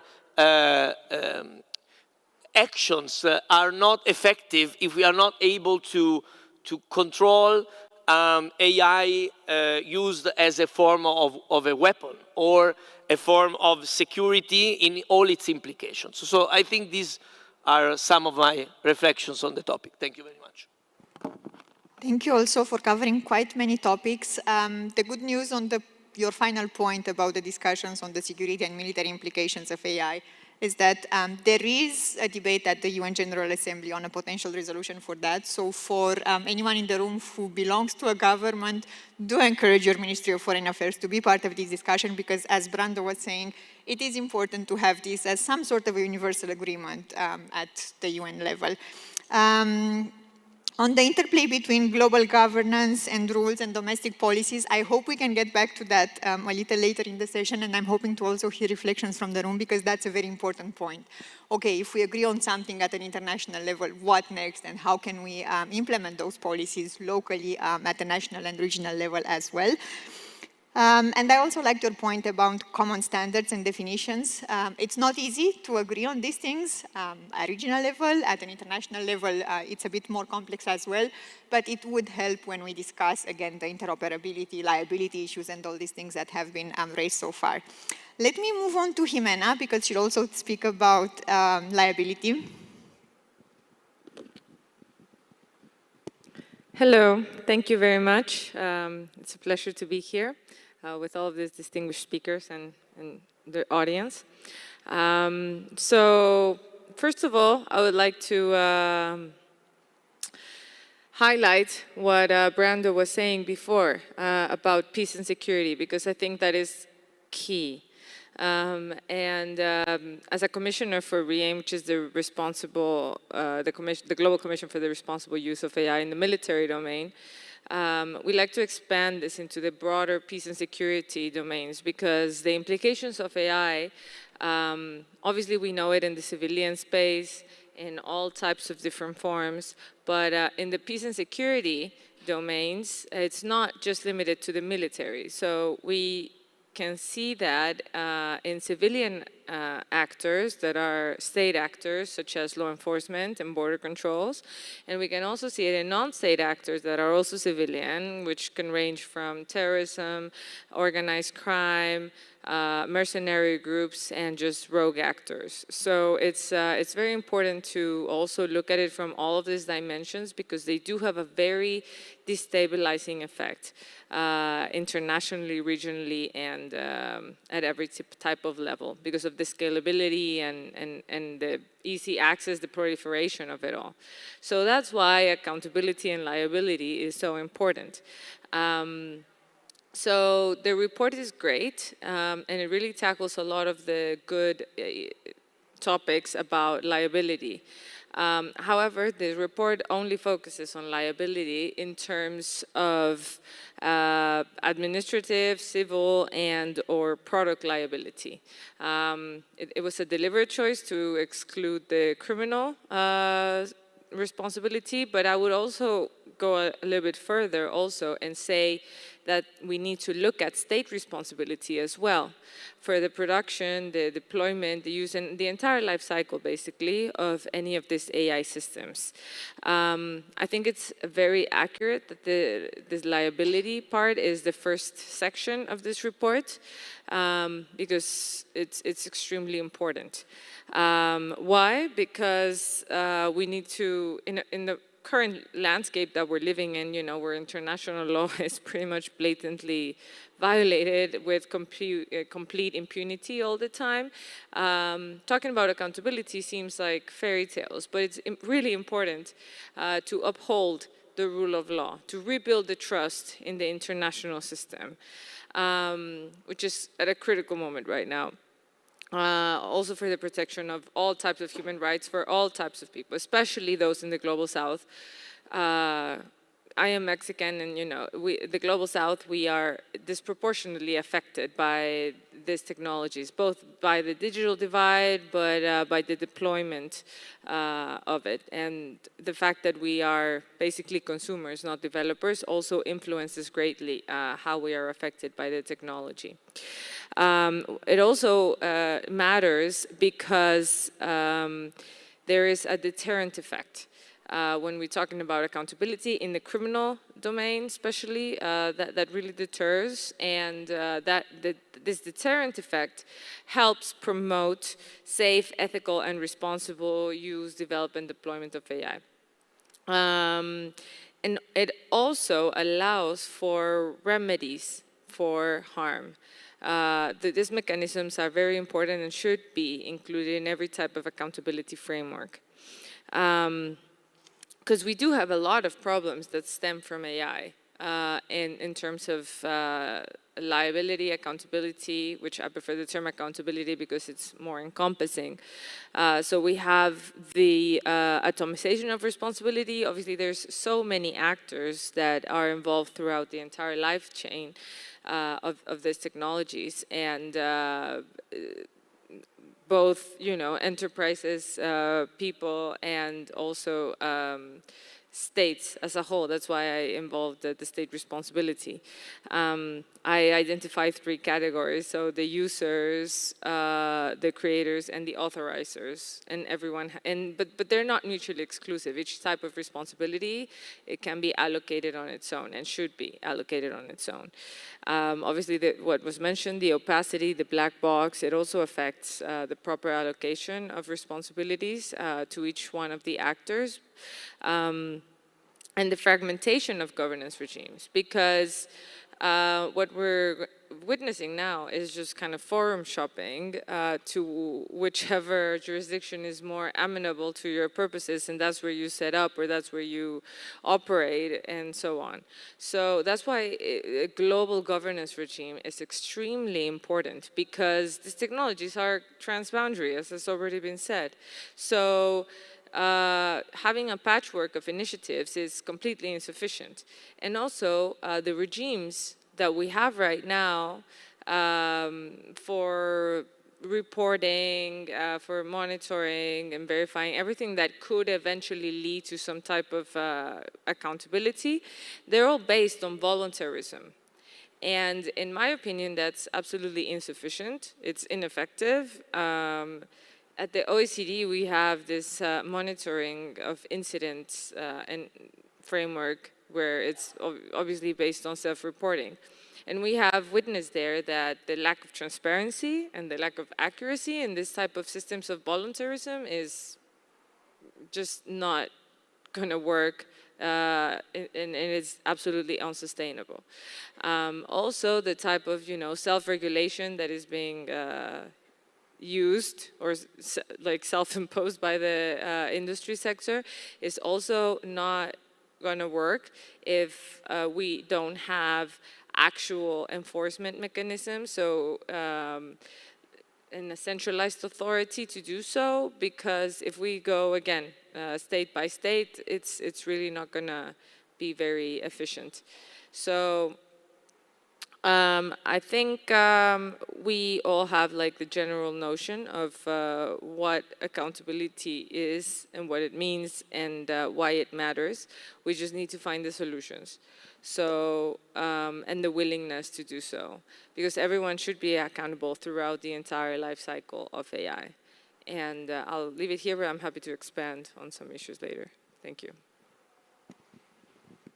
Thank you, Jimena.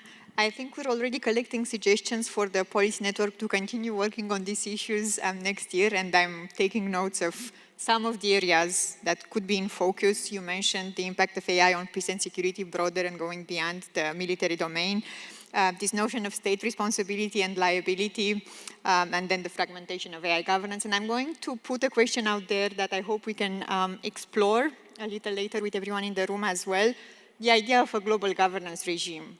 Is that feasible? How feasible actually it is? And what can be done concretely to get there? We all know that the appetite for multilateralism these days is not as much as we might want it, but maybe it's not all lost. All right, let me continue with our speakers, and I'm going to invite Yves to continue, please. Thank you and good afternoon. It's great to be here and this critical conversation, and thanks to the Internet Governance Forum for inviting us, and particularly commendable work that the Policy Network on AI has done, and the report that offers really good recommendations that should, if implemented, if guiding our engagements going forward, should make a significant impact. This conversation is very critical, and as I hear my fellow panelists share their reflection on the report, but also insight on their respective contexts and work, it challenged me to think about, we can't talk about responsible AI as AI isolated for everything else that we do in our lives. I think when we think about AI as a technology, we also need to reflect about why AI to begin with, why technology to begin with, and what has been the impact of technology all along before even the AI came in. I think if we reflect on that, then AI is just not a new concept from a perspective of its impact on our lives on a day-to-day. I say this because technology has been able to help advance innovation, solve different challenges, and help tackle some of the issues that we have.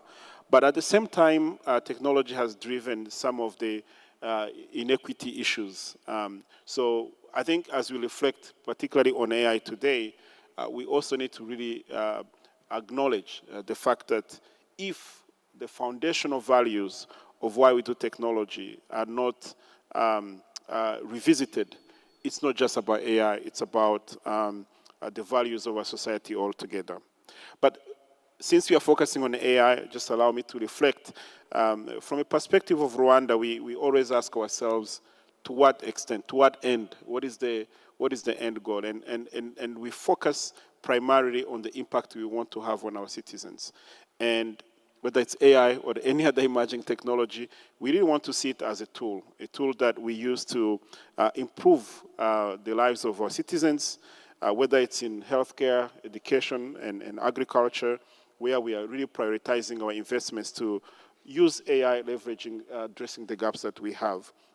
And so what we're seeing as an outcome is really leveraging technology investments and also early successes of AI to bridge the gaps we see in equity and inclusion, but most importantly, improving the lives of our citizens. So the themes for today's discussion, whether it's focusing on interoperability and governance, looking at environmental sustainability, or the issues around accountability and the impact AI is having on labor, all of this can be addressed if we, again, zero in on the impact we want to have on our society.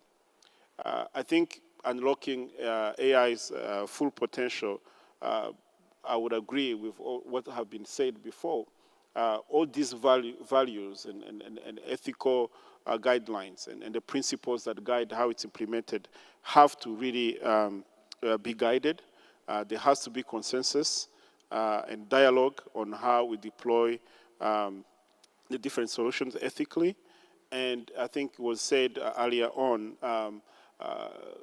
the responsible approaches have to really understand the different players that are accessing the AI tools, and the standards should follow those values and should protect against ill intention of the use of AI.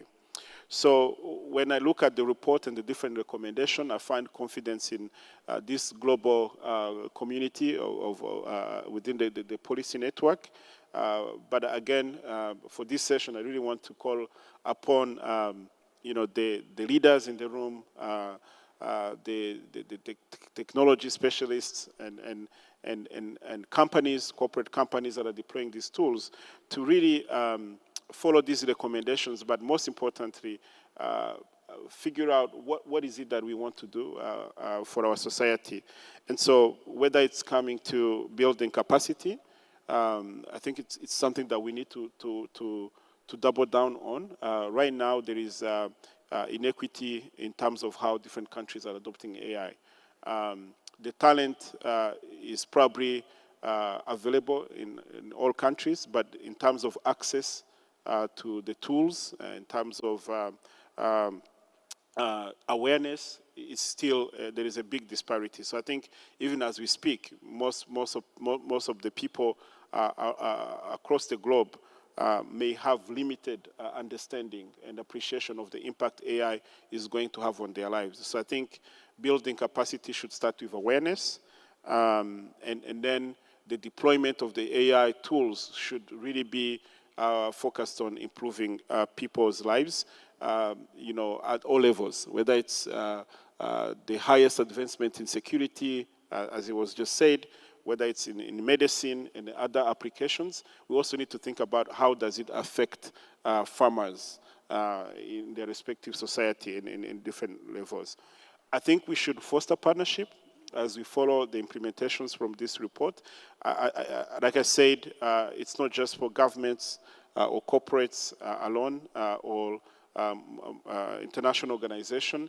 I think we need to really bring partnerships forward to make sure that we bridge the divide and accelerate innovation across all levels. And finally, I think we should really commit to the adoption of these policies within our respective jurisdictions. I think the boundaries of the impact of AI are limitless. So even if you look at environmental impact of AI, it will not know boundaries. So the innovation around manufacturing of equipment that is used for AI solution, looking at energy solutions that are renewable, and also limiting applications of AI that are really against environmental approaches should also be limited. So to conclude, I think really commendable work in the report, the recommendations. I think a lot of insights have been already shared here on the panel, but really a call on all the leaders here present to really put at the center the impact on the people, on the citizen, respectively, and really think about how does UI serve that purpose of improving their lives. Thank you so much, Yves, also for bringing the focus back on to issues on inequality, access, capacity building. How do we bridge the divides that we see actually growing instead of shrinking? And I pretty much like your question, to what end? Where are we going with this, whatever we call it, technological progress? And while listening to you, I was just reminded of two quotes we came across the other day while we were going through the discussions of the many sessions. And I just want to read them quickly, and again, hoping we can reflect on them a little earlier. Again, building on your point about, okay, to what end? One came from the Secretary General of the UN, who's actually convening this forum, and it was very simple, but also very powerful. Digital technology must serve humanity, not the other way around. We might want to think about this a bit more as we develop and deploy AI technologies. And the second one is a bit more elaborated, but along the same lines. Are we sure that the AI revolution will be progress? Not just innovation, not just power, but progress for humankind. I'm hoping we can also have a bit more reflection on this here, but also beyond in our broader debates on AI governance.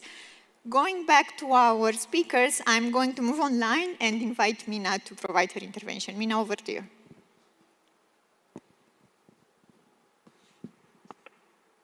Thank you. Thank you very much, Serena. Maybe I could start with first thanking the Internet Governance Forum's Policy Network on Artificial Intelligence for actually organizing this very important discussion and for inviting me to participate.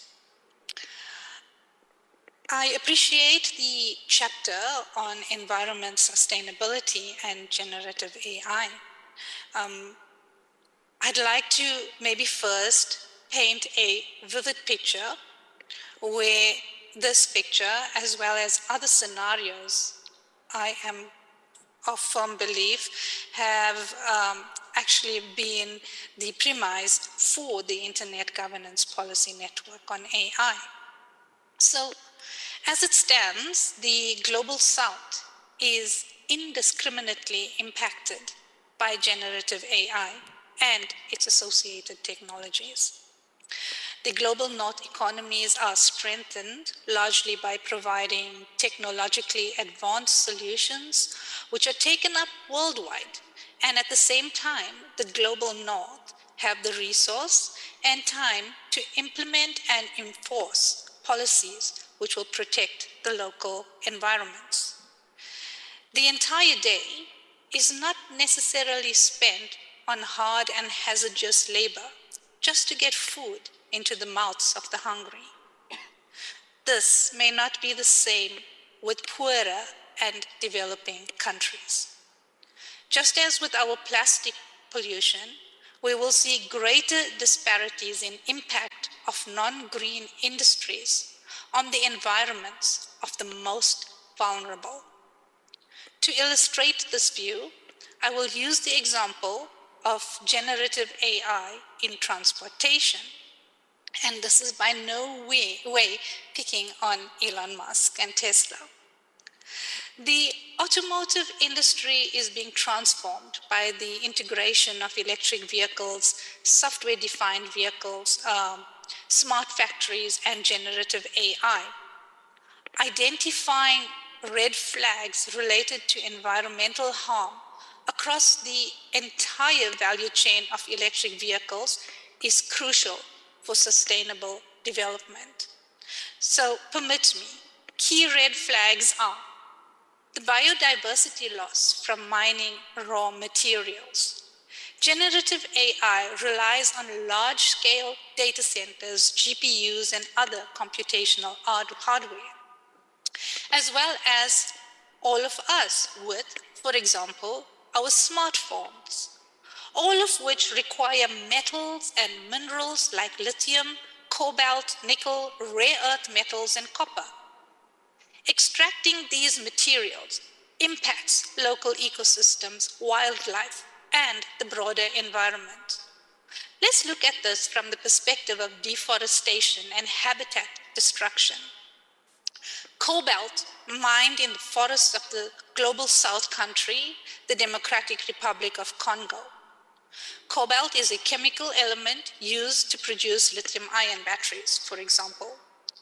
The country has seen genocide and exploitive work practices, the cutting down of millions of trees, in turn negatively impacting air quality around mines.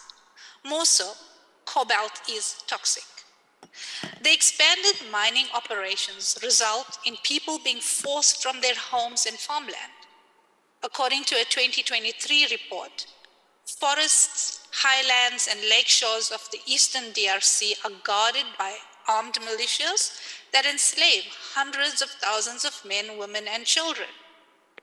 The destruction of forests due to cobalt mining reduces the Earth's natural carbon sinks, which are crucial for mitigating climate change. Let's also be reminded of the negative impacts of copper and nickel mined in the Amazon rainforest, the escalating nickel extraction in Indonesia, as well as lithium mined in Chile's Atacama Desert. So besides the biodiversity loss from mining raw materials, we can also look at and explore water pollution from material extraction, processing, and battery disposal. The carbon footprint from energy-intensive production, assembly, and charging, waste generation at every stage, including battery disposal and component manufacturing. The social and ethical issues like child labor in mining, hazardous working conditions, and greenwashing. Addressing these red flags requires stricter regulation, sustainable sourcing, clean energy use, and investments in circular economy practices. We need to be extra mindful of the impact of batteries on the environment in the longer term. We are presently having to manage disposal of electronic waste, including the plastic. These impregnate our vital land and waters, but still at a micro and nano level. If we fast forward a few decades from now, the battery waste bodes to be far more unmanageable, as we are now looking at seepage of fluids into our ecosystems. So the Policy Network on Artificial Intelligence Policy Brief Report provides 7 multi-stakeholder recommendations for policy action. I'd like to emphasize that in developing of comprehensive sustainability metric for generative AI, that's recommendation 1, the standardized metrics must have leeway to adapt, to take into consideration our rapidly evolving digital space. Today, we are having to look at the repercussions of elements such as cobalt, nickel, and lithium. We are having to consider greener technologies to meet a nominal energy demand relating to generative AI. A decade, or even a few years from now, our targets will likely be completely different. Also, if I can add one more, I suggest that we have, in addition to the 7 recommendations, an outlook into the impact of the environment, because we have moved beyond just terrestrial. We are mining outer space. So the global space race for mining resources to quench our generative AI thirst needs also consideration. I'd like to pause there for now. Thank you very much. Thank you also, Mina. Thank you for making us think of more right in front of us issues that sometimes we tend not to see just because they're right in front of us. Thank you for raising more awareness about the use and misuse of natural resources here on Earth, but also in outer space. That's not something we talk so much in AI governance discussions, but it is a very important point also because we don't necessarily have a global framework for the exploitation of space resources, and it would probably be better to start thinking about that sooner rather than later, because as Mina was saying, we do see a lot of competition for the use of resources, for the development of AI and other technologies, so thank you so much for bringing that up also. Moving on to Mutaz for your reflections, please.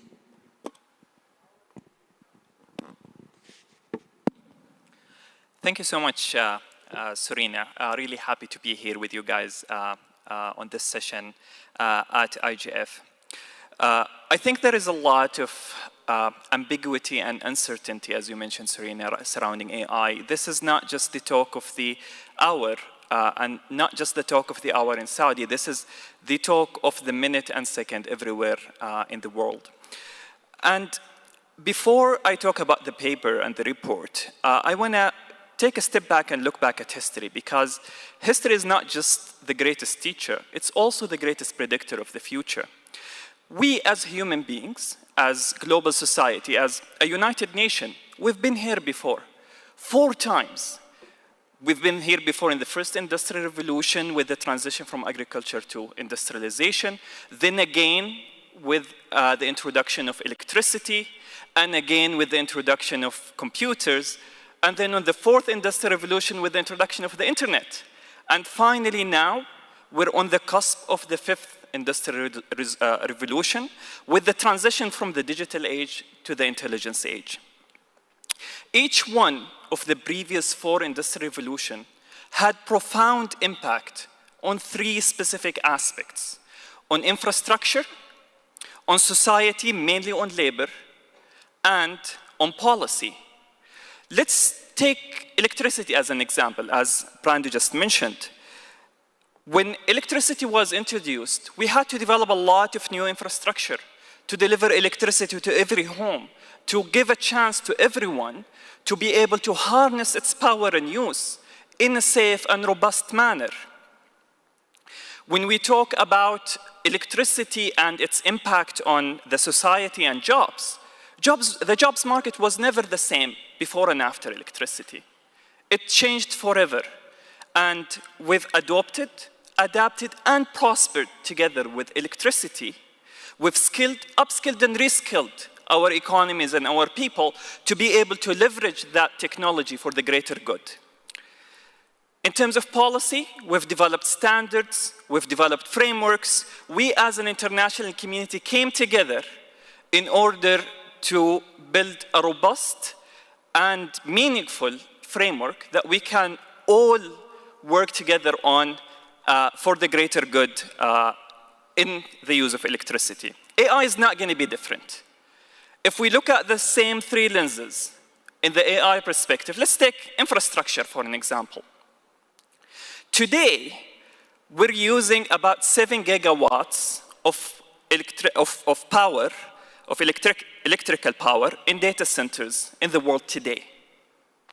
This is projected to grow to 63 gigawatts by 2030. In just 5 years, we're expected to grow and consume 10 times the electricity that we consume today for the use of data center. This will have profound impact on the environment. But the good news is 30% of the 7 gigawatt that we use today is actually, and this is a funny anecdote, is actually being used to predict the weather.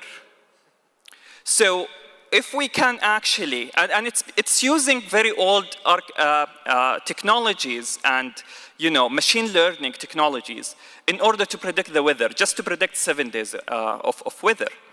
Now we can actually use generative AI to predict not just 7 days, 12 days in much less power and reutilize that excess power for new uses of AI.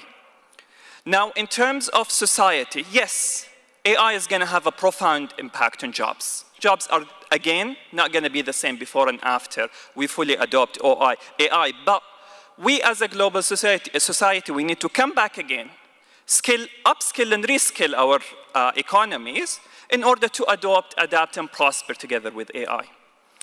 Finally, in terms of policy, this is the main topic of discussion in this session.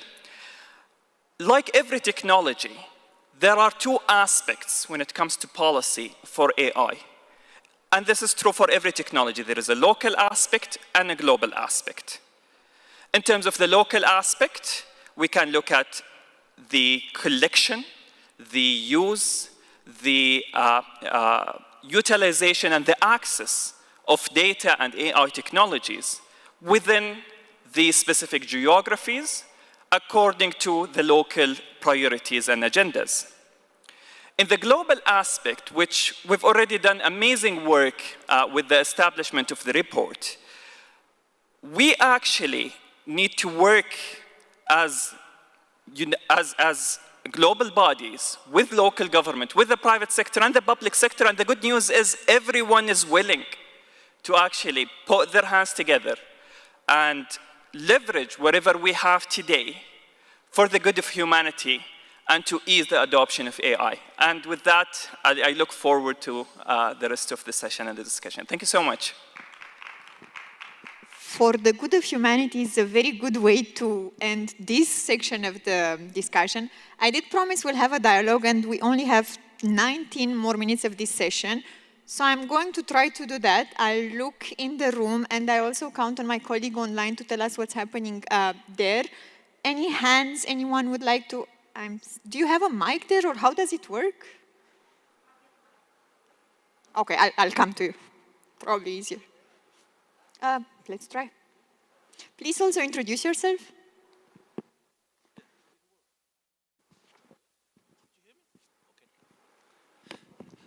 So thank you so much. Give me the opportunity to ask some questions.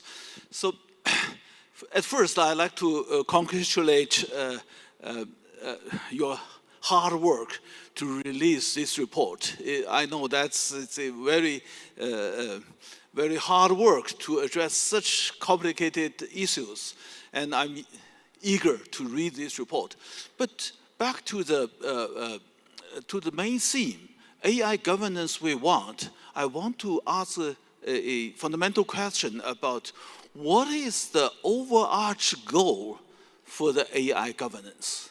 Is it acceptable to use the title of the the very first United Nations resolution adopted by the General Assembly in March?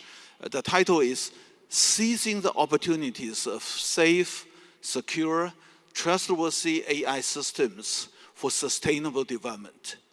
If not, what is the better articulation for the overarching goal of AI governance? So that's my first question. And my second question is that I believe governance is beyond regulation. Governance dealing with technical innovations, because we do need technical innovation, but we also need the governance to guide these innovation for the great good of the people and the globe, the planet.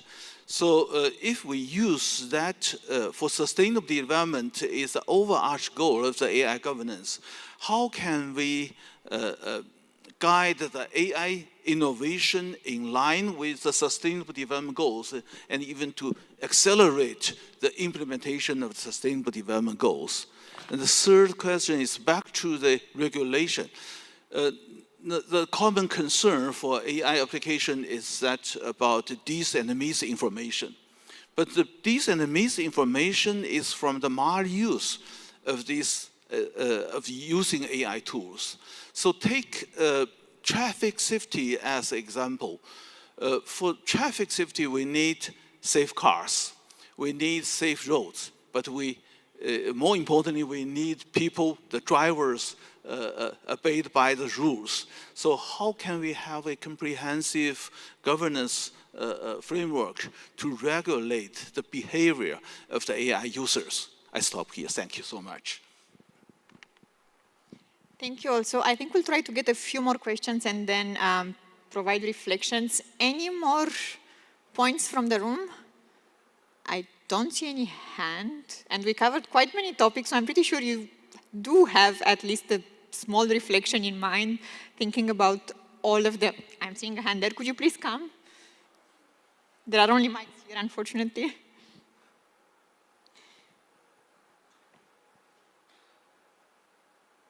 Meanwhile, I do like your question. What do we want from AI governance, and what is the AI governance we want? And while we're waiting, Jimena, you want to provide some reflections? Yes. So obviously, there have been around 4 important resolutions this year regarding AI. One was promoted by China, the one you mentioned, which is fantastic. So all of these resolutions are steps forward. And they are also leading up to the global governance that we want and that we expect.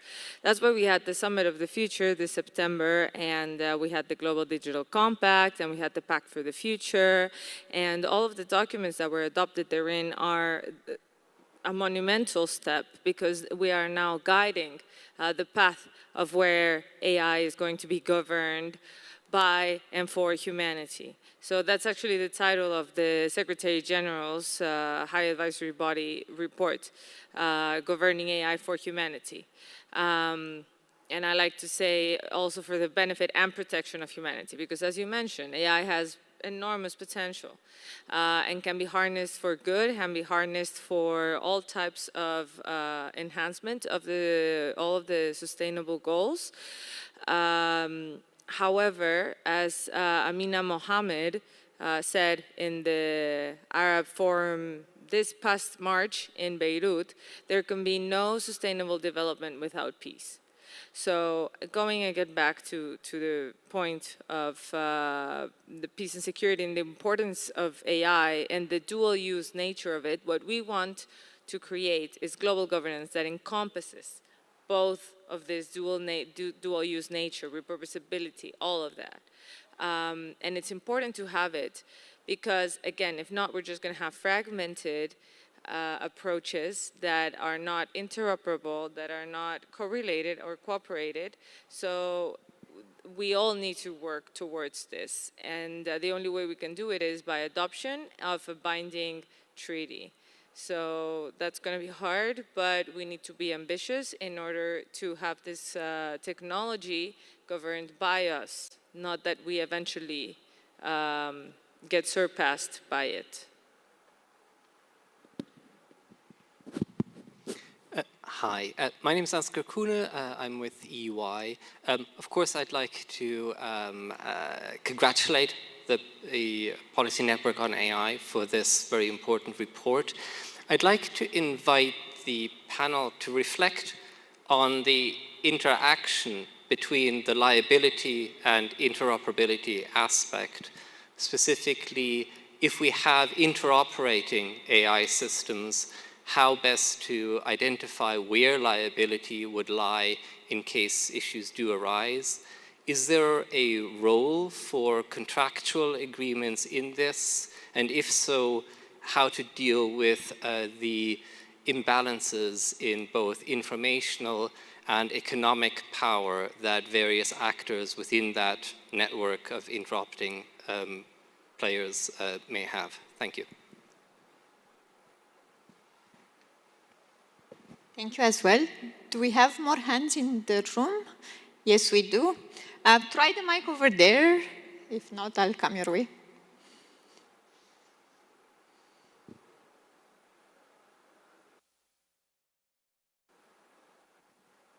Not so much.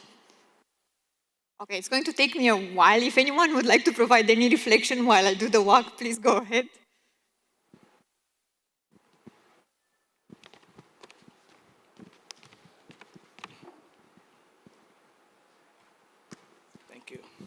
Thank you. Riyad Najm, I'm from the media and communication sector. Now, in order for us to govern something, don't we have to define it first? I mean, we all talk about artificial intelligence and what it is and what it can do, good or bad to us.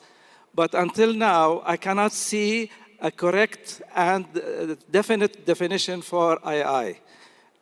By this definition, does it mean the speed that we can execute our computation? Or is it the access of data that we can reach and manipulate at the same time? Without doing that, we all know that artificial intelligence was established a long time ago. The only thing that is becoming relevant now is because we are able to access data at the same time with great amount, and we have excessive and high speed of computation. So we need to define it first before we try to govern it. And maybe my other comment, if for the past maybe almost 20 years, we have not been able to govern the internet itself on a global level. All what we get are like sometimes guidelines, some initiatives, and so on. And there was never a treaty that can cover this. Are we able to do that for artificial intelligence? I leave that to the panel to answer. Thank you. Thank you as well for taking us many, many steps back and asking the questions of what exactly do we talk about when we talk about AI. I'm going to turn online and see if we have any questions and reflections from there, briefly. From our online participants, not our online speakers. If our online moderator can just go ahead and unmute. Okay, thank you very much. But actually, we have a problem with our audio, so I'm not quite sure whether you can hear us well or not. So please go ahead. There are We can hear you well. Okay, there are a few questions actually from the online audience. Okay, the first one, I think this is a repetition of the last question. Okay, more or less the same. So how do we address the regulatory arbitrage between the countries, especially between the global north and the global south? Because the situation is very difficult and very different. And yeah, even for the internet, for the past 20 years, it is hard for us to regulate it, right? So how do we arbitrage this issue? And the second question is, we have a problem of wrong usage of AI. So the wrong usage of AI is worse in the case of military applications. So how do we safeguard ourselves to ensure that our AI is not being wrongly used for military purposes? And then we have an interesting question from Omar. The third question is, okay, AI is producing a lot of harms actually in terms of the online interactions. So there are cyberbullying cases, there are what we call it, a lot of things that are being generated falsely by generative AI. So how do we protect ourselves, especially for the young generations? So any panelists that hopefully can answer these questions? And then maybe how to foster the collaborations when we encounter this problem. So I think that's 4 questions is enough because we have like 7 minutes more. Thank you very much. Thank you also, Moht, sorry, and to everyone else online and here. We have 7 minutes to answer quite many questions, and I'm going to turn to you. Please go ahead. Yes, well, a lot of different things have been asked. I try to answer a few. In fact, on the issue of the definition that was touched, it was a big issue for us too. In the end, I think it's very important that we concentrate as much as possible on defining the concrete applications of AI, so that we define the systems, we define what we want to regulate for the regulation's sake, because we are not talking about philosophy or other sciences that should analyze AI in different aspects. So we have been working on that as EU, and there are important processes ongoing at UN, at OECD, and I think we need to stick to the minimum that we can, so that we can find more agreement. Otherwise, we will lose sight. On the sustainable goals issue that was mentioned, I think it's important to also mention the risk of excessive wealth concentration that will limit the access to services, to the same issues we mentioned of permanent learning, etc. So in fact, there is also an issue of how we distribute the added value created by AI increase of productivity. It's something that if we look at the policy side, it cannot be avoided. I think we need to bring that on the table too. So it's a fiscal policy, it's budgetary policies, is a new welfare system, because in fact with the revolutions we talked about, with industrial revolution, electricity, the digital space, we have seen changes in how we organized our safety nets and our state support systems. So we need to work also on that. And finally, on the liability, I want to say that it's very important that we work on the on finding more transparency. This is what we have been working on with the AI Act, because if there is no downstream transparency between the various operators in the chain of value of AI, then the risk of asymmetry and the the transportation of responsibilities down the stream will be damaging to the weaker actors. It will strengthen the incumbents and not have a healthy market for AI. So liability, transparency, yes, we can have contractual agreements, it was mentioned, but only if we have strong safeguards to avoid the lack of information. Otherwise, we will just entrench market advantages, and we will, I think, suppress innovation. So we need to find a good way. In Europe, we are now working on a new liability legislation, AI liability legislation that complements the AI Act, and we will be discussing this for sure also in the future in this kind of context. Thank you very much. Thank you also, Brando, also for highlighting the need for actually whole of government and whole of society approaches to dealing with the challenges of AI. Any more reflections from our speakers? We have 3 more minutes. Yes, I may come in. Am I audible? Yes. Mina, give us 2 minutes to wrap up here, and then we'll get back to you. Sure. All right, so, thank you so much. So I think there were a lot of questions regarding regulation, regarding governance, regarding the definition of AI. I just want to sort of take a step back and highlight an amazing approach that has been taken in the report in regards of focusing on the value chain of AI, because you cannot govern the whole of AI together. You need to actually distribute it into components and look at each component in isolation from the other components. And I also want to mention that we still don't fully understand AI, right? This is the first technology, maybe not the first, we still don't understand electricity, for example, fully, but this is a technology that is giving us answers without, in a way that is not very transparent. We don't know why did the model give us that answer. So I think a change on how we regulate and how we govern such a technology is very much needed. We cannot take a reactive approach, especially when it comes to liability. We also need to take sort of a proactive approach in the appropriate components within the value chain. So in the data layer, for example, the collection of data, we're going to take a reactive approach. But in the access to AI, for example, maybe we need to consider a more proactive approach when it comes to governance and regulation.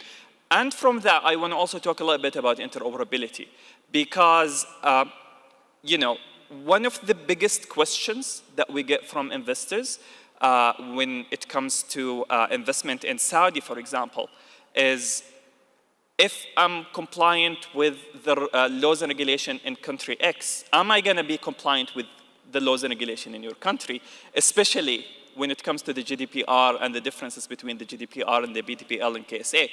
So having frameworks and interoperable law, especially when it comes to data, because data currently is kind of clear, and we can move from data upstream into the value chain of AI from there. Thank you so much. Thank you as well. Mina, back to you online.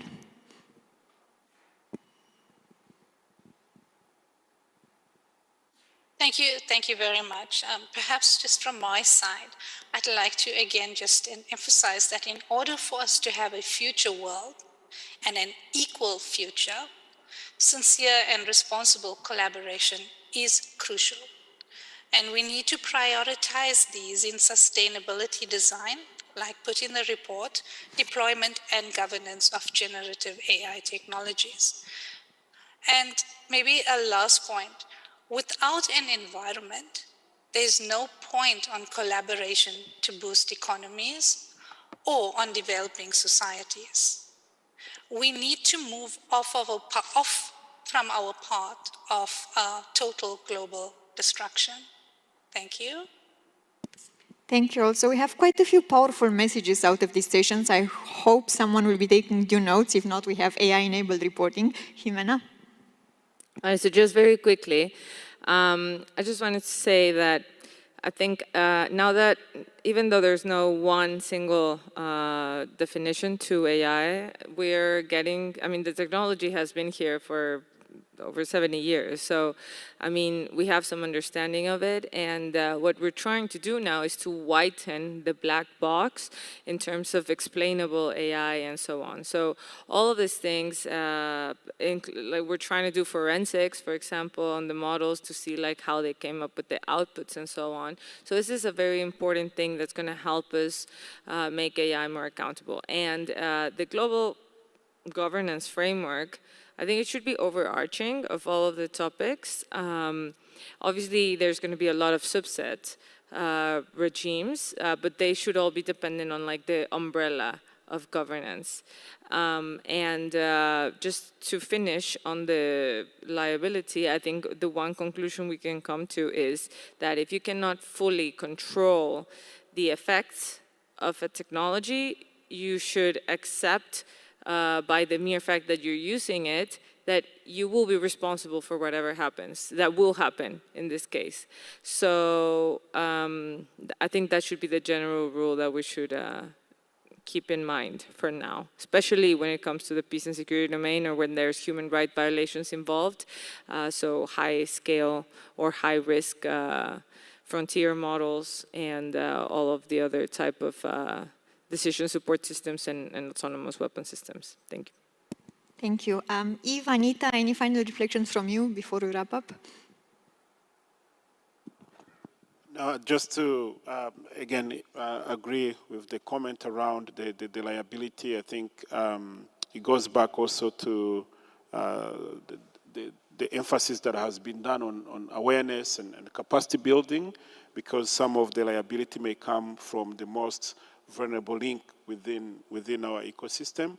So that then means that we need to emphasize on partnership, because if that sort of responsible use of some of this method is applied in any one of the jurisdiction, it will not leave the rest of the countries or the organizations safe. So I think, again, an emphasis on building the partnerships that enforce collaboration and partnership to advance some of these values that have been discussed.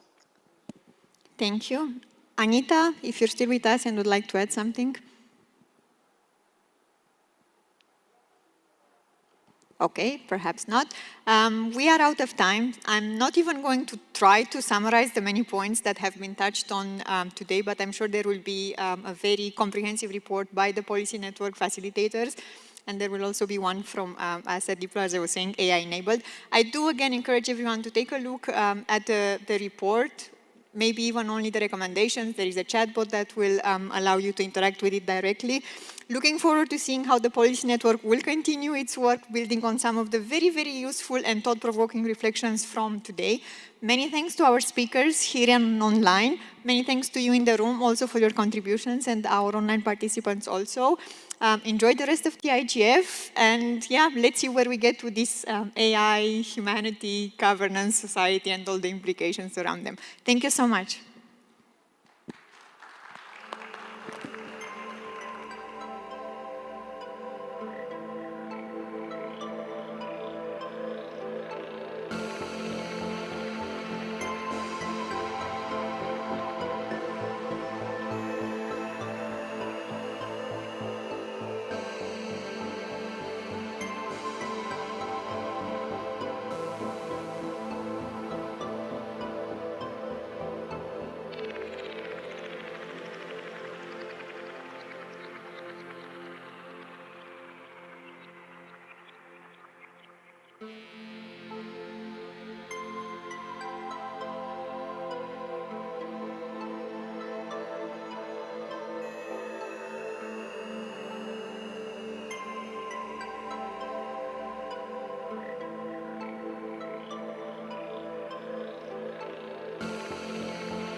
Hello,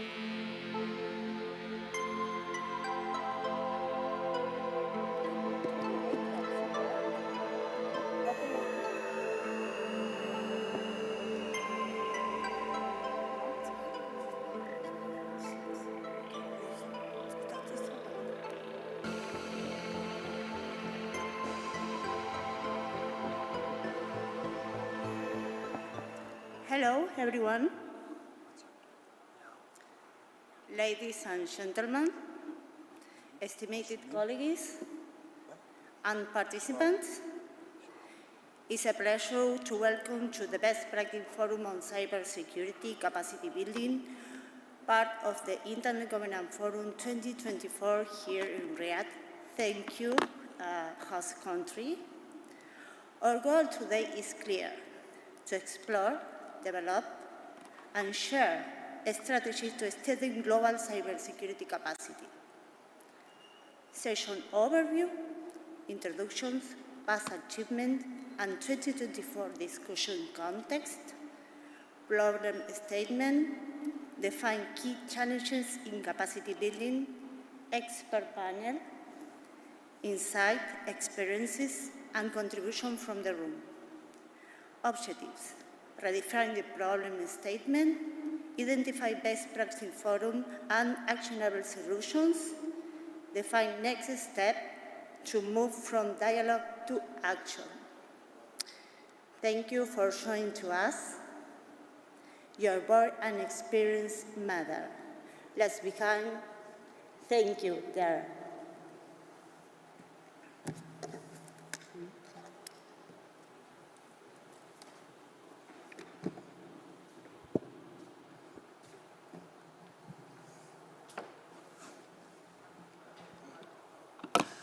Thank you, Karina, for this introduction, and welcome all to this session of the Best Practice Forum on Cybersecurity Capacity Building.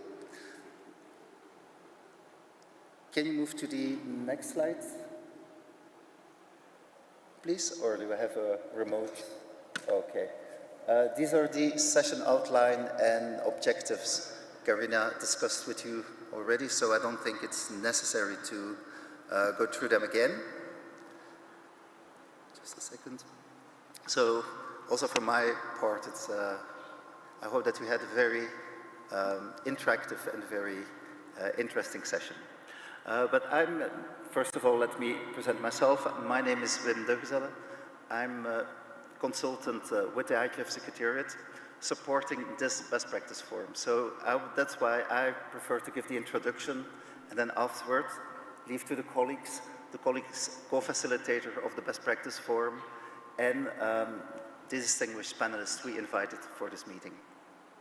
Next slide, please. First of all, what is a best practice forum? You might have seen in the agenda or on the IGF website that there is something called intersessional activities. These are a number of activities that kick off at the beginning of the year and have discussions during the year in function of the IGF meeting that comes at the end of the year. This allows to do a little bit more preparation than a normal workshop. And this also allows to collect information, different views from stakeholders, which are then combined and published in a report after the meeting and is sent out for further work. This is not the first best practice forum on cybersecurity. As you can see on the screen, there have been BPFs on cybersecurity for the last 7 years almost, between 2018 and 2023. The best practice forum on cybersecurity, there have been with a different focus before that, but between 2018 and 2023, the IGF Best Practice Forum has focused on norms and norms agreements in cybersecurity. I'm not going to dive into detail, but I really would like to list what we did in those years, because they are also based on discussions with the different stakeholders, with the communities, and these reports are still available on the IGF website. They looked into norms and norms agreements from different aspects, amongst other, how norms are developed, how norms are made into practice. 1 year, there was a very interesting question that was dealt with. The question, if you look back to specific cybersecurity events that happened in the past, before a specific norm was voted or agreed, would that have made a difference? So that was a very interesting story. Another interesting discussion or research we did in the past couple of years was looking outside the realm or outside the sector of cybersecurity and look in other fields where there also are norms and norm agreements and see if lessons could be learned for cybersecurity norms. But this is the past work. These outputs, I really invite you, if you're interested, to look at them because they're very interesting and very good read, especially as a background. They're still available on the website. Now, today, the next slide, please. After all those years talking about norms agreements, there was a feeling, well, maybe we have said enough or finished that topic. And in the beginning of this year, the IGF always sends out a request for topics that should be on the agenda. That is a request for topics that inform the general agenda for the meeting, also had informed the choice of the different main themes for this year. But in this call for input, cybersecurity and trust came out as one of the paramount concerns in the community, which was a clear indication that the IGF in its program should pay attention to it. But of course, cybersecurity and trust is an enormous broad topic. Therefore, the people behind and the people proposing this best practice forum said it might be interesting to look into capacity building. Capacity building that helps to build cybersecurity, helps to enhance cybersecurity and trust online. So the proposal for this best practice forum was submitted and agreed here in Riyadh in the beginning of the year in February, where the IGF multi-stakeholder community, multi-stakeholder advisory group met. And after that, the work plan, one of the first things the BPF did was to organize a meeting to discuss its own work plan, to discuss the idea to have this BPF. And I mention it here because that was a very interesting step, or an important step this year. The next slide, please. Because the fact that the BPF took its initial plan and moved and used that to organize its first meeting was very important to get input from the community on what it was planning to do. And it dramatically changed, well, dramatically might sound a bit, let's say, too dramatic, but it really changed the course of what was planned. Because the initial idea was for the best practice forum to look into cybersecurity capacity building, what is available online, what is available in terms of specific training, in terms of specific offers, and do a kind of general mapping, mapping of training, mapping of resources available, a mapping so that it would be possible to look for gaps, to look for opportunities, and then provide that to the community. But very early, one of our first calls, one of our first meetings we had, we got some pushback coming from the community and community participants saying, well, but this is already being done. There is already a huge amount of information out there. There are mappings of cybersecurity capacity initiatives, there are inventories, there are organizations providing this type of work already. To that extent, that it might be difficult to find the specific information you need. It might be difficult for a government, an organization, or a person that says, well, I would need to build some capacity in my organization on cybersecurity, but I don't really know where to go because there's like too much information. And this was a start for a completely other discussion within the best practice forum, and a discussion that led to the session today. That was, how do we deal with this exact situation? And this led to the formulation of a problem statement that you see on the screen And that will be the main topic or the start for the discussion today. I will read it out. So this discussion we had on the program for the BPF this year led to the problem statement, saying that while various mappings, inventories, and initiatives provide a wealth of information on cybersecurity capacity building, different offerings, this information, they may overlaps and gaps in information may exist or exist, and therefore the information may not reach its target audience effectively. And with this, I want to leave it there. Go to the next slide, please.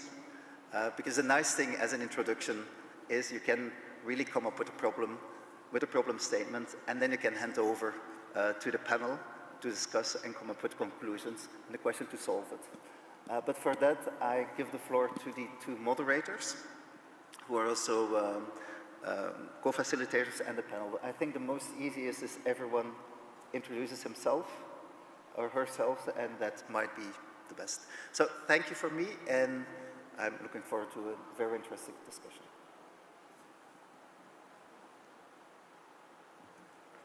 Thank you, Wim, for that great introduction to our discussion today.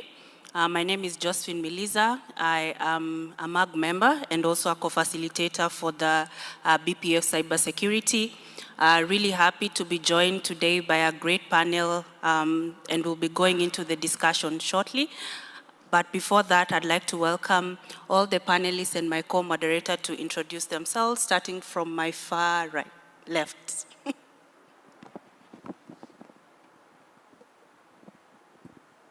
Hello, everybody. My name is João. I'm the lead facilitator for the Youth Standing Group, and I'm also a cryptography researcher. Hello, my name is Yao Amevi Sosu. I'm from Benin. I'm the current coordinator of the Youth IGF in Benin and also part of the DC in data-driven health technology from the intersectional works. I've also been working some time in the BPF. Nice to be here. Good afternoon. My name is Teresa Horizova, Senior Outreach Manager for the GFC, the Global Forum on Cyber Expertise, and also a former MAC member. Good afternoon. My name is Dino Delaccio. I'm the Chief Information Officer of the United Nations Pension Fund. And within the IGF, I play several roles. I represent the Intergovernment Organization and the Multi-Stakeholder Advisory Group. I'm a co-facilitator in the Best Practice Forum on Cybersecurity and co-lead of the Dynamic Coalition on Blockchain Assurance and Standardization. Happy to be here. Good evening, everyone. I'm Mevish Vaishnav from India, President of Academy of Digital Health Sciences, and I represent Dynamic Coalition in Digital Health over here. Pleasure to be you. Hello, I'm Brendan Dowling. I'm the Australian Ambassador for Cyber Affairs and Critical Technology. Thank you, and I'd also like my colleagues who are joining us online, Octavia and Yubonana, to introduce yourselves, please.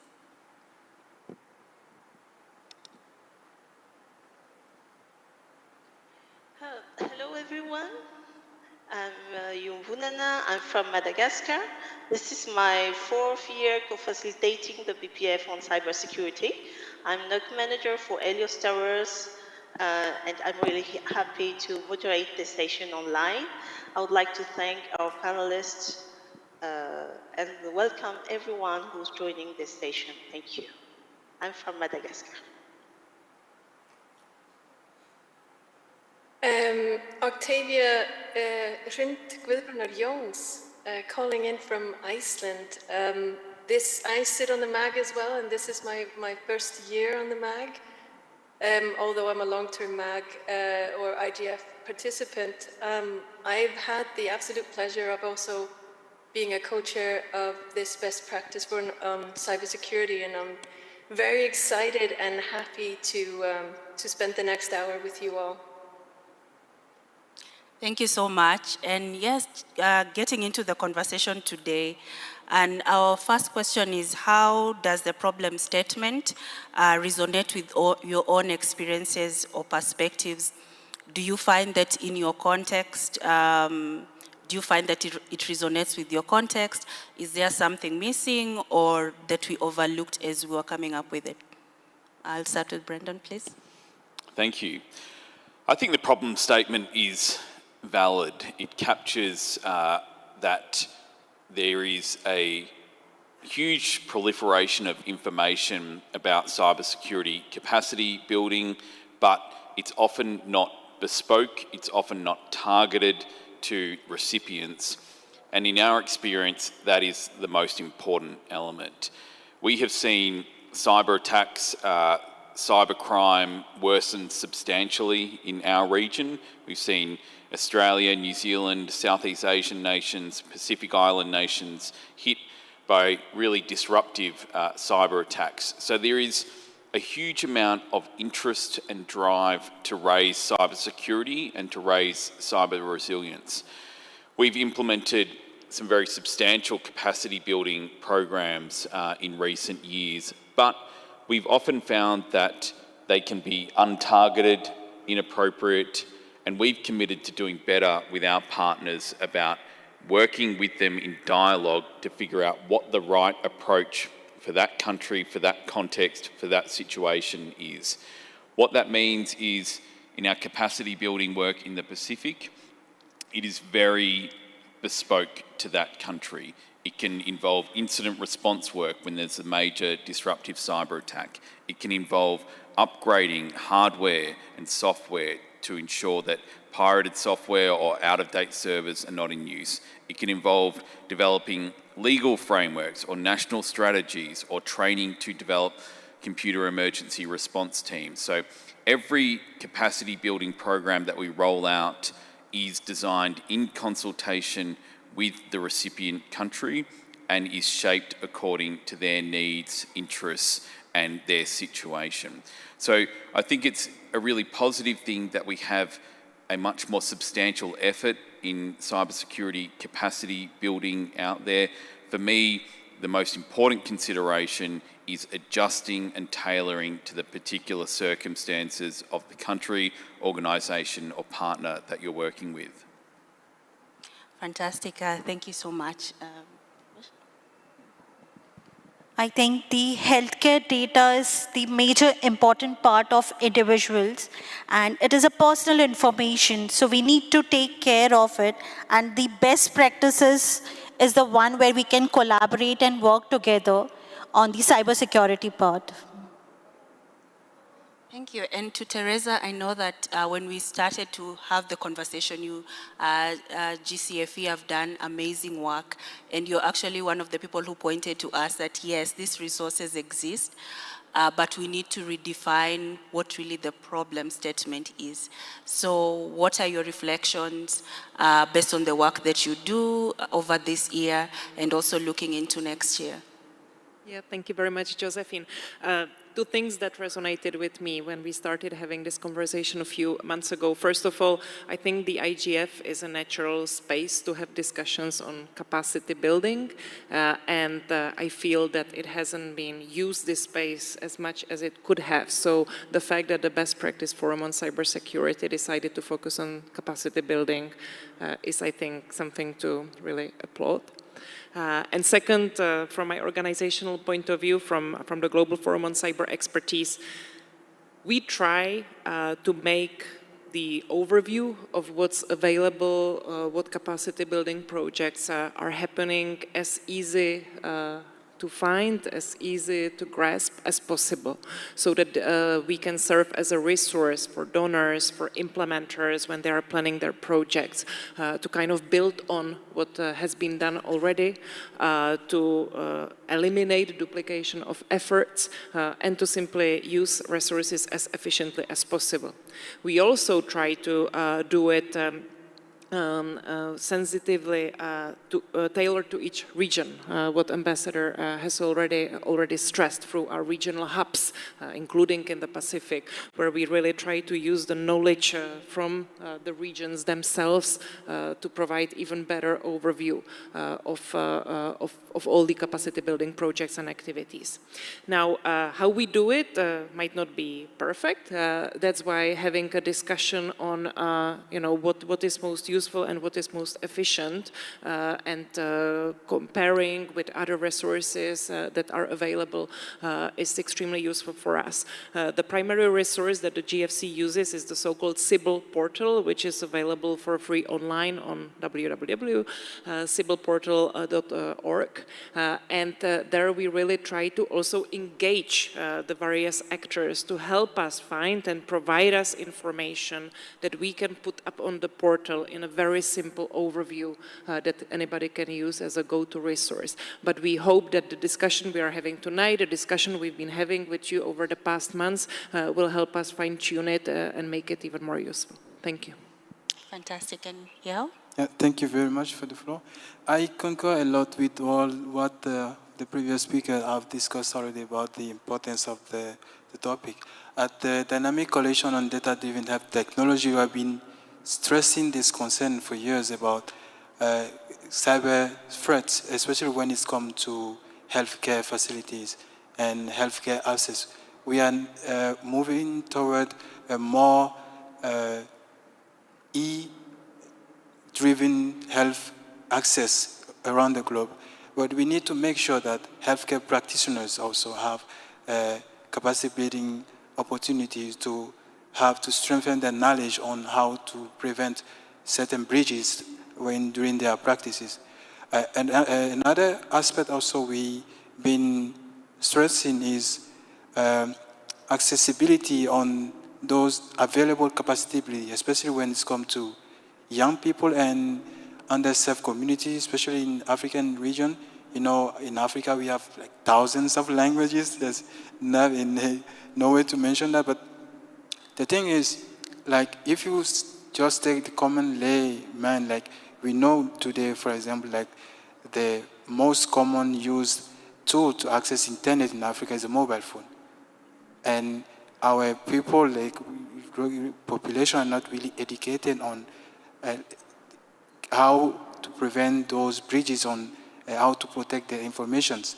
And one best practice I would suggest in that direction would be, in terms of tailoring the capacity building already available, will be addressing those issues in the spoken language, people who understand like the native languages, what the word capacity building, for example, means in Swahili would not resonate to someone if you are actually uttered in the mother language. They will actually grasp the threat that is they are exposed to.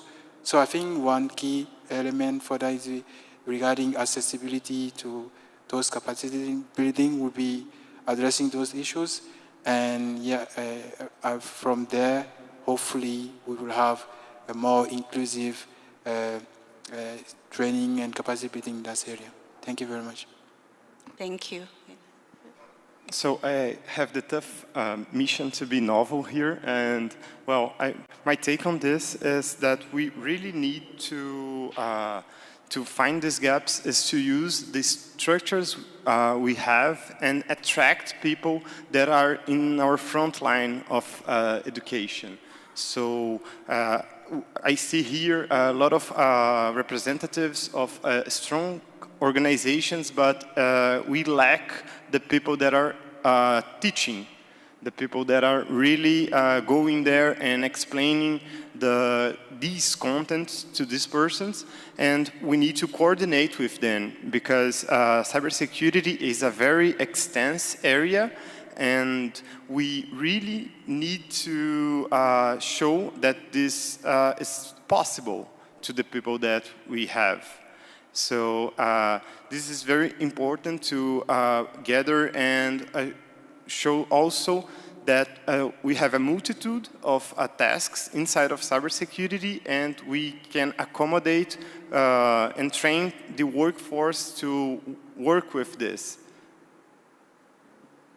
Great, and yeah, so I think we have a consensus in terms of the problem statement, that yes, there are capacity building initiatives. We've spoken about some of the gaps in terms of the target audience.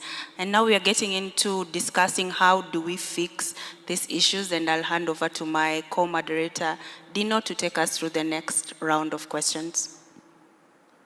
Thank you very much, Josephine. So, as you alluded to, we look at the problem, and now we would like to solicit from our distinguished speakers their experience and how we can fix it, how we can address this issue. So maybe I can start with you, Teresa. Given your point of view in an institution that basically conducts regular research, consolidate best practices, from your point of view, what can be done to avoid duplication and at the same time identify gaps that may exist in these resources? Thank you, Dino.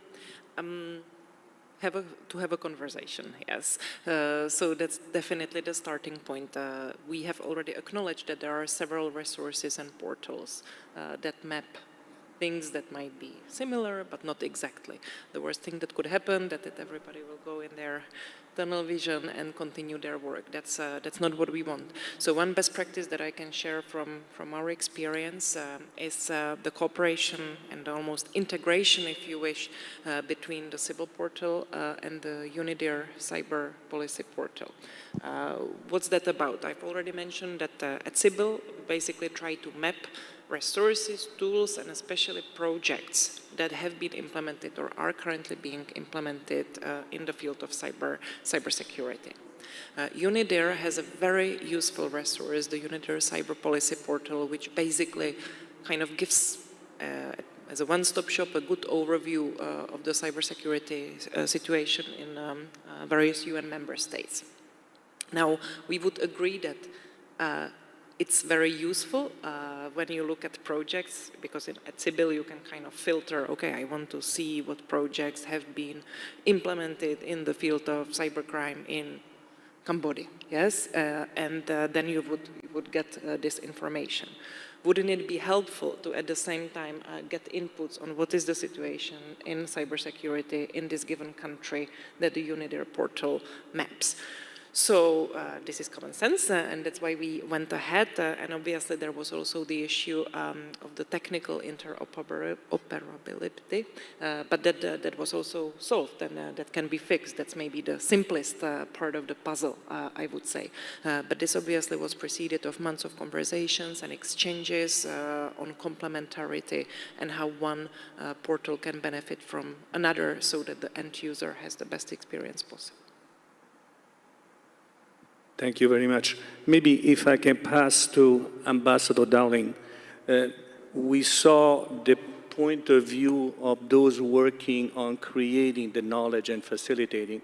Maybe from your point of view as a potential user, how do you find, if I may qualify the question, the ability to share information?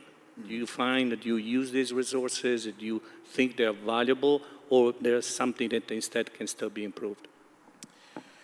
I think it's about committing to use those mechanisms. So we find the GFCE to be a very useful coordinating body to make available information through the regional hubs. So I think that is useful. However, from the government perspective, we've got to commit to engaging effectively. Recently, we saw a country, and I will not name them, prepare a capacity building project, decide the terms of that project, decide when and how it would be implemented, and presented it without talking to the recipient country. Now, if they had engaged with the mechanisms that have been established, like GFCE, they would have found that it was duplicative. So there has to be a commitment to use the mechanisms. In the Pacific, we have set up the program known as Partners in the Blue Pacific, which is expressly about donors coming together, talking to recipient countries and doing that deconfliction. Annually, we hold the Pacific Cyber Capacity Building Coordination Conference, which brings everyone together for a very open conversation, including with the UN bodies, including with the private sector. So for me, I don't think we need more mechanisms, we don't need more processes, we need to commit to using the existing processes and to saying when we find those points of misalignment or duplication that we will adjust our programming accordingly. Sometimes donor countries can be focused on their own internal processes for budgeting and programming and not allow that flexibility to adjust as is needed. So I think it's really incumbent on us to be willing to listen and to be flexible when we hear the response. Perfect. Thank you very much for that feedback. Maybe I can also ask for your feedback vis-a-vis your specific domain, your specific industry. You're talking about digital data, health, related to health. How do you find this sharing of information be working, and especially the identification of potential gaps about capabilities? I would say if there's no capacity, there's no security. So we need to get trained, upskill ourselves in capacity building, and it is very crucial because the healthcare workers need to know how to protect data. And that's why at Academy of Digital Health Sciences, we are providing trainings to nurses, the pharmacists, the healthcare frontline workers, so that they are aware how to protect the data. And sharing information, we need to be careful. Misinformation should not go out. That's very crucial. Thank you. Misinformation, definitely a hot topic. Maybe if I can pass to our speaker, Joel. You were talking about already before about issue related to languages. What else can you add from your perspective? Yeah, from my perspective, what I could add more, apart from the language issue, would be most of the capacity building initiatives that I've seen are, they are budget constraints. They have certain limited period of budget, and then in time they are also they are limited. And after the capacity building, what is the next step? So I think in that directions, we should find way for follow-up on those different initiatives so that they, of course, in the mapping process, we find what should not be replicated and what should be strengthened. And from lesson learned, we could be more equipped, both the capacitators and also the people that are learning, acquiring those capacities. And also toward the young people, which are the most vulnerable, specifically young women. Those are the critical masses that need to be really, really addressed because they are more vulnerable, I think. And trainings and best practices should be refined in a way that they are specifically targeting their specific needs. And I want also to commend the work the GFCA is doing in that direction as well. And I also want to commend the work in the IGF, ISOC Benin is doing that direction with some online capacity awareness raising on cybersecurity threats, educating young people, especially young girls, how they can secure their data on the phone, for example. And yes, one key element also, we need to prevent misinformation. How to combat that? We need collective effort. We need to build trust on what is shared, and we need mechanisms to prove that the informations that are out there are reliable and not posing a threat to anybody. Thank you. Thank you very much. So we see already complementing element from misinformation to lesson learned. Maybe, Joao, will you give us also your perspective from the youth? Okay, sure, thank you. So I would like to bring something that really made me into cybersecurity, which is popular culture. So we are having these kinds of projects to try to bring people to capacitate them into cybersecurity, and we can use the popular culture that solidified in our mind what is cybersecurity to invite these people to participate, because at the same time that they made a dream for a lot of people, they also created a barrier that people said, okay, this is movie thing, so I will not be able to be this person. But we could work on demystifying that and really approaching these people to be part of the cybersecurity ecosystem. And the other thing that we also need to acknowledge that to learn cybersecurity, you need basic means to learn. So it's most of the people that are now in the field were self-taught, but we have several projects that try to bring these people, and what they need is access to this content, like computers or internet, and also sometimes physical access to devices. Like in my example, the only thing that made me into cybersecurity was that I went to an event and they had an industrial device. And this was the first time I could try to interact with one and learned my way into hacking it. So this was a wonderful experience, and I couldn't have the opportunity if I wasn't there. So we need to think about this. The requirements are not as complex as other areas of knowledge, but we also need to acknowledge to offer this structure to the people learning. Thank you very much, Joao. You actually anticipated the elements of my next question. Again, going back to starting with Teresa.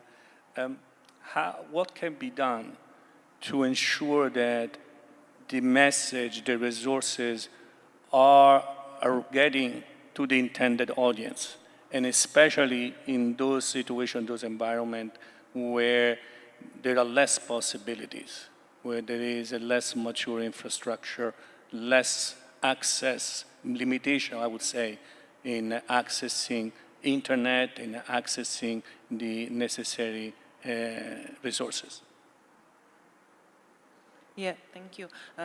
Maybe on the first part of the question, something that we have discovered when collecting information and trying to provide those resources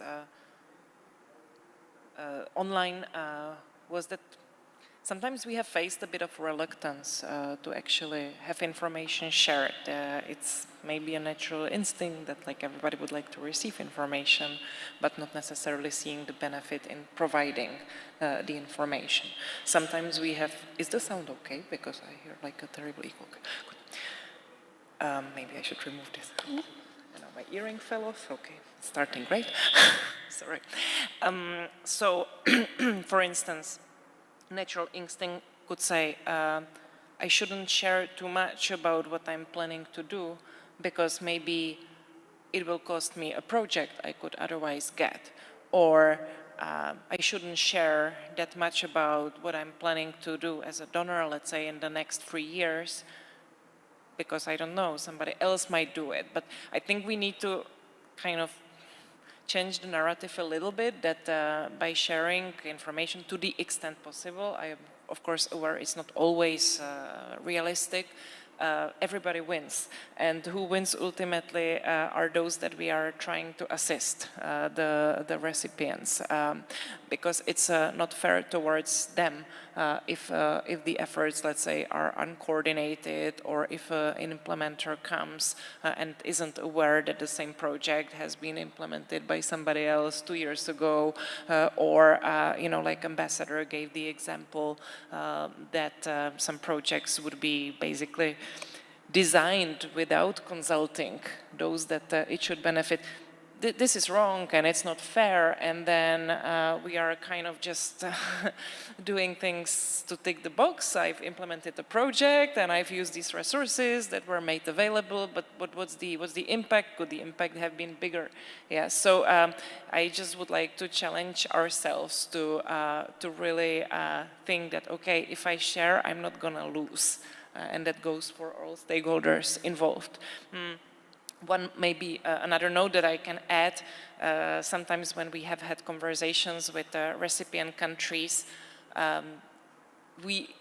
sometimes it was really voicing concerns like, please organize yourselves. We cannot handle, our capacity is already limited, and if we have everybody coming to us separately, trying to do their project, we are overwhelmed as well. It would help us tremendously if there is a bit more coordination. And what's one simple step closer to better coordination is exactly to have these resources available so that anybody can consult them. Yes. Thank you, Teresa. So maybe just to jump immediately to Joel, what is your experience in this access to resources and the ability to coordinate? I think regarding access to those resources, the key challenges I would say that this way is ability first to, Joel mentioned basic to hardware access, for example, like people have difficulty to have access to hardware that will bring them, like, be in contact with the information that's been shared. And another element I keep stressing it is how we convey the information to the recipients. And the capacity building developed inclusive enough? And are they, as Ellen mentioned, are they in a collaborative way done? Like, for example, if each and every country have their own capacity building programs sometimes. And I mentioned earlier, in most cases, they have budget constraint and they have limited amount of time to process. How do we follow up? It's really key. I'm saying and stressing that again. We need to assess and then we need to follow up impact of those capacity building so that we know from key projects what are the different gaps that need to be addressed with the next round of trainings. And then from there, we become ourselves more resilient and people are more equipped and they're enough ready to face the challenge that's out there. Internet is free for everybody, but it also have some challenges that not everybody could be able to face alone. Thank you. I very much like the term that you use. It's not much about quantity. Sometimes these initiatives are measured between input and output, but you talked about impact, measuring the impact. So, it would be a segue to the last question. And thank you very much for anticipating this concept. Maybe if I can go back to Ambassador Darling and hear from your perspective as a government representative, what are the critical success factors maybe in your country have worked in reaching the intended audience? I think we have a very substantial experience in Australia. We have, for many years, prioritised cyber resilience as a core part of our economic agenda, as a core part of our national security agenda. So we have many lessons that we have learned in what we have adopted in the capabilities that we've built, which we do try to offer as experience for the positives, for the negatives, to share with countries, particularly in our region. I think we have found the most important lesson is that this has to be a whole-of-nation approach. Talking about building cyber resilience, talking about building cyber capacity has to involve industry, it has to involve the community, it has to be something that is bought into rather than just as a government program. Most infrastructure, most businesses, most community capabilities are operated by non-government actors. So engaging a whole-of-nation response is, I think, the crucial lesson.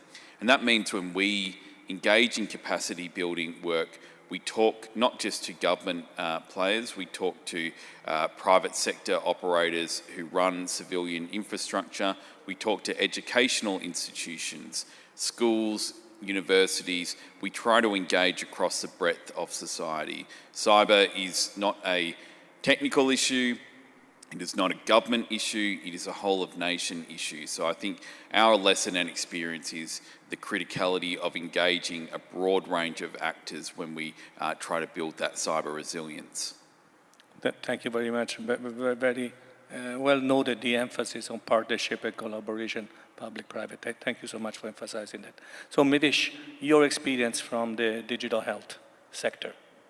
So in digital health, if you see, every country is trying to secure their data, but there are challenges that are coming up. So we need to be prepared through upskilling ourselves, and that is why we are developing courses in it. Thank you. Very, very good to know you're really working on it in a specific sector. So last question for each one of the participants, and maybe just looking at the time to be, if possible, maybe a little bit more brief. Teresa, we're starting with you. So we already alluded to what can be done, what should be done, what has been done. How can we measure it? What kind of indicators can be utilized to measure the impact of the cybersecurity capability project, initiatives, and program?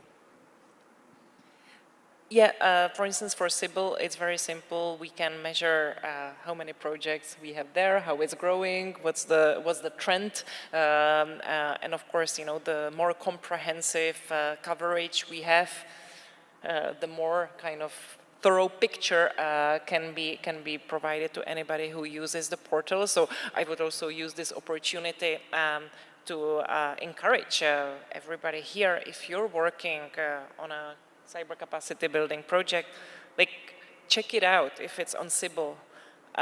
If it's not, we do a lot of our kind of desk research and try to identify the missing projects, but we also rely, and we in particular rely on actually the implementers, donors, and others to share with us the information so that this puzzle is a bit bigger. So if we can internalize that when you're working on something that you just quickly check if it's there and just drop us an email, that would be good, yes? And then we will get to over 900 projects than we have at this moment, you know, to a much more interesting number. Thank you very much. So important, so getting feedback. So Joel, what about your experience in measuring the impact? Yeah, well, cybersecurity is an odd field because despite other knowledge fields that we can teach and then see how much they learned, when we teach something, there's someone trying to overcome what you teach. So this makes our lives much harder because we can teach a technique, something, and then the next day someone will create another one that will overcome what we teached. So seeing this, I believe we can go to in strategy to understand like the necessities and needs of a specific community and understand if what we teach them really made the difference. So what you established first was accomplished later. Thank you very much. job would you like to add your experience? I think in this regard, what I could suggest would be combining efforts is key. We need to combine different effort and different experience. Like what one organization struggle with capacitating a certain community might be some lesson to be learned from another organization in another part of the world. And we need to find a way to collaborate so that we have bigger impact, and then it becomes easier to assess the impact, what I'm stressing so far. So that's it.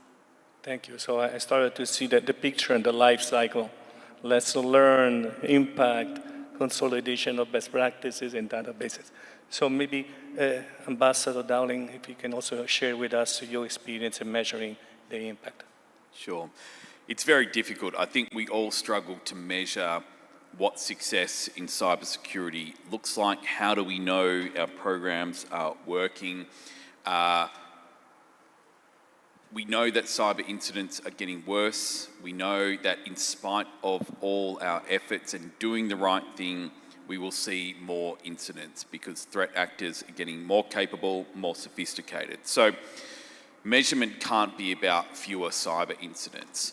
I think in cybersecurity, qualitative measurement is really crucial. For me, testing through exercises is one of the most effective ways to qualitatively test whether your arrangements, your capacity, your preparedness have improved.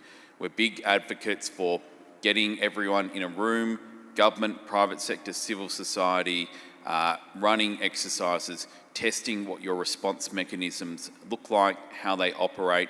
It's better to learn where your failings are in an exercise than in a real incident. We consider ourselves a relatively mature, cyber-capable nation, and yet when we run exercises on our electricity sector, our airports, on our government systems, we always find a range of ways where we still have gaps, where we still have shortcomings. And so I think that qualitative approach in a partnership, open, transparent way to test out what your responses are like, rather than tell yourself, we're good, we're prepared, actually road test it and say, here's where our gaps are, here's what we need to address. For me, that's the most important thing. Thank you. So another critical element of the life cycle, the simulation, exercising and testing. So thank you so much for that. So Mevesh, last but not least, what about your experience in the health industry? What can be used as an indicator that indeed these initiatives are producing expectation, meeting expectation? So I think we should have every 6 months auditing should be done, and training in cybersecurity is something that will help us to understand from other countries we can learn. So best practices from other countries can be shared, and that is how collaboration is important. The best practices of every country. Like if you have faced an issue, maybe I would learn from it and I would not face the same issue. So that's how we should work and collaborate. And IGF is a platform where we can collaborate. So many countries come together. That is how we can try to, if you see, the hackers are more organized than us. So we need to be careful of that. If quantum computing gets democratized, we will be vulnerable. So we need to take care of that. Thank you. We can open a completely new session on quantum computing in the risk. So thank you very much, and thank you for the reference to, as a former auditor, I really appreciate that acknowledgement. So with that, I would like to pass the floor to Octavia, that is going to provide a summary and conclusion of this very interesting, engaging session. Octavia? Thank you so much, Dino. I would like to see, am I audible? You can hear me? Yes, you are. Both online. Fantastic. What an amazing group of people and interesting discussion.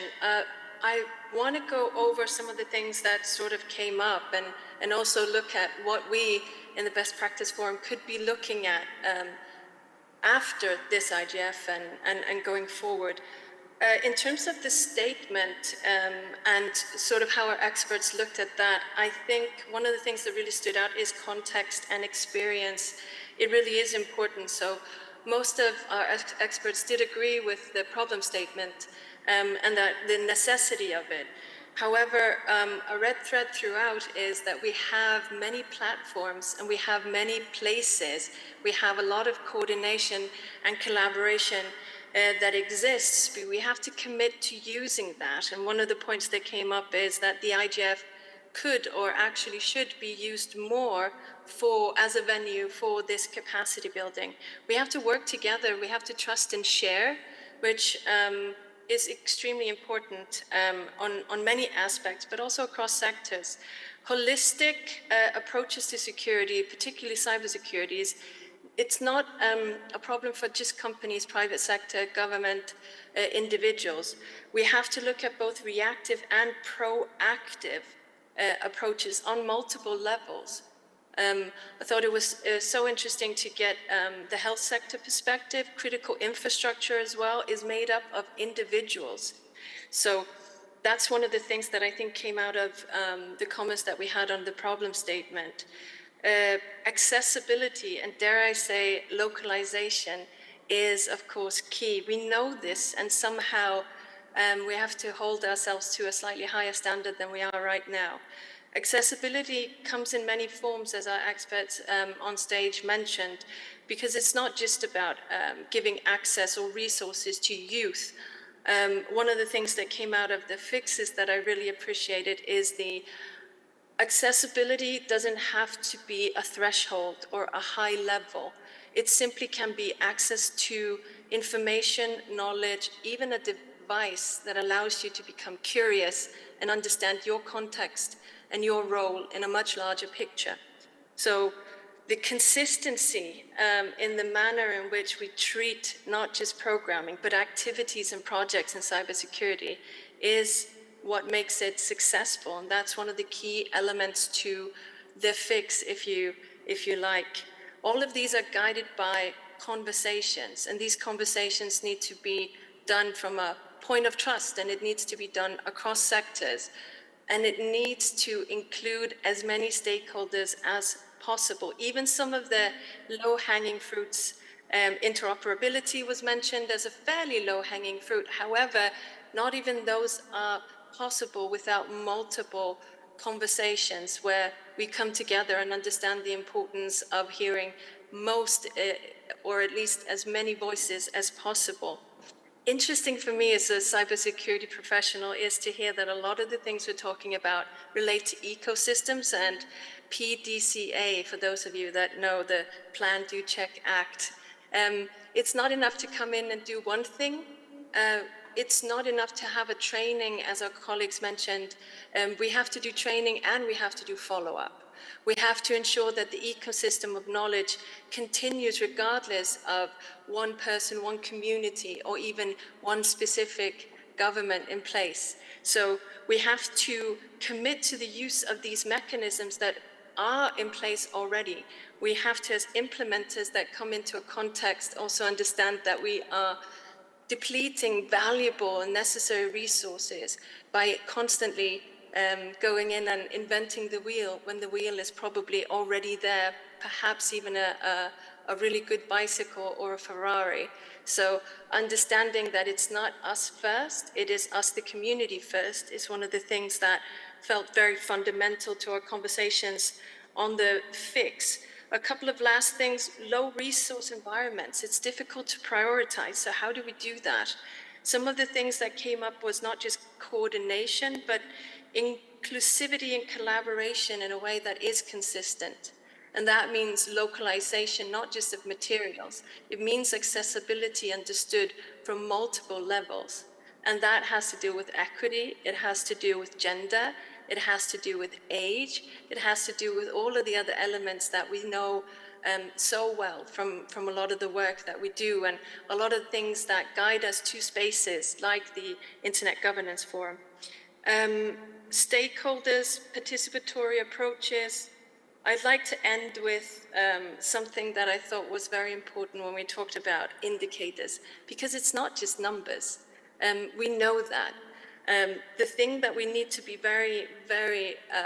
that we have to emphasize continuously is that it's a practice. Whether that is allowing more funding or resources to making scenarios, to training, whether that is allowing for follow-up, allowing for more flexible ways in which that we teach people all around the world in very different environments, how they can understand their role. If you're a healthcare worker, it's not enough to get a regulation or get a don't do list.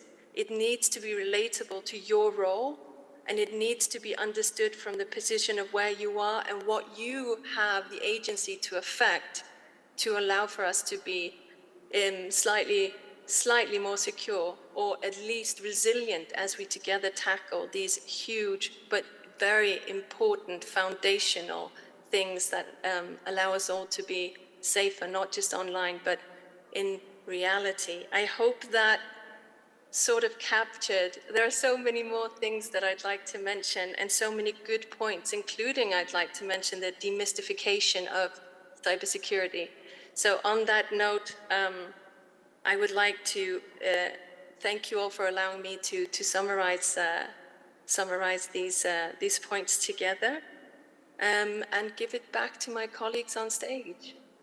Thank you very much, Octavia, for this real-time summarization, very comprehensive, very detailed. Thank you so much.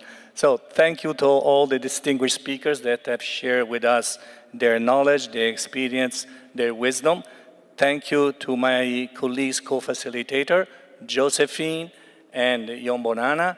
And of course, thank you to Wim de Giselle, coordinator, subject matter expert on this event. I don't know, Wim, if you would like to have some closing remarks.